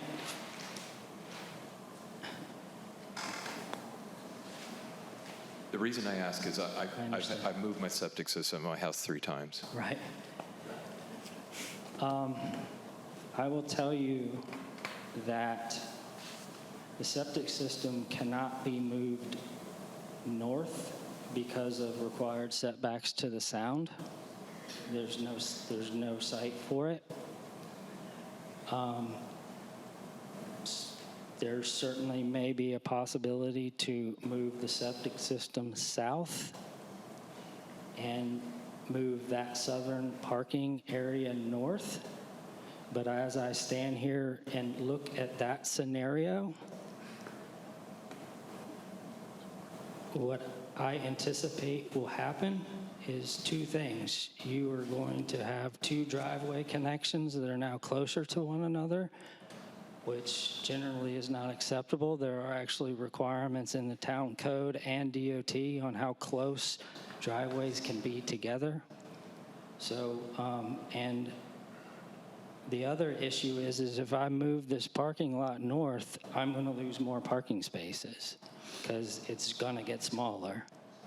I see this, and I'm not a septic design person, Right. but you know, I'm just asking the question because Sure. it seems viable to me. Then one more question. Again, harking back to the intersection where Dune Road empties out onto the north lot. Have you seen any designs commercially that allow any driveway to enter into a intersection in that manner? Because I'm really concerned about the traffic there because I come down there every day, come down that and come out onto the highway. I'm really concerned. Is there any? Sure. I mean, the short answer is generally speaking, if you can, you want opposite driveway connections to actually coincide and not be offset. A street versus a driveway. Correct. Okay. Yeah. Those are the only 2 I have. Thank you. Mr. Gray, do you have any further witnesses? Hang on, we have one more public. Oh, I'm sorry. I didn't see a hand up. Again, I'm Marianne Beard, I'm at 114 Dune Road. But hold your microphone a little closer if you would. Oh, sorry, Marianne Beard, 114 Dune Road. Are you aware that with the hurricanes we've had lately, 2 or 3 or more, how much wetland and land has been lost along that sound front where we're talking about? I don't know. I mean, Okay. It's significant. Sure. And I also wanted to ask about the variance. The reason for the 10-foot setback instead of a 20-foot, is that because of parking places? If you set back 20 feet, you lose parking places? Oh, it messes more than that up. Well, what else does it mean? The septic system doesn't work any longer. I can just barely hear The you. I'm septic right here. system no longer is feasible. The parking is no longer feasible. And, you know, frankly, this development is supposed to be a sound front development. I mean, you know, one of the first plans that was presented to town staff actually had the buildings all the way up against the sound with a new boardwalk going out over the sound. The reason why that was proposed because under the previous village commercial district options that were in the ordinance, that would have actually been allowed. We could have built on a 0 setback. However, a number of years ago, council amended the text in the ordinance to put a limitation on a 50% reduction. So we went back and changed the entire development plan to slide all the buildings back 10 feet, change the septic, change the parking, and all of that. So what about the connection around Blue Point and then over that way? How is that all going to work again? I mean, that's details. So it ends right now at Blue Point, right? Correct. And so then you want to just put a boardwalk right in front of your park, but not connect it to the rest of the boardwalk? Well, the intent is for it to be connected to the rest But of then the you'd have to go around Blue Point and you'd Correct. be out in the water, right? Correct, which is what, And they don't want to do that. that's not my understanding. Well, you're not going to put yours out on the water here. That's why you asked for the variance, right? If I understand what you said. I'm not following. So you asked for instead of having the 20-foot variance, you want a 10-foot variance. And you said you don't want the boardwalk to go over the water. Well, we originally did. Right, but the town doesn't want it, or whoever doesn't want So it. it's not allowed. Okay, so it sounds like it'd be a hard connect between the boardwalk for this property and the current boardwalk if it has to go around Blue Point. I mean, I don't know the ins and outs of the details of how that connection would be made. Okay, but you're not planning for a connection with that. Our plan does not include that, but it has certainly been the intent from the very beginning that that connection would be made, just like, I mean, I don't know how Okay. long the boardwalk is, but I thought I'd heard you saying that the intent was for the boardwalk by these shops and restaurant to connect with the rest of the boardwalk in It is. Duck. It But is. yet you're not sure how it's going to happen because you have Blue Point in between. I'm saying I'm not sure how it's going to happen, not because it can't happen, but because I'm not the designer of that boardwalk. And there's a water issue involved Correct, too. and CAMA rules want that boardwalk to extend out over the water instead of over the wetlands, which is what the town has done on all the other parts of the boardwalk that it's extended. Okay. So that's for someone else to figure out. I have to admit, the waterfront and the wetlands is more of an issue to me than the parking lot. But it's a big issue to me in what we do down there. And that's a very special area. Sure. I mean, I Ma'am, don't ma'am, wanna ma'am. preach here, but that was my question, was for the wetlands and the water there. Right. Okay, thank you. Thank you. All right, now, Mr. Gregg.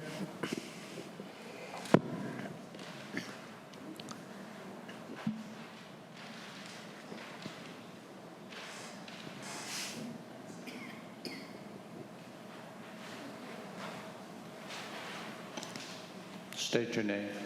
Good evening. My name is Tom Stewart. I'm the Chief Operating Officer of Resort Realty of the Outer Banks. I guess I'm also the developer in this case. Thank you for having me here tonight. I appreciate it.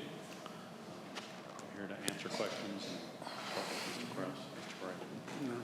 Excuse me, could you speak into the mic or Yeah. a little louder? Louder, please. Did you get my information? Tom Stewart, Chief Operating Officer, Resort Realty of the Outer Banks. I'm the developer in this project. Thank you for allowing me to be here this evening. You're a licensed real estate agent? I'm a licensed broker in the state of North Carolina. And when you first started getting into this project, did you take a look at the surrounding properties to determine what uses were being made in those surrounding properties? When we looked at this project, we looked at all of the neighboring properties, yes. Did you make a determination satisfactory to yourself as to whether, in fact, this project would have any negative impact to the values of those properties? No, on the contrary, I look at what's there now as potentially having a negative impact on the value of the properties. I looked at this as something that would be a boon and a benefit to not only the town, but our neighbors around us. All right, let's turn to what is presently there, and let's look at the history of that building. That's approximately a 6,000 square foot building? It's about 6,000 square feet. It's a three-story building. Also, it's off the ground by a certain elevation. It's a massive structure. I call it the albatross. But in its day, it was the height of architectural design, I believe. There are many buildings like that around the Outer Banks.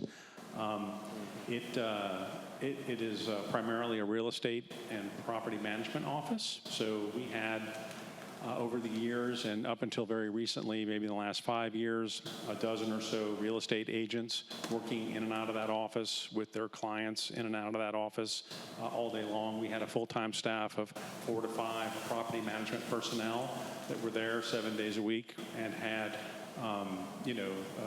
2 technicians working this area who were in and out of that office on a daily basis in their little vans. You've seen them driving up and down the road with the Resort Realty on the side. Delivery vehicles and linen supplies and filters and HVAC folks and vendors in and out of that facility constantly 7 days a week on a daily basis. A dozen or so, up to 20 home inspectors inspecting our properties, 50 to 75 housekeepers coming in and out of that property on a daily basis, particularly on turnover days, in and out, dropping off paperwork. And that doesn't begin to get into the fact that we had, let's say on average 100 plus homeowners that we've represented over the years or at any given time who were coming in and out of the property to speak to the property manager, to pick up something, had something delivered, or to talk about a project. And then we get into the guest factor. You look at 100 guests on a changeover day, that's really 200 guests. And back in the day before we did keyless entry, we would have 100 people dropping their keys off, 100 people picking up their keys. That's vehicle traffic. That's 100 vehicles at a minimum, not counting grandma and grandpa and aunts and uncles and cousins and twice removed and everybody else who's part of the entourage in and out. So I'm fascinated today, if you'll let me expand just a second, is that we're used to seeing a building that's basically vacant, an eyesore, and of no use to anybody except maybe auxiliary parking for the town and people who want to look at the beautiful sunsets.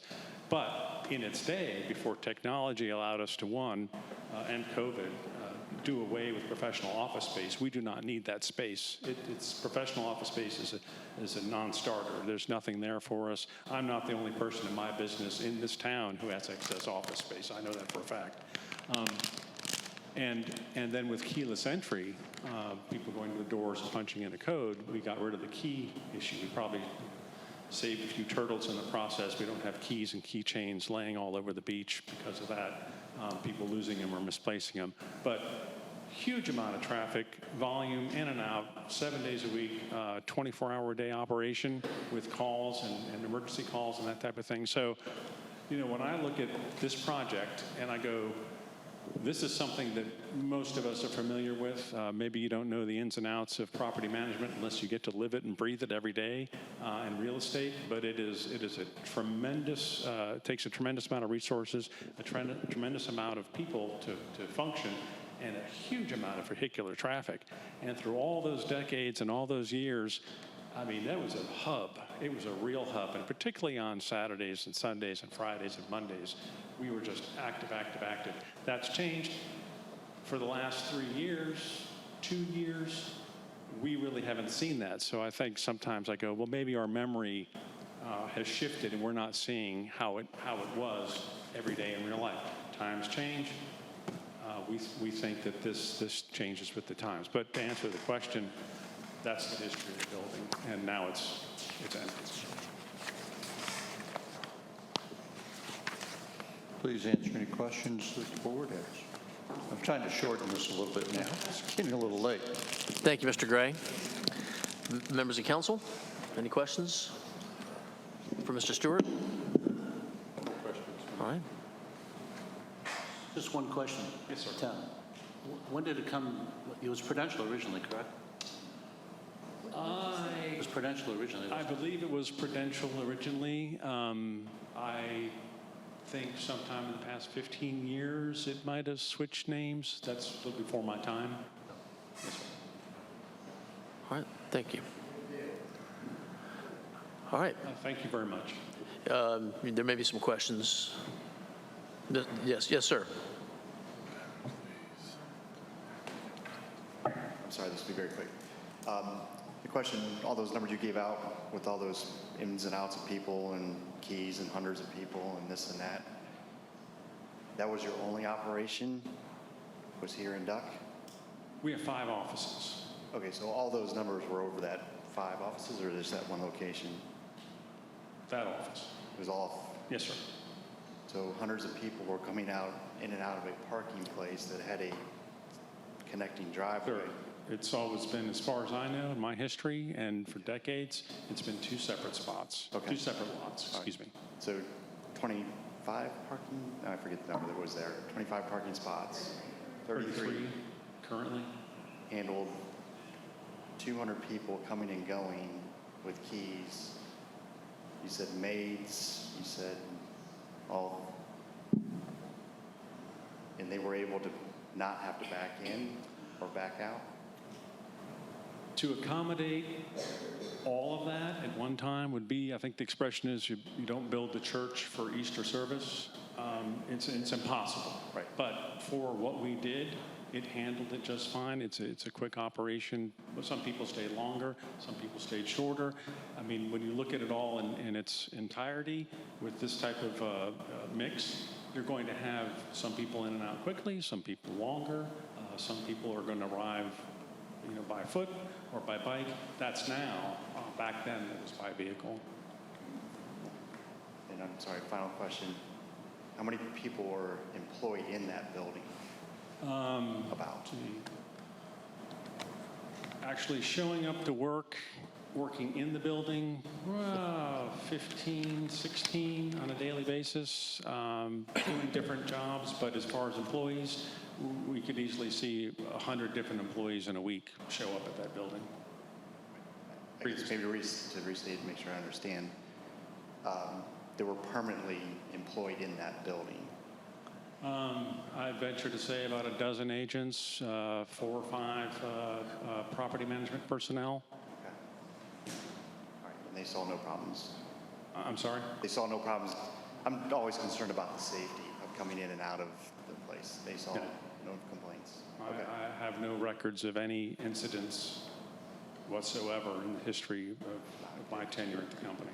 Okay, that's good. Yeah. Thank you. All right. Any other questions for Mr. Stewart? So how much time have you actually spent in that building, and how long have you been associated with it?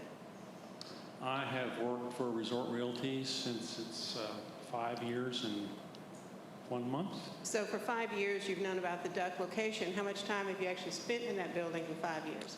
My office is in Nags Head. I spend so much time in other buildings and all properties that the company provides me with a vehicle just for that. Specifically, I could spend a whole day there. I could spend a weekend there. I could spend 1 hour. How could, but did you? Oh, yeah. Okay. I mean, over 5 years, I can't tell you how long I've spent there, but I'm in and out, in and out. So it's been empty for a couple of years. So for 2 or 3 years, you were in and out of there some. Yes, ma'am.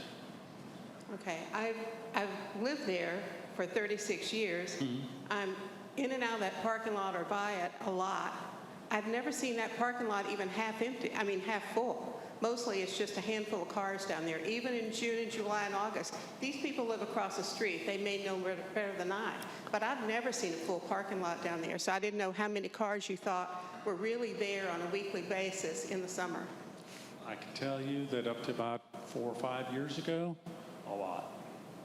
I don't know the number. Okay. Yeah. I know the traffic. I know the business. I'm sorry I'm skeptical. It's just I see that lot all the time, and I've not ever seen a full parking lot down there, even in July and August. Okay. All right. Mr. Gray, I'm sorry, any further questions? You've already asked your questions. Mr. Gray, anything further? I had a couple of witnesses, but frankly, due to the time, I'm going to rest on what we have at this stage. I would request the opportunity to give a closing statement after all the testified. And their closing comments. You'll get that opportunity. All right, at this time, members of the audience who have been sworn and wish to offer evidence beyond what you've already offered in your questioning, this is your opportunity to do so. If you'll please keep your comments to 3 minutes. Who wants to go first?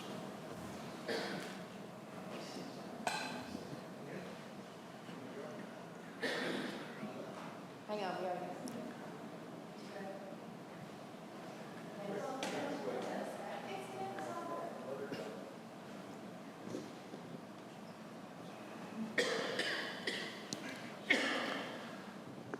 understand that tonight is a quasi-judicial hearing to make a decision. The definition of quasi-judicial decision listed in the zoning ordinance begins with the language, a decision involving the finding of facts. I submit that these are facts regarding the project. The town zoning ordinance defines development. The project proposed clearly meets the town zoning ordinance definition of development. The town zoning ordinance does not define nor address standards in any regard for redevelopment. It is a fact that the project does not meet the requirements necessary to be considered redevelopment as defined by the law cited by the town staff. It is a fact that identification of this project by town staff as redevelopment based on the definition and requirements of the North Carolina Urban Redevelopment Law is clearly not appropriate. It is a fact that the project includes demolition of all buildings, ingress-egress drives, and parking areas existing on the site. It is a fact that the project includes new construction of buildings, ingress-egress drives, and parking areas. It is a fact that the project clearly violates 3 requirements of the town zoning ordinance. The northern parking area does not have a zoning ordinance required turnaround. The southern parking area exceeds the zoning ordinance allowable length for a dead-end parking aisle.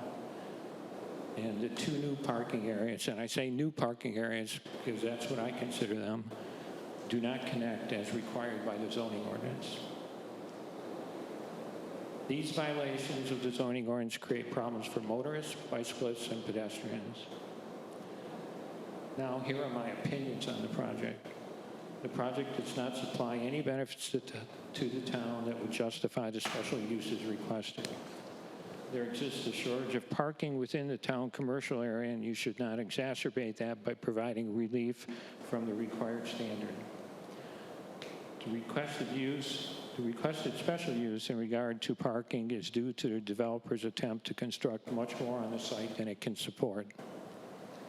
The only green areas on the site are due to the need to meet county health department standards and stormwater control requirements.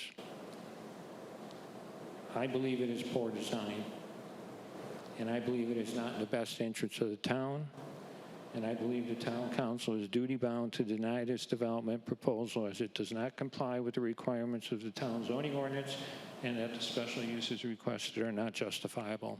Thank you very much. Thank you, sir. Ms.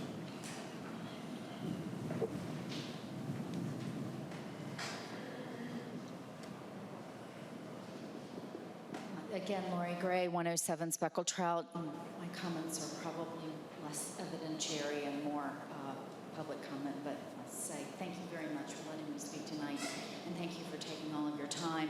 This is clearly a passionate issue for a lot of us here, and we really appreciate everything that the town's doing. The planning board and many citizens have expressed compelling points and arguments as to why the application should not be approved by the town council, and I fully support their position. I'm urging the town council to reject the special use permit application.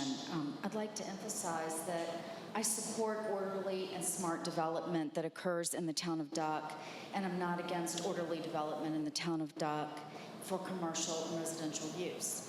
Redevelopment of existing properties, and I say redevelopment, I actually said it, redevelopment of existing properties is necessary. In fact, it's essential for the town of Duck to continue to flourish and for it to continue to be the town that it is, drawing in visitors and drawing additional businesses.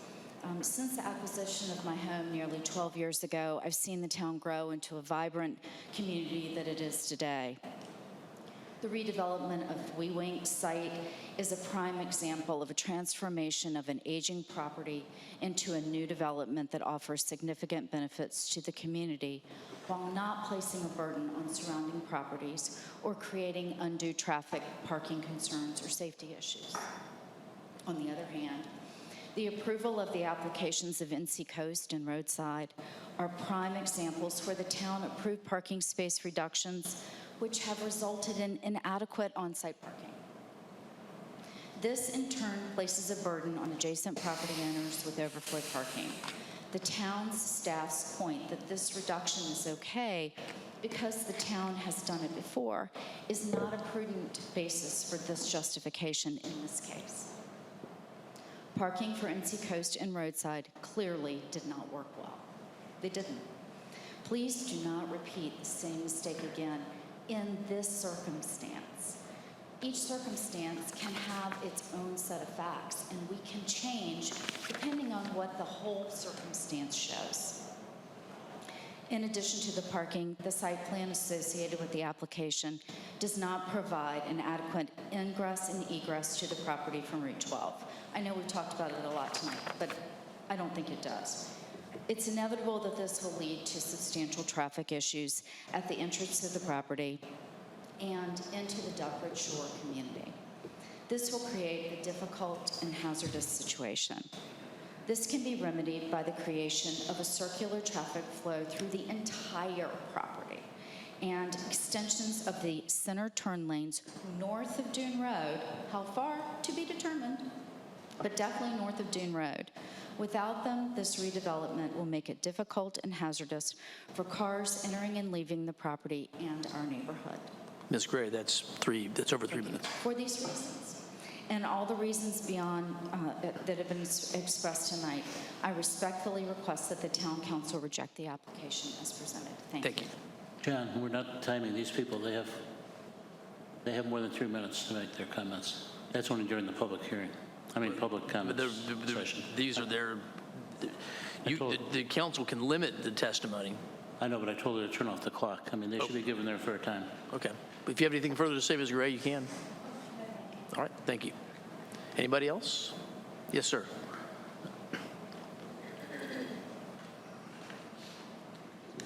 I'll try to do 3 minutes. Good.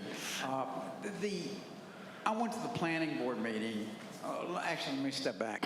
50 years ago, our family first bought properties in these neighborhoods over here. And we were delighted 20 years ago when the town people came together in this village to create a town to stop the concept of this density of development with a shopping center and a food line in the middle of it. And that created our town. And they created a vision for this town that had it to be like an interesting little village. And they created rules for this town that stopped what was happening with the county of Dare. I hope nobody's here from there, but the county of Dare was putting up tall, dense condominiums, and now we're kind of single-family homes with limited heights and limited number of bedrooms and adequate parking, all that sort of thing. The founders did a great job doing that, and Sandy and the rest of them have been enforcing those rules and trying to keep this town looking in the right way. I really want this. I would love to see new development on that piece of property with restaurants and the businesses. But my feeling is because they overbuilt and over the buildings there by putting more density and new uses into that property, they've required you to make exceptions. And there are certain exceptions which are kind of granted in the ordinances, 50% extra. You got a standard you're trying to meet, and you can blow it off by 50%. You've got parking that you're supposed to meet, and you can blow it off by 20%. And they've used all of those things, and the reason they've had to use them is because they built too much density into it, and I think they could solve the problem. Went to the planning board meeting, was a little bit, and now feel like the developers have somewhat insulted that process that the town put up of having staff look at things to make sure they met the definite criteria. And then the planning board looking at things and said, is this appropriate? Is there any other considerations? And the planning board said, we think you might have overbuilt it, come back and rethink it. And they came back with a 50 square foot reduction in the on one of the buildings. And that allowed them to have enough, a little bit extra space. They could have they could add one of the turnarounds in the dead end roads that was a problem. They put a fence and said we'll protect the Duckwood Shores property by putting a fence along. But they also said this is going to be in an easement area that we don't control, and the town is going to have to spend its money building the boardwalk along that easement area.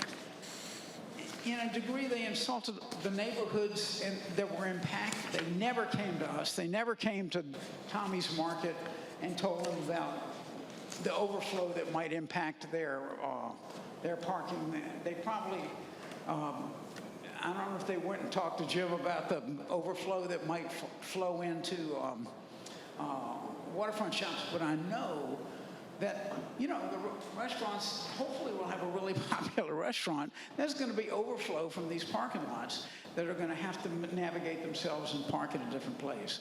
So they never came to Duckwood Shores or Tommy's Market, and I don't know about the rest of them, but they didn't treat the neighbors very well. They never talked to the Fagerstons, who lived just across the street. And then finally, I think they kind of insulted this council by bringing this project forward for debate tonight without serious modifications that address these problems. And it's not for us to decide how they should change their project, but I stand back and look at it and said, my goodness, if you didn't make it quite so big, you wouldn't be asking for 4 additional spaces. You wouldn't be asking for relief from some of the setbacks and other rules there. So I think that hopefully, Tom, I hope you can solve the problem, but I really encourage the council who's making the decisions now to reject these requests for these exceptions to make this project work. There's one final thought, is that the exceptions, things that will make this project work and be beneficial to the city, to the town and the community, all require extra cost. And they have not offered any proffers to put up anything. They gave you a strip of land, which on one screen showed it as a buffer, and the other screen showed it as a boardwalk. And sure, they gave you an easement, but they didn't offer to put up the funds to add that extra lane to go down to extend that turn lane. They didn't put up the funds to build the boardwalk and connect it to the sidewalk, that boardwalk that's in front of their things. They certainly haven't put up the funds to build a waterfront boardwalk that would have to surround Blue Point Restaurant. Anyway, so I really encourage you to reject it, and I think they're probably good people, but they've kind of insulted us, the neighbors, the planning board, who talked about it and gave them advice on what they should be thinking about, and they are presenting a plan and saying, hey, give us this plan, we'll maximize the thing. And guess what? But you'll have to pay for a whole bunch of extra stuff that is really going to be needed to solve what is going to be a continuing problem, which is congestion, getting in and out, and that sort of thing. So thank you for your time, and I'm sorry to be so aggravated. Thank you, sir.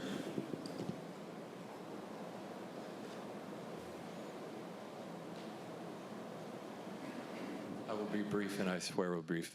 I'm not going to steal any mustard from everyone else. They basically have taken all my talking points. But I do want to state that I support their position, and I do not want this to pass in its present state.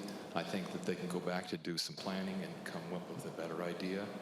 I think giving exceptions in this case is probably not the best. And I also think there are a lot of questions that were not answered quite correctly, or just were like assumptions that were being made. I have worked with the town of Duck. I like working with Sandy, Kay, Steve. I think you guys are all professionals. I live here because this is a beautiful place. I think you guys as commissioners are doing a great job, and I trust that you do that in this case. I think it just needs a little bit more work before the developers and the construction people can put it to bed correctly for you guys. I appreciate it. Thank you. Thank you.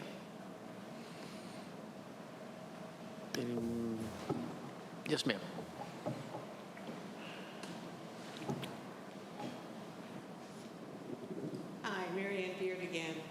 114 Dune Road. I first came to Duck in 1985, and I fell in love. And I fell in love with the fact that I just loved the village of Duck as it was at the time. I loved that Dune Road had several year-round people on the street. And most of all, I fell in love with that view and sound at the end of Dune Road. And I was so happy when it became a town 20 years ago. And I attended I had to stop thinking. I thought it was Zoom, but I guess it was YouTube, the planning board meeting. And I was dismayed at that meeting that I heard that there were such different rules for new development as opposed to redevelopment. And I understand the difference. If I'm remodeling my deck on my house, it's a little different than if I'm building a new house. But, you know, when I put in a new septic tank, I had to come up with and meet the rules as they are now. So I was really shocked when I heard that essentially the building would go down, the parking lots would go out and everything, but it was still considered a redevelopment. It didn't seem like a remodel or redevelopment. And if that's the case, if it's so different, I would ask you guys to please change your requirements for what's going on going forward as far as redevelopment and development. And I was heartened when I heard the planning board say, well, we reject this 3-2. You know, and I heard a lot of people at that meeting talk about overbuild, and I think that's the case too in this case. And I'm just really hoping, at least at this point, you will reject this application for this bill at this time. And I'm fine with having something there, just not what has been planned for there. It just seems like it's too much, and it hasn't been thought through enough. Thank you.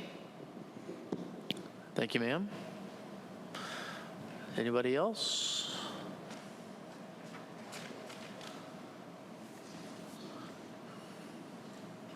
It's just sort of commentary. Right? Were you sworn earlier? Yes, sir. Yes, sir. I was. Can you hear me? Yes, we can. My name's Chef Westep, and I own Red Sky Cafe, Red Sky Catering, and NC Coast with the small parking lot down there. And I hear it. I've heard it since we got open, you know. I had people from 8 to 80. Is this thing working? Yeah. How small my parking lot was. And finally, I got so sick of it, I just had to tell them, you are down south, and it's cozy. But parking down here on the in Duck, and for me, listening to everything, for you council people, I don't envy any of y'all's job because, you know, it's like no matter what you do, this is politics. So no matter what you do, someone's not going to like it. For me, I came to Duck in 2002. May 10th will be the 20-year anniversary of Red Sky Cafe. And when I found Duck, what I found was we had a new town. We had a boardwalk being put up. And when I go around town, I say I'm from Duck, North Carolina.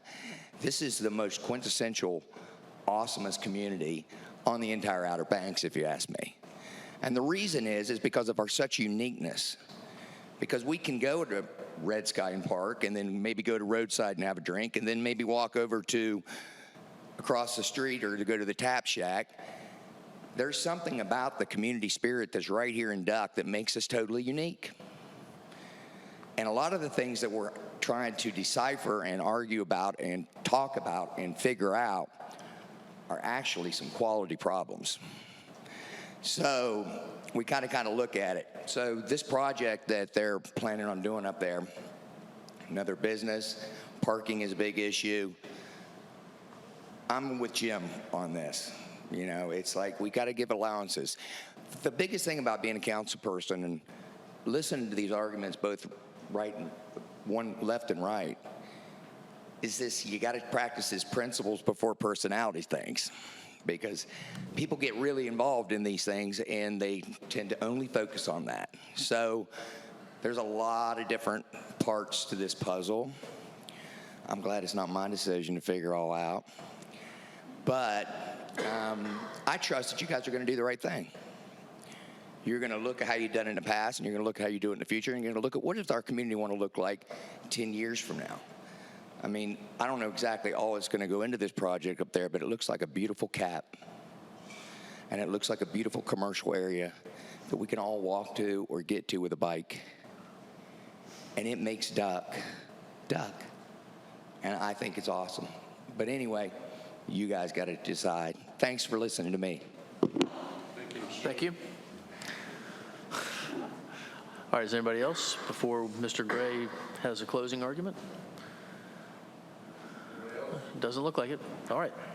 So, Mr. Gray, first, do you have any rebuttal evidence you wish to present, or do you just wish to do a closing argument? All right. It's your choice.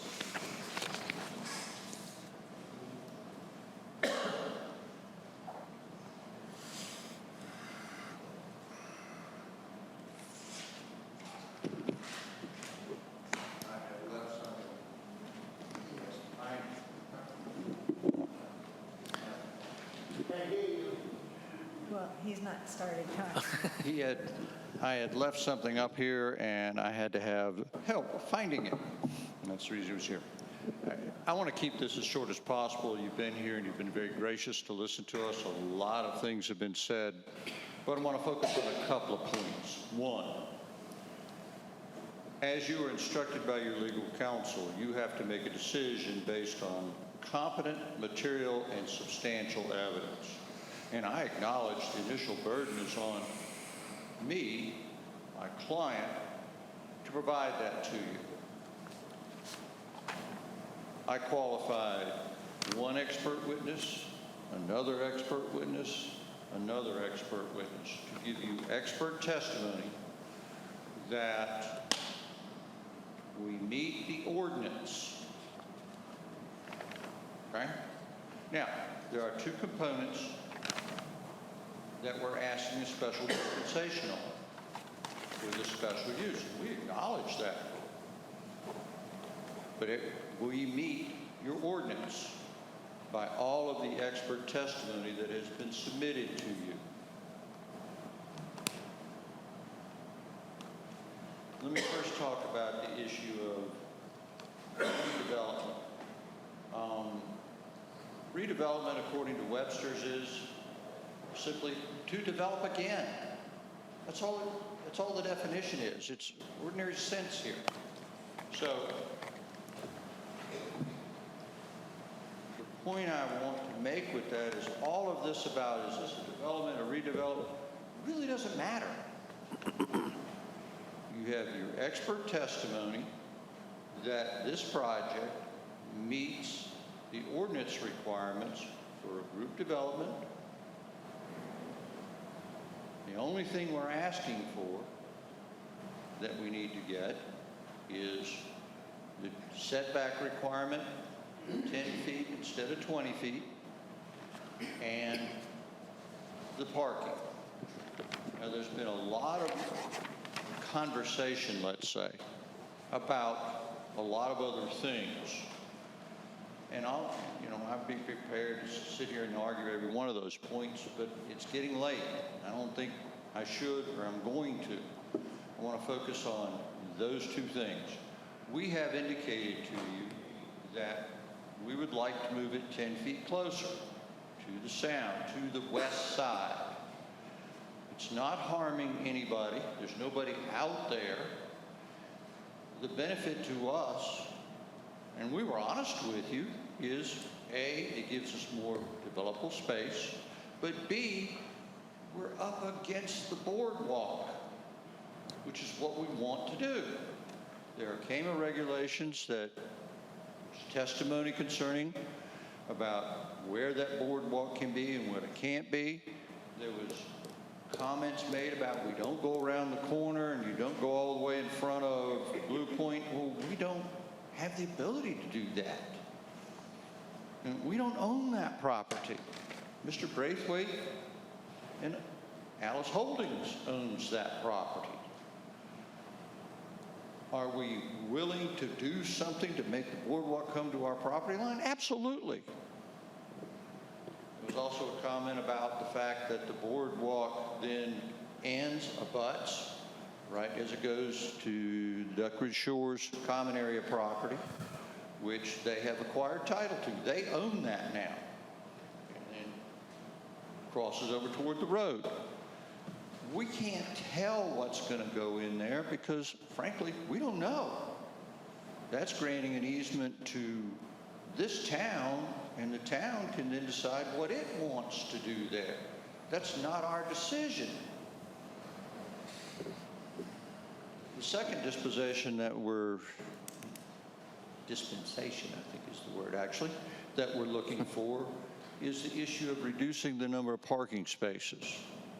And this one, I find the argument to be confusing to me.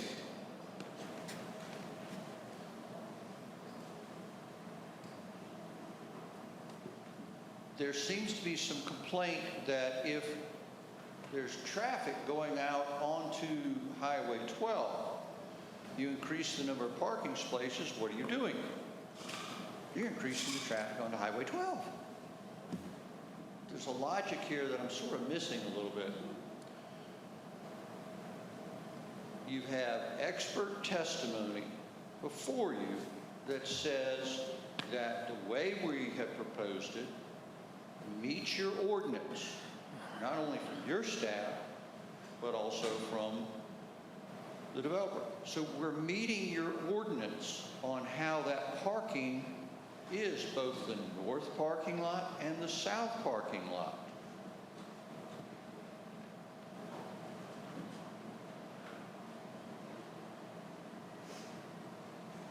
It's always the intent of a developer to develop and try and do the best use they can of their property.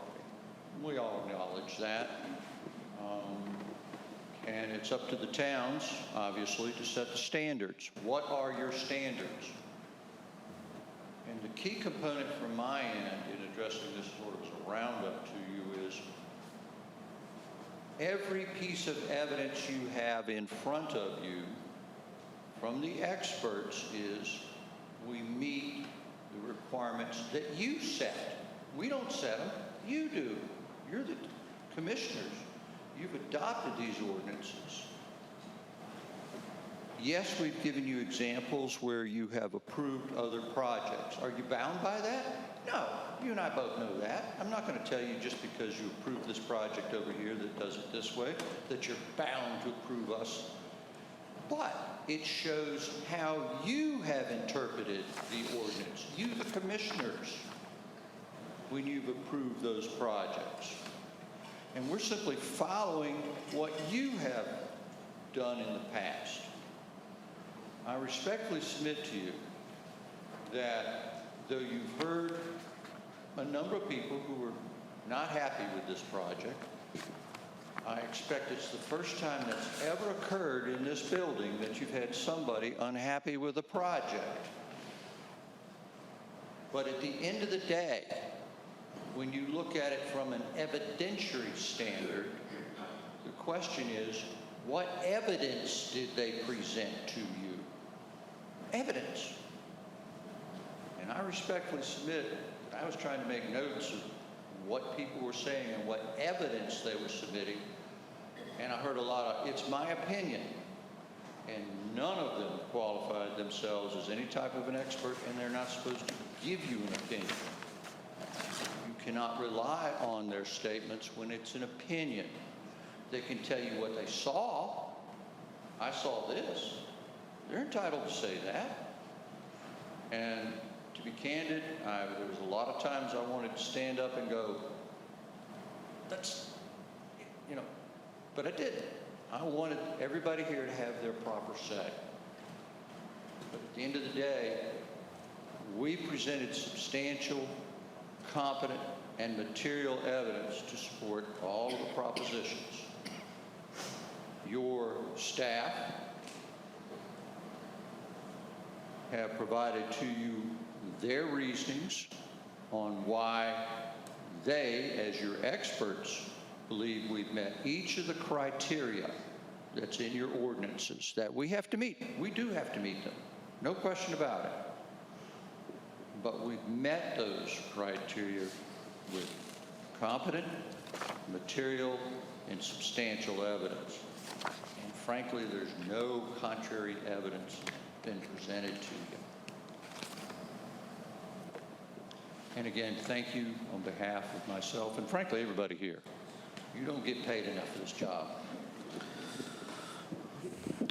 Thank you, Mr. Gray. Members of the council, I want to point out first that staff has compiled those emails that you all had talked about receiving prior to the hearing. They're kept in a package here, which I've provided to Mr. Gray. That will be made part of the record of the hearing, just for identification purposes. Also, staff provided a list of the written comments that had been received by staff, but that had not been shared with the council. The names and the addresses of those folks who had provided those comments, that will be made part of the record. And then I believe the record also includes the handout that Mr. Klebitz had submitted. So, And also the staff report. All the other materials, yes, those are part of the application. Just needed to make sure. Yes. And so, in light of that, does the board wish to receive any other or further evidence before you conclude the evidentiary portion of this hearing and begin your deliberations? Nothing further? I think we're set. All right. Then we will now conclude the evidentiary portion of this presentation and the consideration of this application, and the council may begin its deliberations. Thank you, John. Council is now open for deliberation. And whoever would like to start? Or comments? I've written down a few comments. Hopefully I can keep them succinct because we certainly have heard a lot tonight. And it's really clear that people are passionate about this issue from both sides. I think, personally, I've been here myself living here since 1988 and been a big part of what this town has been able to do. And I'm pleased to hear that so many people support what Duck is and what makes us unique. That goes with a vibrant commercial business environment here as well as residential. And we've done the vision. We've done, we've had a lot of public involvement over the years. We've gotten great support from the state agencies to allow us to get grants to really leverage our funds and do just tremendous things over the years. I've been personally extremely proud of the unique village that we've created. I think part of that was the village commercial development option that we came up with. And that gave us a lot of flexibility because of the smaller scale of the town and the ability to making it walkable, not to throw shade on any of our neighboring towns, but, a lot of them were bound by very strict zoning requirements that really, limited or has maybe limited them down the road as to what they could create.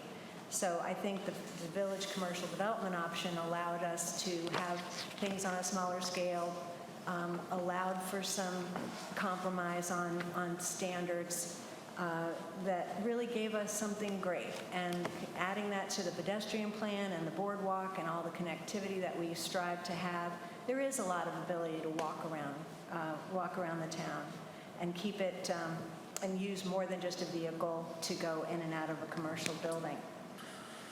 That said, I know the village commercial development option allowed us to really bend some rules that some people weren't in favor of. So I think as we heard tonight, we reevaluated the village commercial development option so that we wouldn't be able to just go, really off the rails in terms of allowances. I don't disagree that with the facts that we were presented with tonight. I don't disagree that this is a redevelopment based on the testimony that I heard this evening. I put a lot of confidence and faith in the staff and the experts of our staff more than anything, because I do feel, and I think what I heard this evening was that this has been being planned for over a year, that there's been a lot of conversations with staff, a lot of back and forth of ideas, of sharing ideas as we develop this phase of a new phase of our pedestrian plan and boardwalk and everything. I was appreciative of reminding us that we do talk about connecting that boardwalk if this project goes forward in some shape or fashion with the existing boardwalk. That is going to take some work with CAMA and that type of thing. I am very cognizant of the safety aspects that have been brought up tonight. I think that is what I've heard most about, is the safety of the of traffic and backing out onto Duck Road and that kind of thing. I don't have an issue with the setback request. It feels very legitimate. Traffic is a concern. Let's see, I just want to make sure I say everything here. I greatly appreciate the public involvement of all the comments we've heard tonight. I am reminded that when we listened to the redevelopment of the Winks project, the Wee Winks, that there was concern in the neighborhood of how that was going to affect traffic, and that's worked out well. I've heard good things about the Winks development. And I think that there's always fear of change and that kind of thing. I don't have an issue with the 3 stories, and I do see the ability to ask for the special use permit based on the fact that it, I can see where the special use permit, because it's a restaurant and because it's a group development, all comes into play. So for that reason, I feel it's very legitimate what is being requested. That said, I also have a lot of weight that I put on what the planning board came up with, and I do take credence with the fact that there was concern on the planning board that perhaps some of those questions have not been fully addressed. For that reason, I do believe that this project needs a little bit more thought before it's finalized, but on the whole, I do feel as though it's really got a lot of merit, and there's a really good case for a new, vibrant, mixed-use development on this site. I think that it's really very much in keeping with our village commercial aspects, having some residential, some commercial, some restaurant. I think it really does work. And I think that we also have seen parking restrictions reduced for mixed-use development. That would be Scarborough Fair, as I recall, where we do have residential and restaurant and retail, and there was some parking considerations there. I can't ignore the passion that I'm hearing tonight from the public, but I do feel like that this project is very close to being able to something that could be very workable for the town. I feel like it needs a little bit more work and further review before any final action could be taken. That's where I'm at with it. Thank you, Monica. Anybody else like to make any comments? Yeah, initially when I first looked at this, I thought this is packing a lot of stuff into a small space, and I'm really concerned about further development, because we've had this conversation before about how Duck is built out pretty much as far as it can go, and so that it concerns me. But there's already a building on this parcel of land. So redevelopment, which has been the biggest word used tonight, I think is really what's going on there. I do think, though, that this is a lot of stuff being stuffed into that small space. The safety aspect, I understand everybody's concerned. You don't want cars or trucks or anybody else backing out onto 12. We already know what the traffic is like here, and it's not getting better or worse because of this project. We can't legislate good driving habits. People are terrible drivers, and we got to live with that. That's just part of the way it exists. I don't really have a problem with the parking or the setback request that they're asking about. But as Monica said, I think there's some more work to be done, and I think that the developer needs to try to listen to whatever else was said here today and consider some of this stuff and see if there's some modifications that can be made in order to satisfy some of these concerns. And from my own private perspective, it's just, like I said, I think it's just a lot of stuff to squeeze into one space. And I think that the appetite is a little too big for that particular lot. Thank you. Would you like to weigh in? Well, I would say I appreciate everybody being here and expressing themselves. It's always very helpful to hear that, whether it's verbal or in writing. And I'd like to say it makes the decision easier, but it doesn't all the time. But it is very helpful. The one thing I would say is I had wished that it had gone back to the Planning Council before it came to us again, but that's not required, apparently. So they didn't have to do that. They did make modifications based on some of the input that they had heard, either from the Planning Council or probably just in general from public reaction. And that was, I think that was a good thing.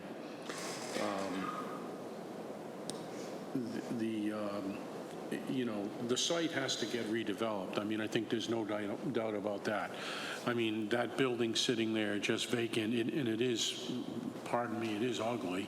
It doesn't fit with the, with the vision that we have for the town in terms of our elevations and decor and so on. And I think that the applicant did make modifications to comply with the way that we want, the community would like things to look in the town. It is a little more dense in a sense than we might be used to, because we've got a little more mixed use there than we've had in the past. But when I listen to all of the facts and how it measures up against our zoning requirements, I mean, it lines up pretty good, except for the setback and the parking spaces. The request for the waiver on the parking, it is for 4 spaces, which was surprising to me that that's all that it was, from what's required by the regulations. We have done it before. It doesn't mean, as someone said, we have to do it again. But it seems as though developing in the town of Duck, which is going to be primarily redevelopment because we don't really have any more available land, is going to have to be creative. And sometimes it's not going to be exactly the way we would like it in a perfect world, but we have to try and make it work within the boundaries of the reality that we have.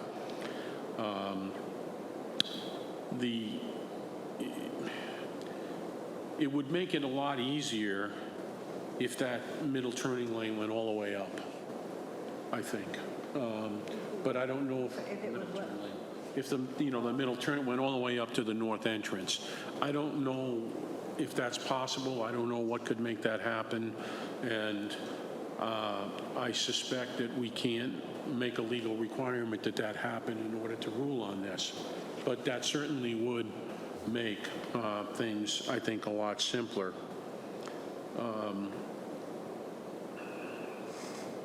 I assume that the comments that went on record tonight, I know they have to be accurate and truthful, but I also would believe that people would have to live up to the comments that they made tonight. If they say they're going to take care of stormwater issues, they have to do that. You can impose conditions. Pardon? You can, the council can impose reasonable conditions on if the application is approved. That's one way of holding people to their commitments. Okay. Yeah, I mean, other than those things that are already required by law, and as you heard, there's going to be other phases of approvals that will be required before they can actually construct the buildings. Okay. There is a list of conditions at the end of this I saw that. recommendation by staff. Well, I want to thank everyone for their comments this evening and to the group that brought the proposal to the town board. I'm not happy with it, but I was elected to uphold the rules of our town. And I trust our town engineer, community development, our planners are all telling us what is there and what isn't there. And the parking is my one big problem. And I don't know how we're going to correct it. Thanks. Thanks, Andy.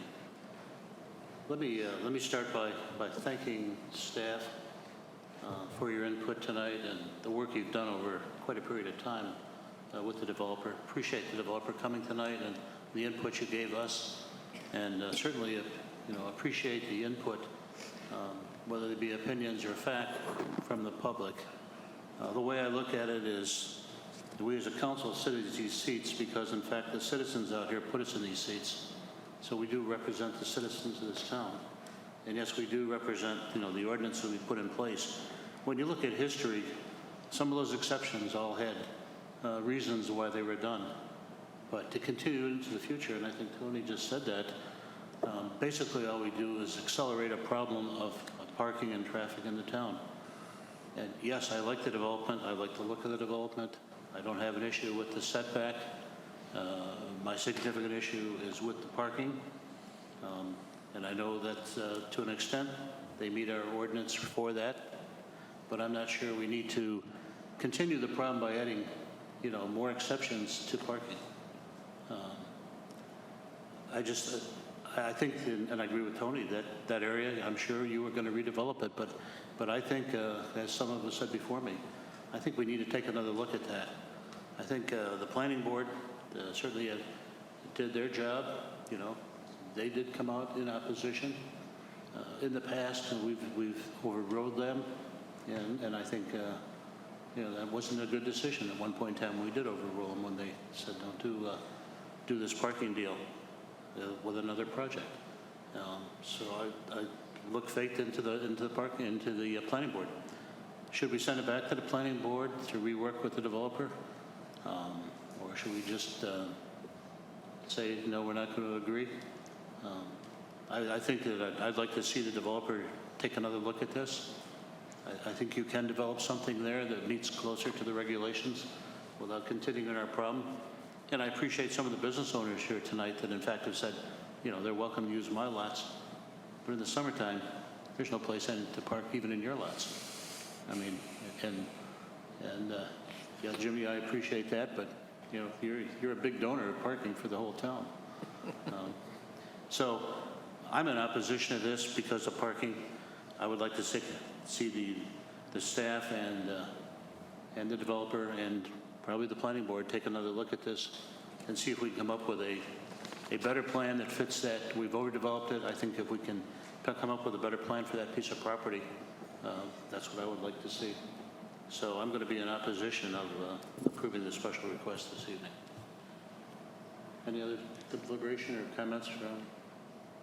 Procedurally, if we are asking for this decision to be continued, is that, if we reject this right now, what does that mean for this applicant? I seem to remember that we don't, I really don't want to just shut the door on this whole thing. And so I really want to be able to continue working through some of the issues that have been brought up. If you deny the application, that does not prohibit them from making changes and resubmitting. Okay. That's one remedy they have. Another remedy is to seek review in Superior Court of the council's decision if they think they can demonstrate that they've satisfied their burden of proving that the application as submitted satisfies the requirements of the ordinance, and that the council's decision is erroneous. And if they win at that level, they'd be entitled to the issuance of the permit. I'd just like to go, because parking is seems to be a point that we've heard a lot about tonight in the town. With our connectivity, we have done a lot of shared parking in this community. I have a parking lot myself across the street that is probably being used tonight by several people because there's not enough parking in the town to come to house a meeting of this size. Or in the past, most of my business closes at 5, so I don't really know what happens after 5 in my lot when I'm gone after a day of work, but I know that there's a lot of people parking across the street in Kellogg's, at the bank, at my office, and I think that's in the spirit of what goes on in this town after normal business hours, or even after some retail hours when stores are shut down. So I think there has to be some allowance for some flexibility. Again, that's why we have the village commercial development option. And I just want to say that I do not feel, I'll just add that I don't feel insulted whatsoever by this process whatsoever. I feel like there has been nothing but respectful dialogue and working behind the scenes for quite some time on something. It's a substantial project, and it is a kind of a good problem to have that everybody wants to be here. And I think that a lot of our work over the years has resulted in the special place we have now. And it's because of that flexibility and the working together that we have such a unique and vibrant community. In that case, I'd like to make a motion to deny the special use permit to redevelop the existing property in the Village Commercial District at 1248 Duck Road as a group development. Any discussion on the motion on the floor? Yeah, I'd like to send it back to the planning board and to the staff to see if they could work with the applicant and see if they can come up with some more parking somehow. And I really think that's up to the applicant to make that decision. Any other? Or some kind of shared parking arrangement or something. Do we need to deny this, or can we just tell them to go back to the drawing board? I don't think you can. I don't think you can. You have to give a vote up or down. I don't think you can. I mean, you could table maybe, but that you'd still have to make a decision based on what's been submitted. So. Okay. All right. Any further discussion on the motion on the floor? No. All in favor, please say aye. Aye. Aye. Opposed? Motion passes 5-0. Thank you for coming tonight, and hopefully we'll come up with a more applicable solution.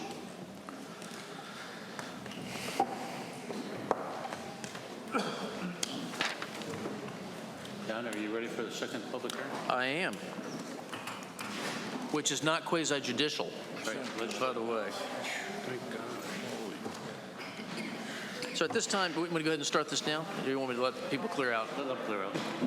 Okay, we're going to go on to item number 5B, the public hearing discussion consideration proposed full year 2023 budget. And that I'm going to turn over to Town Attorney John Leidy. Thank you, Mr. Mayor. At this time, we will open the public hearing to consider and discuss the manager's proposed fiscal year 2023 budget. This is a legislative matter, so sworn testimony is not needed, but it is an opportunity for the members of the public to hear about the budget and to make comment regarding that budget. We'll begin the presentation or the hearing with the presentation of the manager's budget. Thank you, Mr. Leidy. Good evening, Mayor and Council. Gosh, we've been here a while. So I provided you with the slide deck, which was reduced from what I did last year, which was about 60 slides and a presentation that lasted close to an hour. I suspect that you will not tolerate that this evening, so we're going to run through this fairly quickly. Mainly for the public that's watching this, so you know that the council heard a lot of detail about this budget on the revenue and expenditure side at their mid-month meeting in April. So I'm not going to go into that excruciating level of detail, but certainly willing to answer any questions you may have. So we're just going to do basically a summary review of the overall budget, revenues, expenditures, and then we'll get into the 5-year forecast. Again, Council, you've seen that before.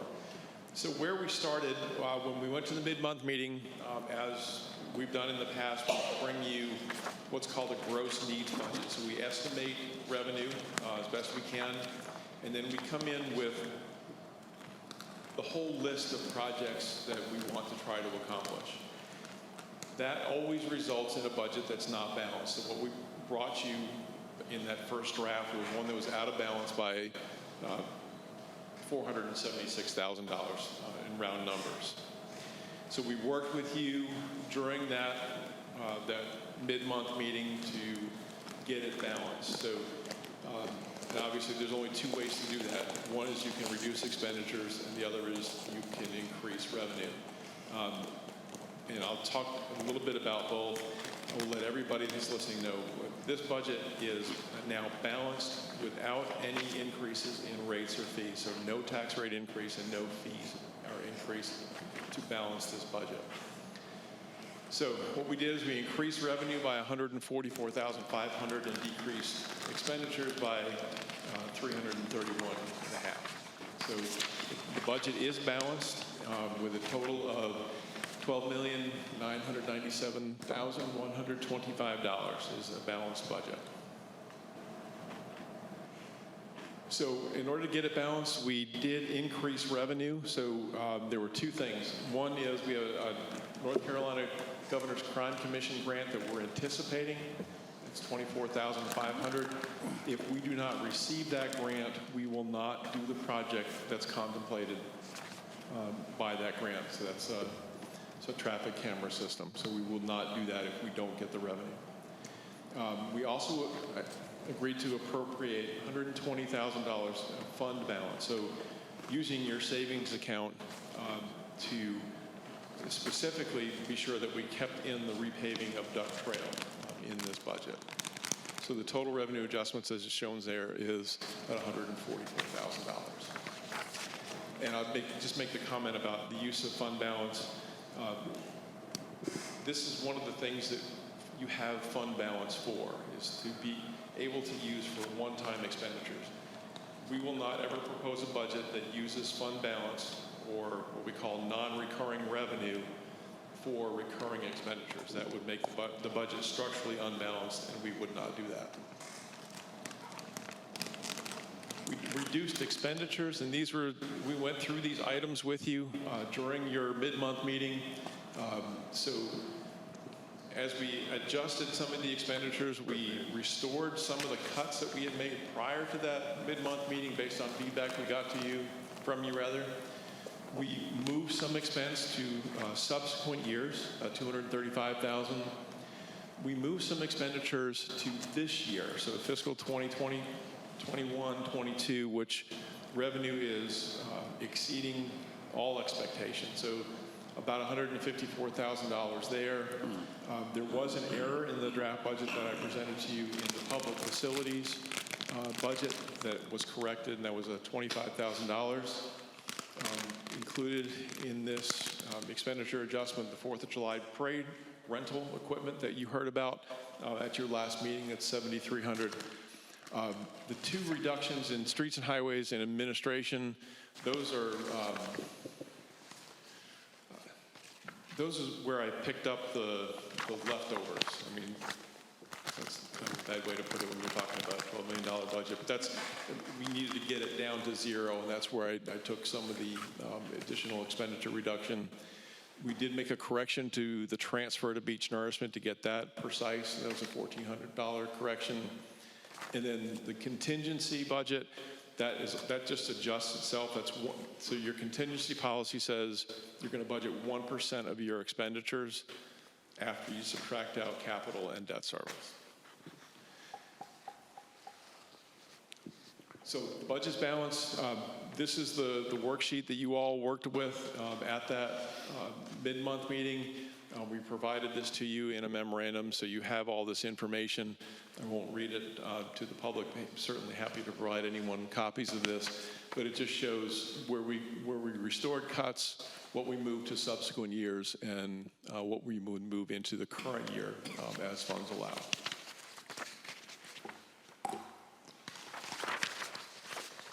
This table just shows you the revenue by source, so it's just, it's more aggregated. We don't do line item by line item here in this particular table. Basically, two major changes in revenue. So you see a 6.7% total reduction, 935,000. The biggest pieces of that are in transfers, so revenue that we get in from our own internal funds, in this case the Beach Nourishment Fund. We're going to transfer 902,000 less into the general fund in fiscal 23, and that's because the debt service has dropped significantly. And then last year when you're looking at fiscal 23, so this current fiscal year, we issued debt at $650,000 worth of debt, and that was for the radios and for some police vehicles. We're not going to be issuing any debt in fiscal 23, so that's why that other number is pretty big there.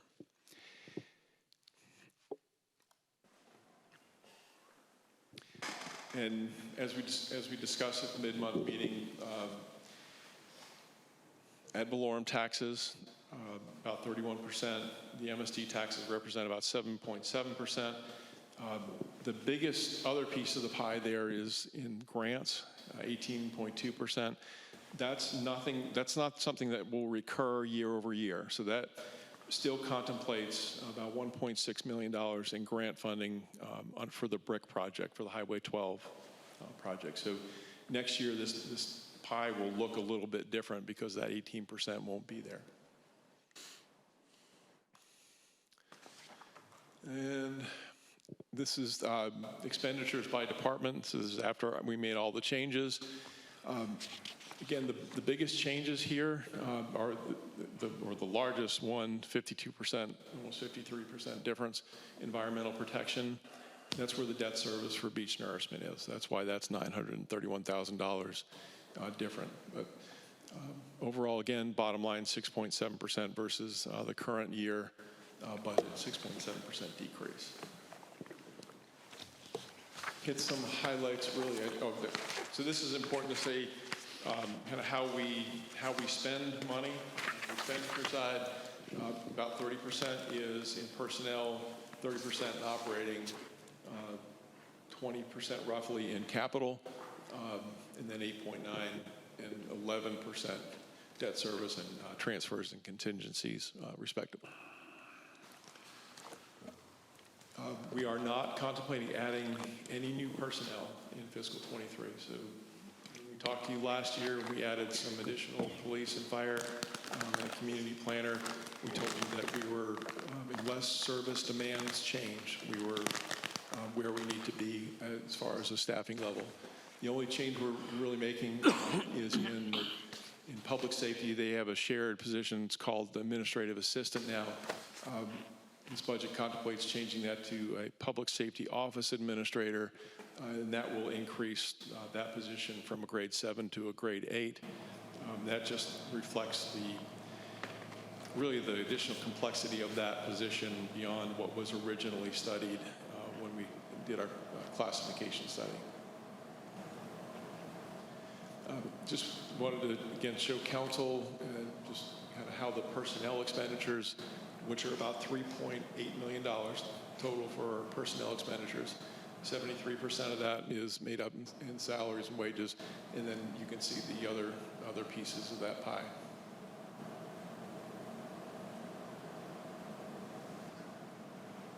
This is a chart that the Mayor Pro Tem really likes.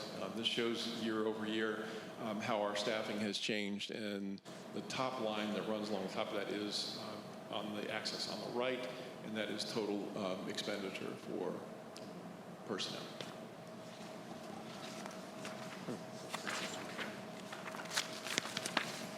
That's the organizational chart again. We're fully built out. That's probably too small for you to see, but you have that in your packet. In terms of personnel, a few adjustments. So we'll call a pay plan adjustment. The way our pay plan works is that every year we have to adjust the salary schedule. That's you saw that as part of your budget document. That's adjusted by the rate of inflation. And when you do that, some of the, especially our newer employees that are at the kind of the bottom of their range, fall below the minimum. So according to our policy, if someone falls below the minimum, we need to adjust their rate of pay to bring them up to the minimum of their pay range. And that here is 9 employees would fall off below the grade range minimum, and the total would bring that back fully loaded. So that's included the benefits that are salary dependent, about $18,000. We have some career development costs in police and fire. And then we talked with council at your mid-month meeting about COLA, and we decided that we're going to call this, the direction I received from you was to call it an additional 1.5% merit increase rather than calling it COLA.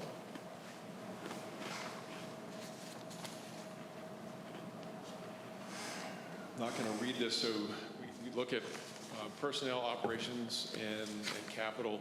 These are just some of the kind of the one-offs that are in the budget in the operations area. I'll highlight the governing body, the Vision 2027 update. So it's time to have the consultant come in and work through the process of updating the vision. So that's the price that Tyler Sinclair has given us for that. And then we'll skip on the capital. So all of these projects are explained in the capital improvement plan. So the budget document that you all received, and it's available on our website. It is a couple hundred pages, and the back end of that is the capital improvement plan that would describe each one of these projects in quite some detail. So this shows you expenditure of about $3 million for capital. The biggest chunk of that is the Highway 12 elevation project at about 2.6. You see the rest of those there.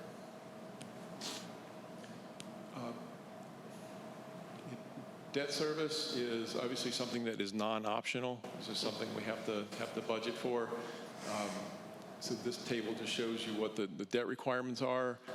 And then the other one, and I apologize for those that are trying to see this on these screens. Council, you have these tables, and this one is also in the budget document for people to read online. And it just shows kind of what our debt requirements are going into the future.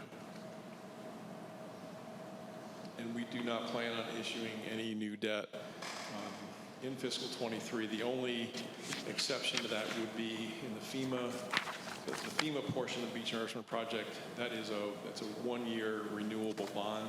So we may at some point, we will at some point have to refinance that particular chunk of money. It just shows you the breakdown. Public safety obviously is going to be your bigger expenditure departments because they are personnel intensive. Streets and highways showing at 22%. That's the Highway 12 project as well. And this just shows how by function things that get broken down. Again, public safety being the biggest chunk of that, about 34 cents of every dollar goes to public safety. And expenditures by department, we saw that in the beginning of the presentation, and we're still balanced. I'm not going to read, and I am going quickly. I know it's late. I'm not going to read all the assumptions built into the 5-year forecast. We discussed those with you at your mid-month. The only thing that's really changed in the in the model is we made the changes based on the shifting around of the expenditures that we discussed with you. Again, all this is in the budget document, much easier to read than it is on these screens. The big thing to look at is in fiscal 21-22 and 22-23, obviously we're required to have a balanced budget, so those lines meet. What this tells us is the out years, and we build in the projects that are the capital improvement plan projects.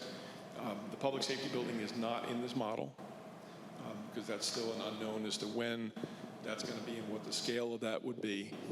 But absent that, all the other CIP items, including things that we would potentially issue debt for and service, that's all included in this.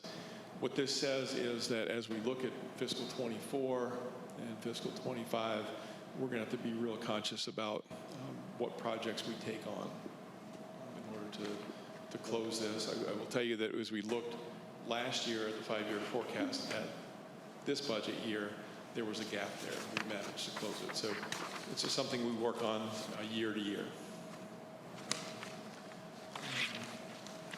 Not going to spend a whole lot of time on this. Personnel and operating obviously gets to be pretty linear, and then there's the capital kind of fluctuates up and down based on your capital improvement plan. And yeah, it's just some more spaghetti charts for you to look at, just based on the assumptions that are explained at the front end of the model here. And that's all I have. I know that probably went really fast. Happy to answer any questions council has, but this obviously is a time for you to receive public input. All right, do members of the council have any questions for Mr. Havens? No questions. All right. Still to approve it, first meeting in July, in June, correct? Yes, sir. I'm sorry, Don, what was that? We're going to approve the budget first meeting in June. Right, so it's scheduled for a vote first meeting in June. One of the things we'll be asking you this evening after you hear from the public is, do you want to have this on your agenda for your mid-month meeting this month? Right, for further discussion. Right, if you believe that there's anything we need to discuss. All right, thank you, Mr. Havens. All right, at this time, any member of the public who wishes to comment on the proposed budget is welcome to do so. Is there anyone here who wants to comment on the budget? If not, all right. Thank you very much. At this time, we will conclude the public hearing on the manager's proposed budget. Thank you, John. Item number 6, old business items referred from previous meetings. There's none at this time. Item number 7, new business, none at this time. Item number 8, items referred to in presentations from the town attorney. None at this time. There's a theme in there. Item number 9, items referred to in presentations from the town manager. Drew? I have a long report to give. No, I'm just kidding. Chief, we'll have the department directors do their very brief updates. Chief Ackerman, Chief Black, Ms. Cross, Ms. Legner, and then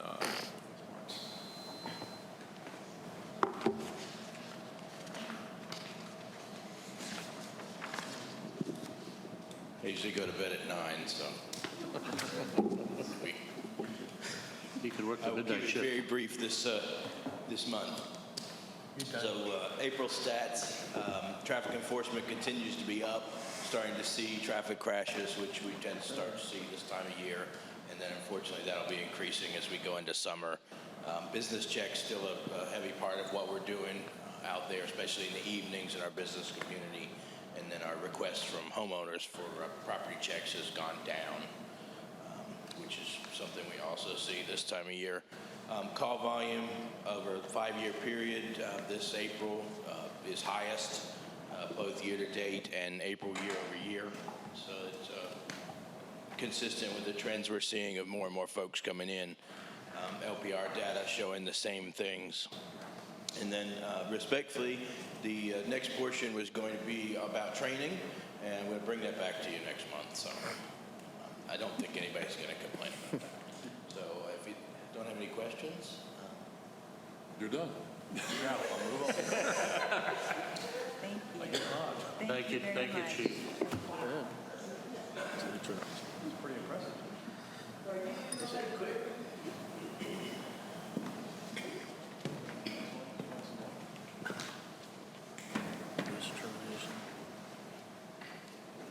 Okay, good evening again. I'll be as brief as possible tonight.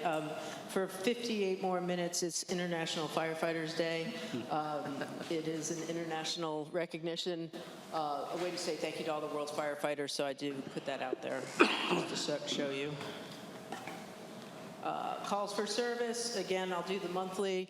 34 calls in the month of April. You can see it's pretty much on par for every year but the year of COVID there.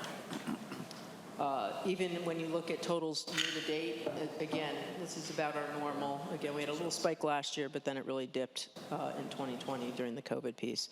You can see it broken down, as I usually do, by types of calls, just a few less from last year, and then when you put it in a pie chart, just to give you an idea, again, just under half are medical, and then it's a little bit of everything. When we look at training, we had 521 hours of training. 181 of those hours were career firefighters, 113 volunteer, and we completed 12 inspections. The focus of our training this month was extrication. I show these pictures quickly because when we talk extrication, we talk a lot about jaws of life and the spreaders and all those cool, really tools. These are called rescue jacks, and these are actually really important tools we have if we have to stabilize a vehicle, especially vehicles on their side or perhaps even upside down. So we did a lot of training over this past month, cutting up the cars, but then also using the rescue jacks to stabilize vehicles and then accessing. The picture all the way over to the right, there's actually a dummy that's suspended. That's a driver, so we put a rescue dummy in there who's seat belted in, and everyone had to get the dummy out without dropping him down. It was great training. What were they called, Chief? Rescue jacks. Rescue jacks. Thank you. I couldn't quite hear it. Yeah, if you would like a personal demonstration, come up. We'd be glad to pull them out for you. I wasn't here last month. Deputy Chief Bachelet and the town manager presented the engine. Thank you very much for approving that and getting that on the books. It's going to save the community a lot of money that we could sign by May 1st. So I want to say thank you for that. And to a question that Councilman Shiano had about how much we spend over time, I still don't know yet because engine isn't back. It should be back at the end of the week. But what I did want to show you, which is more important than price, is actually time out of service. So I did create this chart. We looked back since 2019, and I'll send this to you. It's late, but I will send it to you. But sometimes it could be just a gremlin that's not a costly fix, but the time it takes for them to get to the fix, it puts the apparatus out of service. So when you look at engine 11 from 2019 to 2022, we've had 127 days that engine 11's been out of service, and when I put the 40 plus, it's still out of service. We don't have it back yet. So when we look at trying to keep our fleet in service, that's what gets a little frightening. If you look at 2022, just real quickly, it's been a bad year overall for fleet maintenance. It's one of those years. 2019, not so bad, but if you look at 2022, all of our apparatus have been out for some type of repair. Not necessarily costly. I will say a little more costly this year. When I get those numbers, I will give them to you in an email. But this year has been significant for us in general, and it's just one of those years. That's why when we want to do a replacement, we want to try to stay on a replacement schedule so we can hopefully avoid these situations. So I just want to share that. I will send it to you in an email. Thanks, Tom. And then probably most significantly, we did have on April 23rd, the Southern Shores Mutual Aid fire. The picture on the left was actually taken, it was on social media, it was sent to me. It was taken from 10th Avenue, and the fire was up on, I believe, 5th. Just to give you an idea, and this is just towards the end of the fire. Great mutual aid response. It takes a village. So again, it was a second alarm. Engine 111 was there very quickly with 13 and 12 to keep it to the house of origin. So I just wanted to share that with you. Contained it to just that one house? Yeah, there's some damage to the Delta side, which would be the right-hand side. There was some heat and fire damage to that one, but nothing significant that they can't get back in it pretty quick. Scary. Thank you. Yeah. Yeah, we were really lucky that night with the weather and great response from all the helping. I just had a question about, it's 111 that we're replacing, right? 11. 11. Okay. Yes. And if you'll see, and I'll go back to it real get quick. I mixed know up it's late. on that. 111's actually been out for a while as well. Yeah, some stuff. Yeah, it's just Those this is are a both weird- engines. Those are both engines. Because we're still paying for 111. We're still paying for We 111. have one more year of that, or two, I guess. Two, Two, yeah. which I really like on the chart that you can see. Mm-hmm. And what are we going to do with 111 again?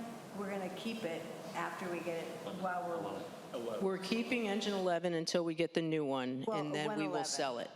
111. We just keep the 111. Oh, 111, yes. Okay. Yes.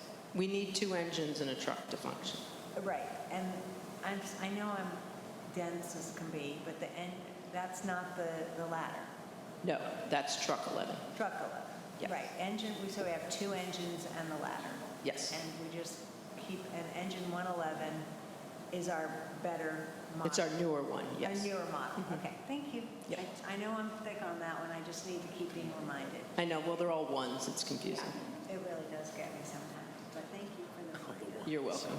Are those days out of service mechanically, or are they more fire-related with the apparatus? So mechanically, as a matter of fact, engine 111 is going to go back out because we had a minor little incident backing into the bay, so that's got to go back out to get fixed once engine 11 gets back. Engine 11 has a lot of gremlins. I know DC reported we thought it was transmission. There are some issues with the transmission, but it wasn't the $20,000 transmission, so you're welcome to look at any of our fleet maintenance reports. Thank you.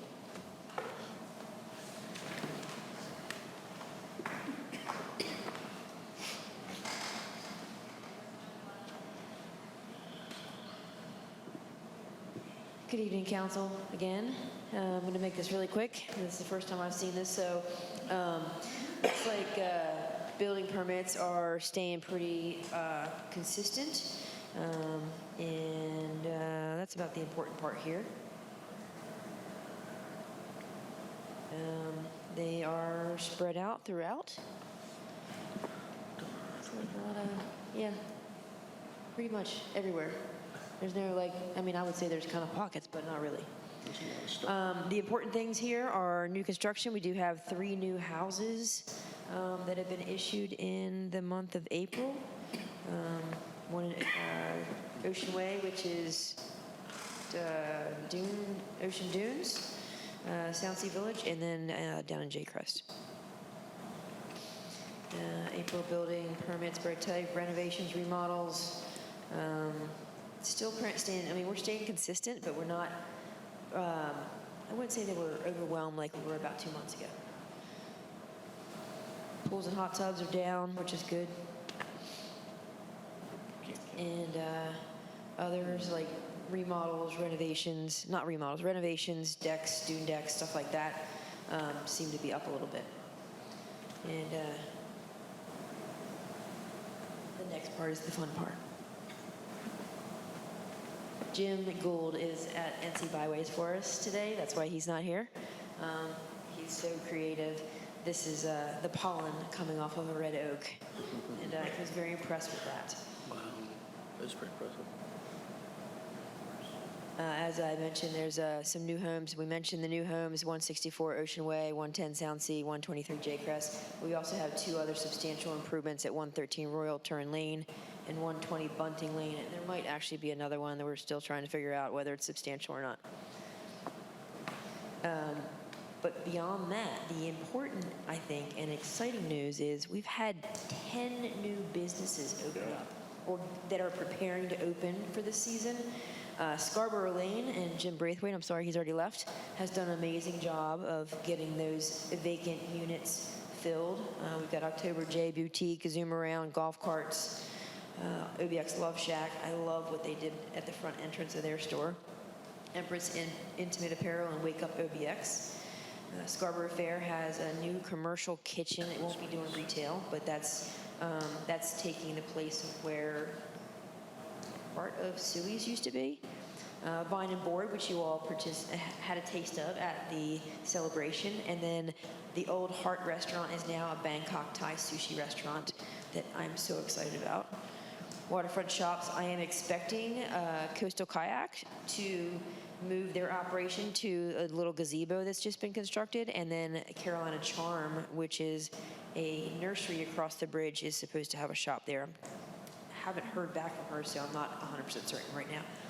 And then most importantly, Holy Cow Creamery opened up at Duck Deli. If you haven't been by, they have some yummy ice cream. Jim is leading the charge with Duck Sweep this season. We are back on schedule, working on Fridays when weather permits. There will not be a Duck Sweep this week because he's not here and I'm getting ready to leave for vacation. I expect right now he's been starting about 9:15. I expect that's going to start creeping up earlier and earlier until we get to about 7 a.m. The new meeting location this year is at the shed on the playground side because the dumpsters are conveniently located right there. So if you haven't participated in a duck sweep, we encourage you to join us. That's all I have. Any questions for council? Thank you, Sandy. Thank you. Good-looking group of volunteers. I said that's a good-looking group of volunteers on the duck sweep. See you next week.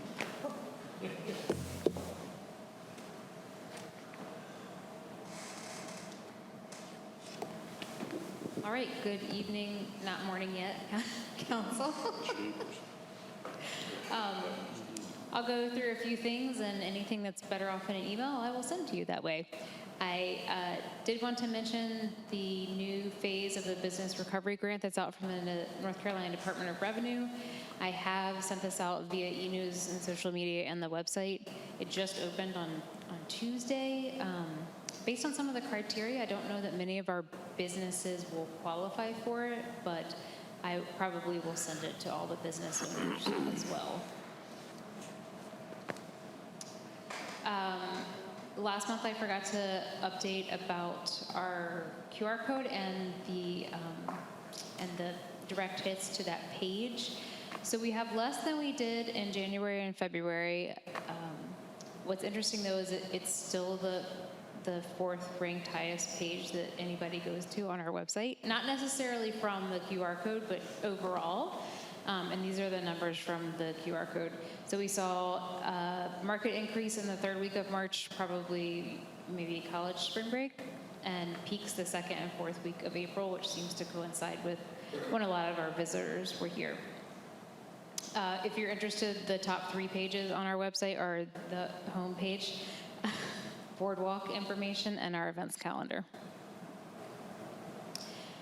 We will be updating the fridge cleaning in the next couple of weeks to reflect the new trash schedule and some other information that we've heard from the community they'd like to see, and we can fit it in our budget because we got the Albemarle Regional Planning Organization grant for our brochures. That is a direct pay grant, so the money I had budgeted for the brochure is just, it won't be expended, so I can use it to update the fridge cleans.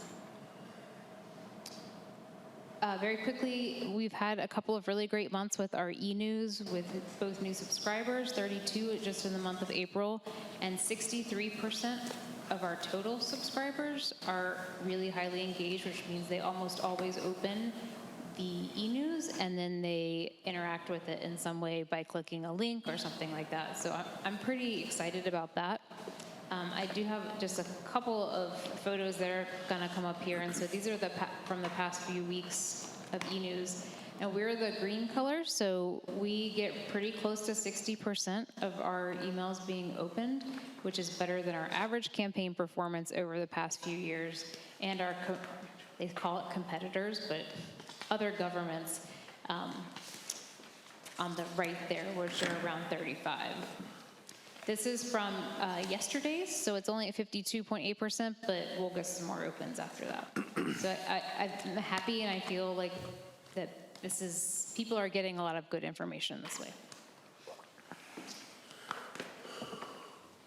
I did want to thank everyone for attending our 20th anniversary celebration on Sunday.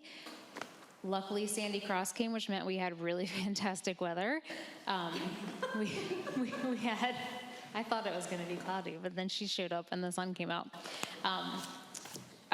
Great seeing everyone there. We had a couple of public engagement opportunities during the event. So the photo that just came up last there, that was with the RCCP grant table with VHB, where people had another opportunity to go with their dot stickers, which are the best, and help prioritize the projects that you heard that Candace gave us earlier.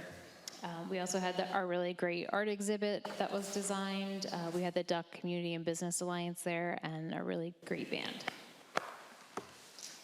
So you saw a picture there of some of our merchandise sales. So I wanted to mention those here as I give a very quick events update.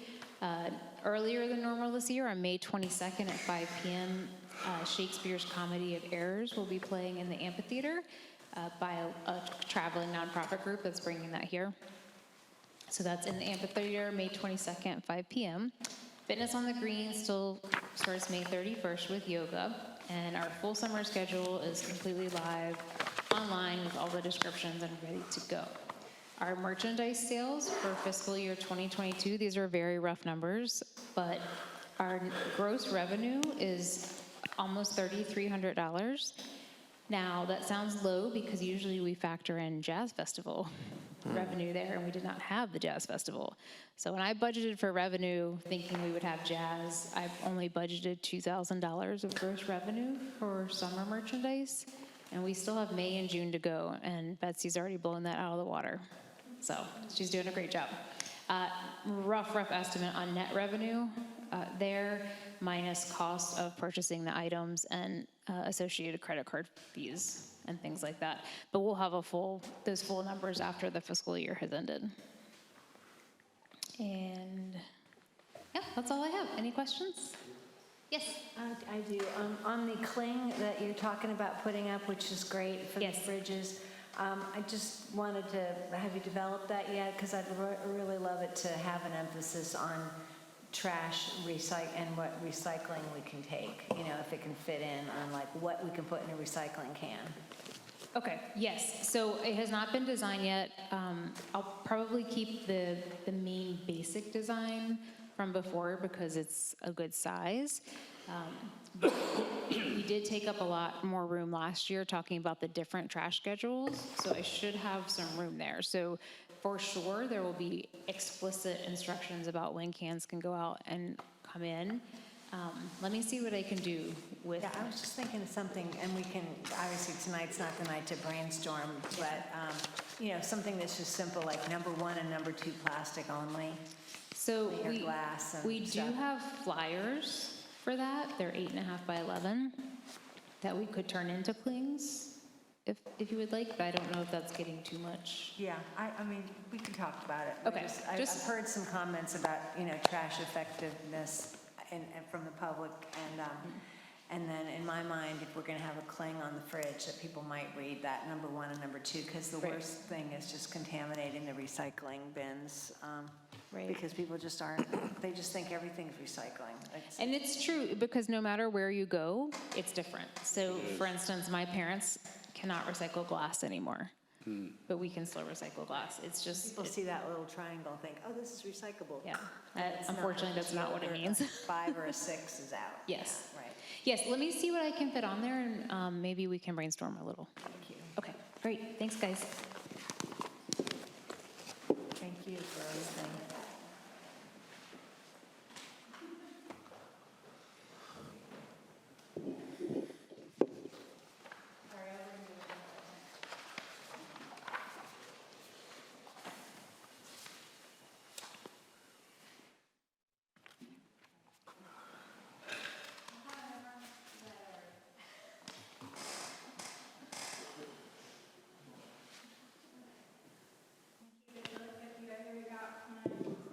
You already received my financial report from Drew, so I'm gonna go pretty quick here.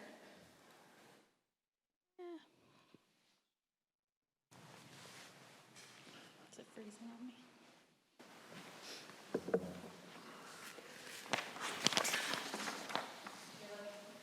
Yes.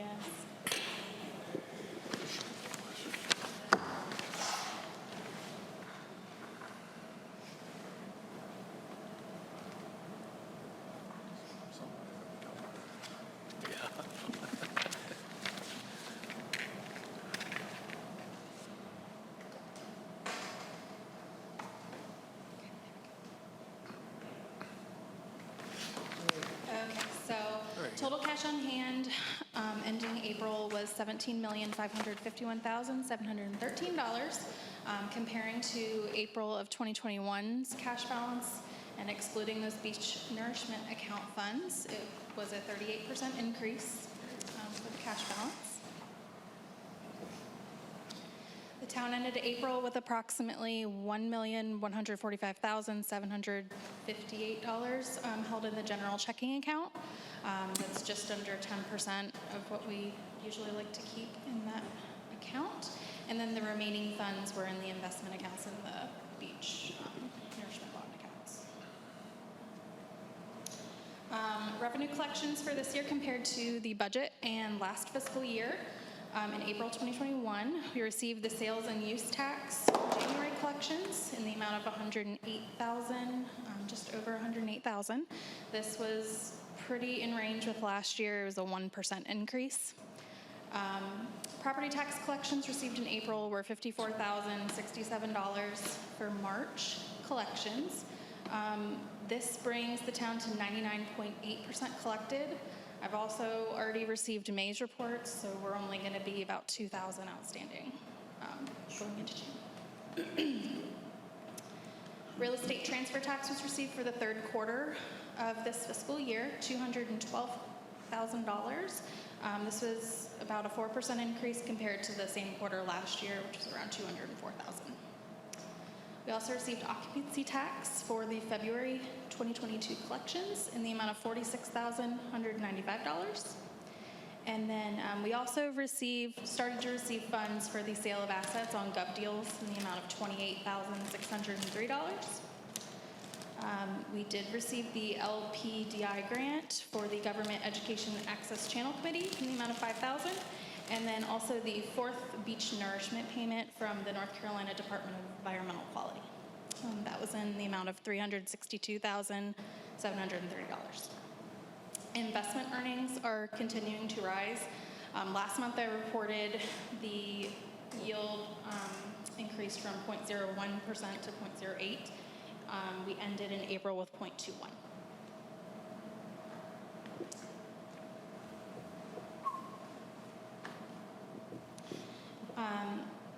Expenditures in comparison with the current budget and prior year totals. Overall, our expenses are within budget. We will be submitting some end-of-year budget amendments next month, just to kind of move between the lines that are over. And then the revenues versus expenditures, as you can see with the graph, revenues fluctuate from month to month. For April 2022, expenditures were higher than the revenues by $15,000. Exactly. Have any questions for me? Thank you, Jessica. No problem.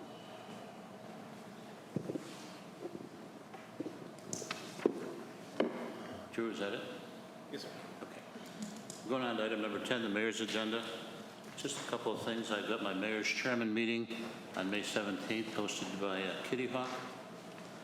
As of last week, I'm officially off the North Carolina League of Municipalities Board, and I'm pleased that Elizabeth Morey, the mayor of Southern Shores, actually is replacing me as a rep in District 1. And of course, our town manager remains on the board, so we're still well represented in Raleigh. And I'd also like to thank Lori, actually, for her support over the last 4.5 years. From time to time, I had to call upon her for a little bit of help with the league activities, and I really appreciate that.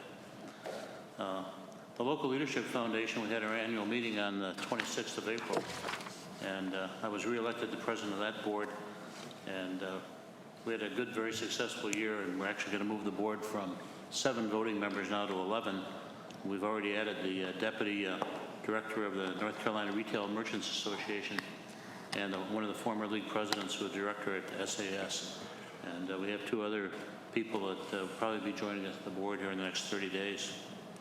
And just want to thank Christian and Betsy and all that were involved and from the town staff on the 20th anniversary celebration. It was a great activity, great fun. I think everybody really enjoyed it.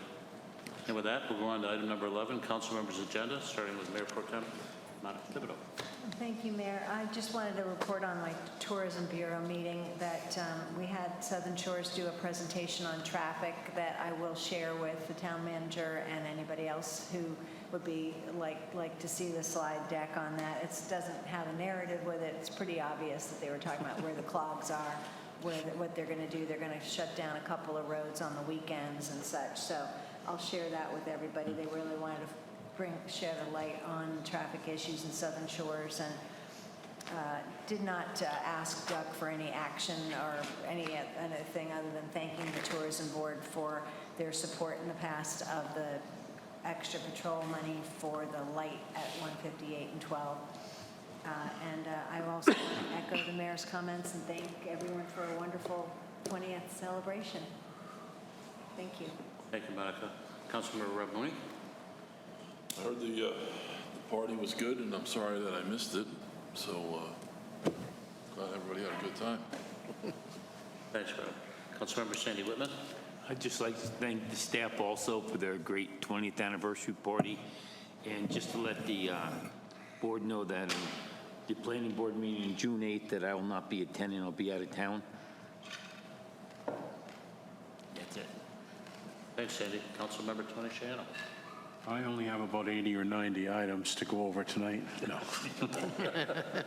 No, thank you for a good job on the budget. I think we're in good shape for this time of the year. Thank you, Tony. Then item number 12, other business. Would anyone else like to address the council this evening, public comment-wise? Please come to the podium, state your name and address, and limit your comments to 3 minutes if at all possible. Dennis Wojcik, 103 Dune Road.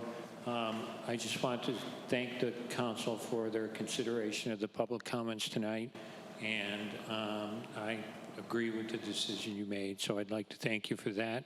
I'd like to thank the staff for the hard work they do, and I'd also like to apologize to Sandy for interrupting her during the hearing. It was unprofessional, and I should not have done that. And I would also like for it not to fall off the table that center left turn lane to reach the north entrance there. That site's going to be developed at some point in time. I think it's necessary. I'm a retired engineer, 30 years in, longer than that in the business. I've looked at the plans for that rebuild of NC-12. I certainly think that it can be built to that southern entrance without a problem. Getting it to the northern entrance, I don't think can be done feasibly. So I'd just like to not forget about that, because when that site's going to be developed, it's going to be needed. And I'd also encourage you to, if there is going to be consideration given to redevelopment items, that somehow that is put into the ordinance so it's clear what those considerations are and what is considered redevelopment. And thank you again for your time. Thank you for your comments, and thank you for your participation this evening. Anybody else like to address the council? Is anybody in the back row awake? Thanks for being here. Is there any other business to come before council this evening? I want to remind council, and you're going to see this in probably email to come out, but we are going to have a mid-month meeting on May 18th, and it's going to be doing the ethics training. So 4 of us are involved, and Tony, unless we add other to the agenda, you may be excused by me. I'm done. No, not tonight. Not tonight. On the 18th, I'm not available for that one. That's good. You already got your ethics training then. And we're also planning at this point in time a mid-month, June 15th meeting to do emergency management, correct? So are you saying we are having a meeting? Yes. Even though it's going to be just an ethics training meeting? It'll be ethics training, but the 4 of us are going to be here, so it'll be a public meeting. We're also going to be joined by some staff that are going to attend the meeting, the ethics training. We have to have a formal meeting. If you have a quorum. So therefore, I'll remind council the next meeting will be the mid-month on May 18th, and we're going to be doing ethics training, and maybe 1 or 2 other items if we get added to the agenda. With that, I'll entertain a motion for adjournment. So moved. All in favor, please say aye. Aye. Meeting is adjourned.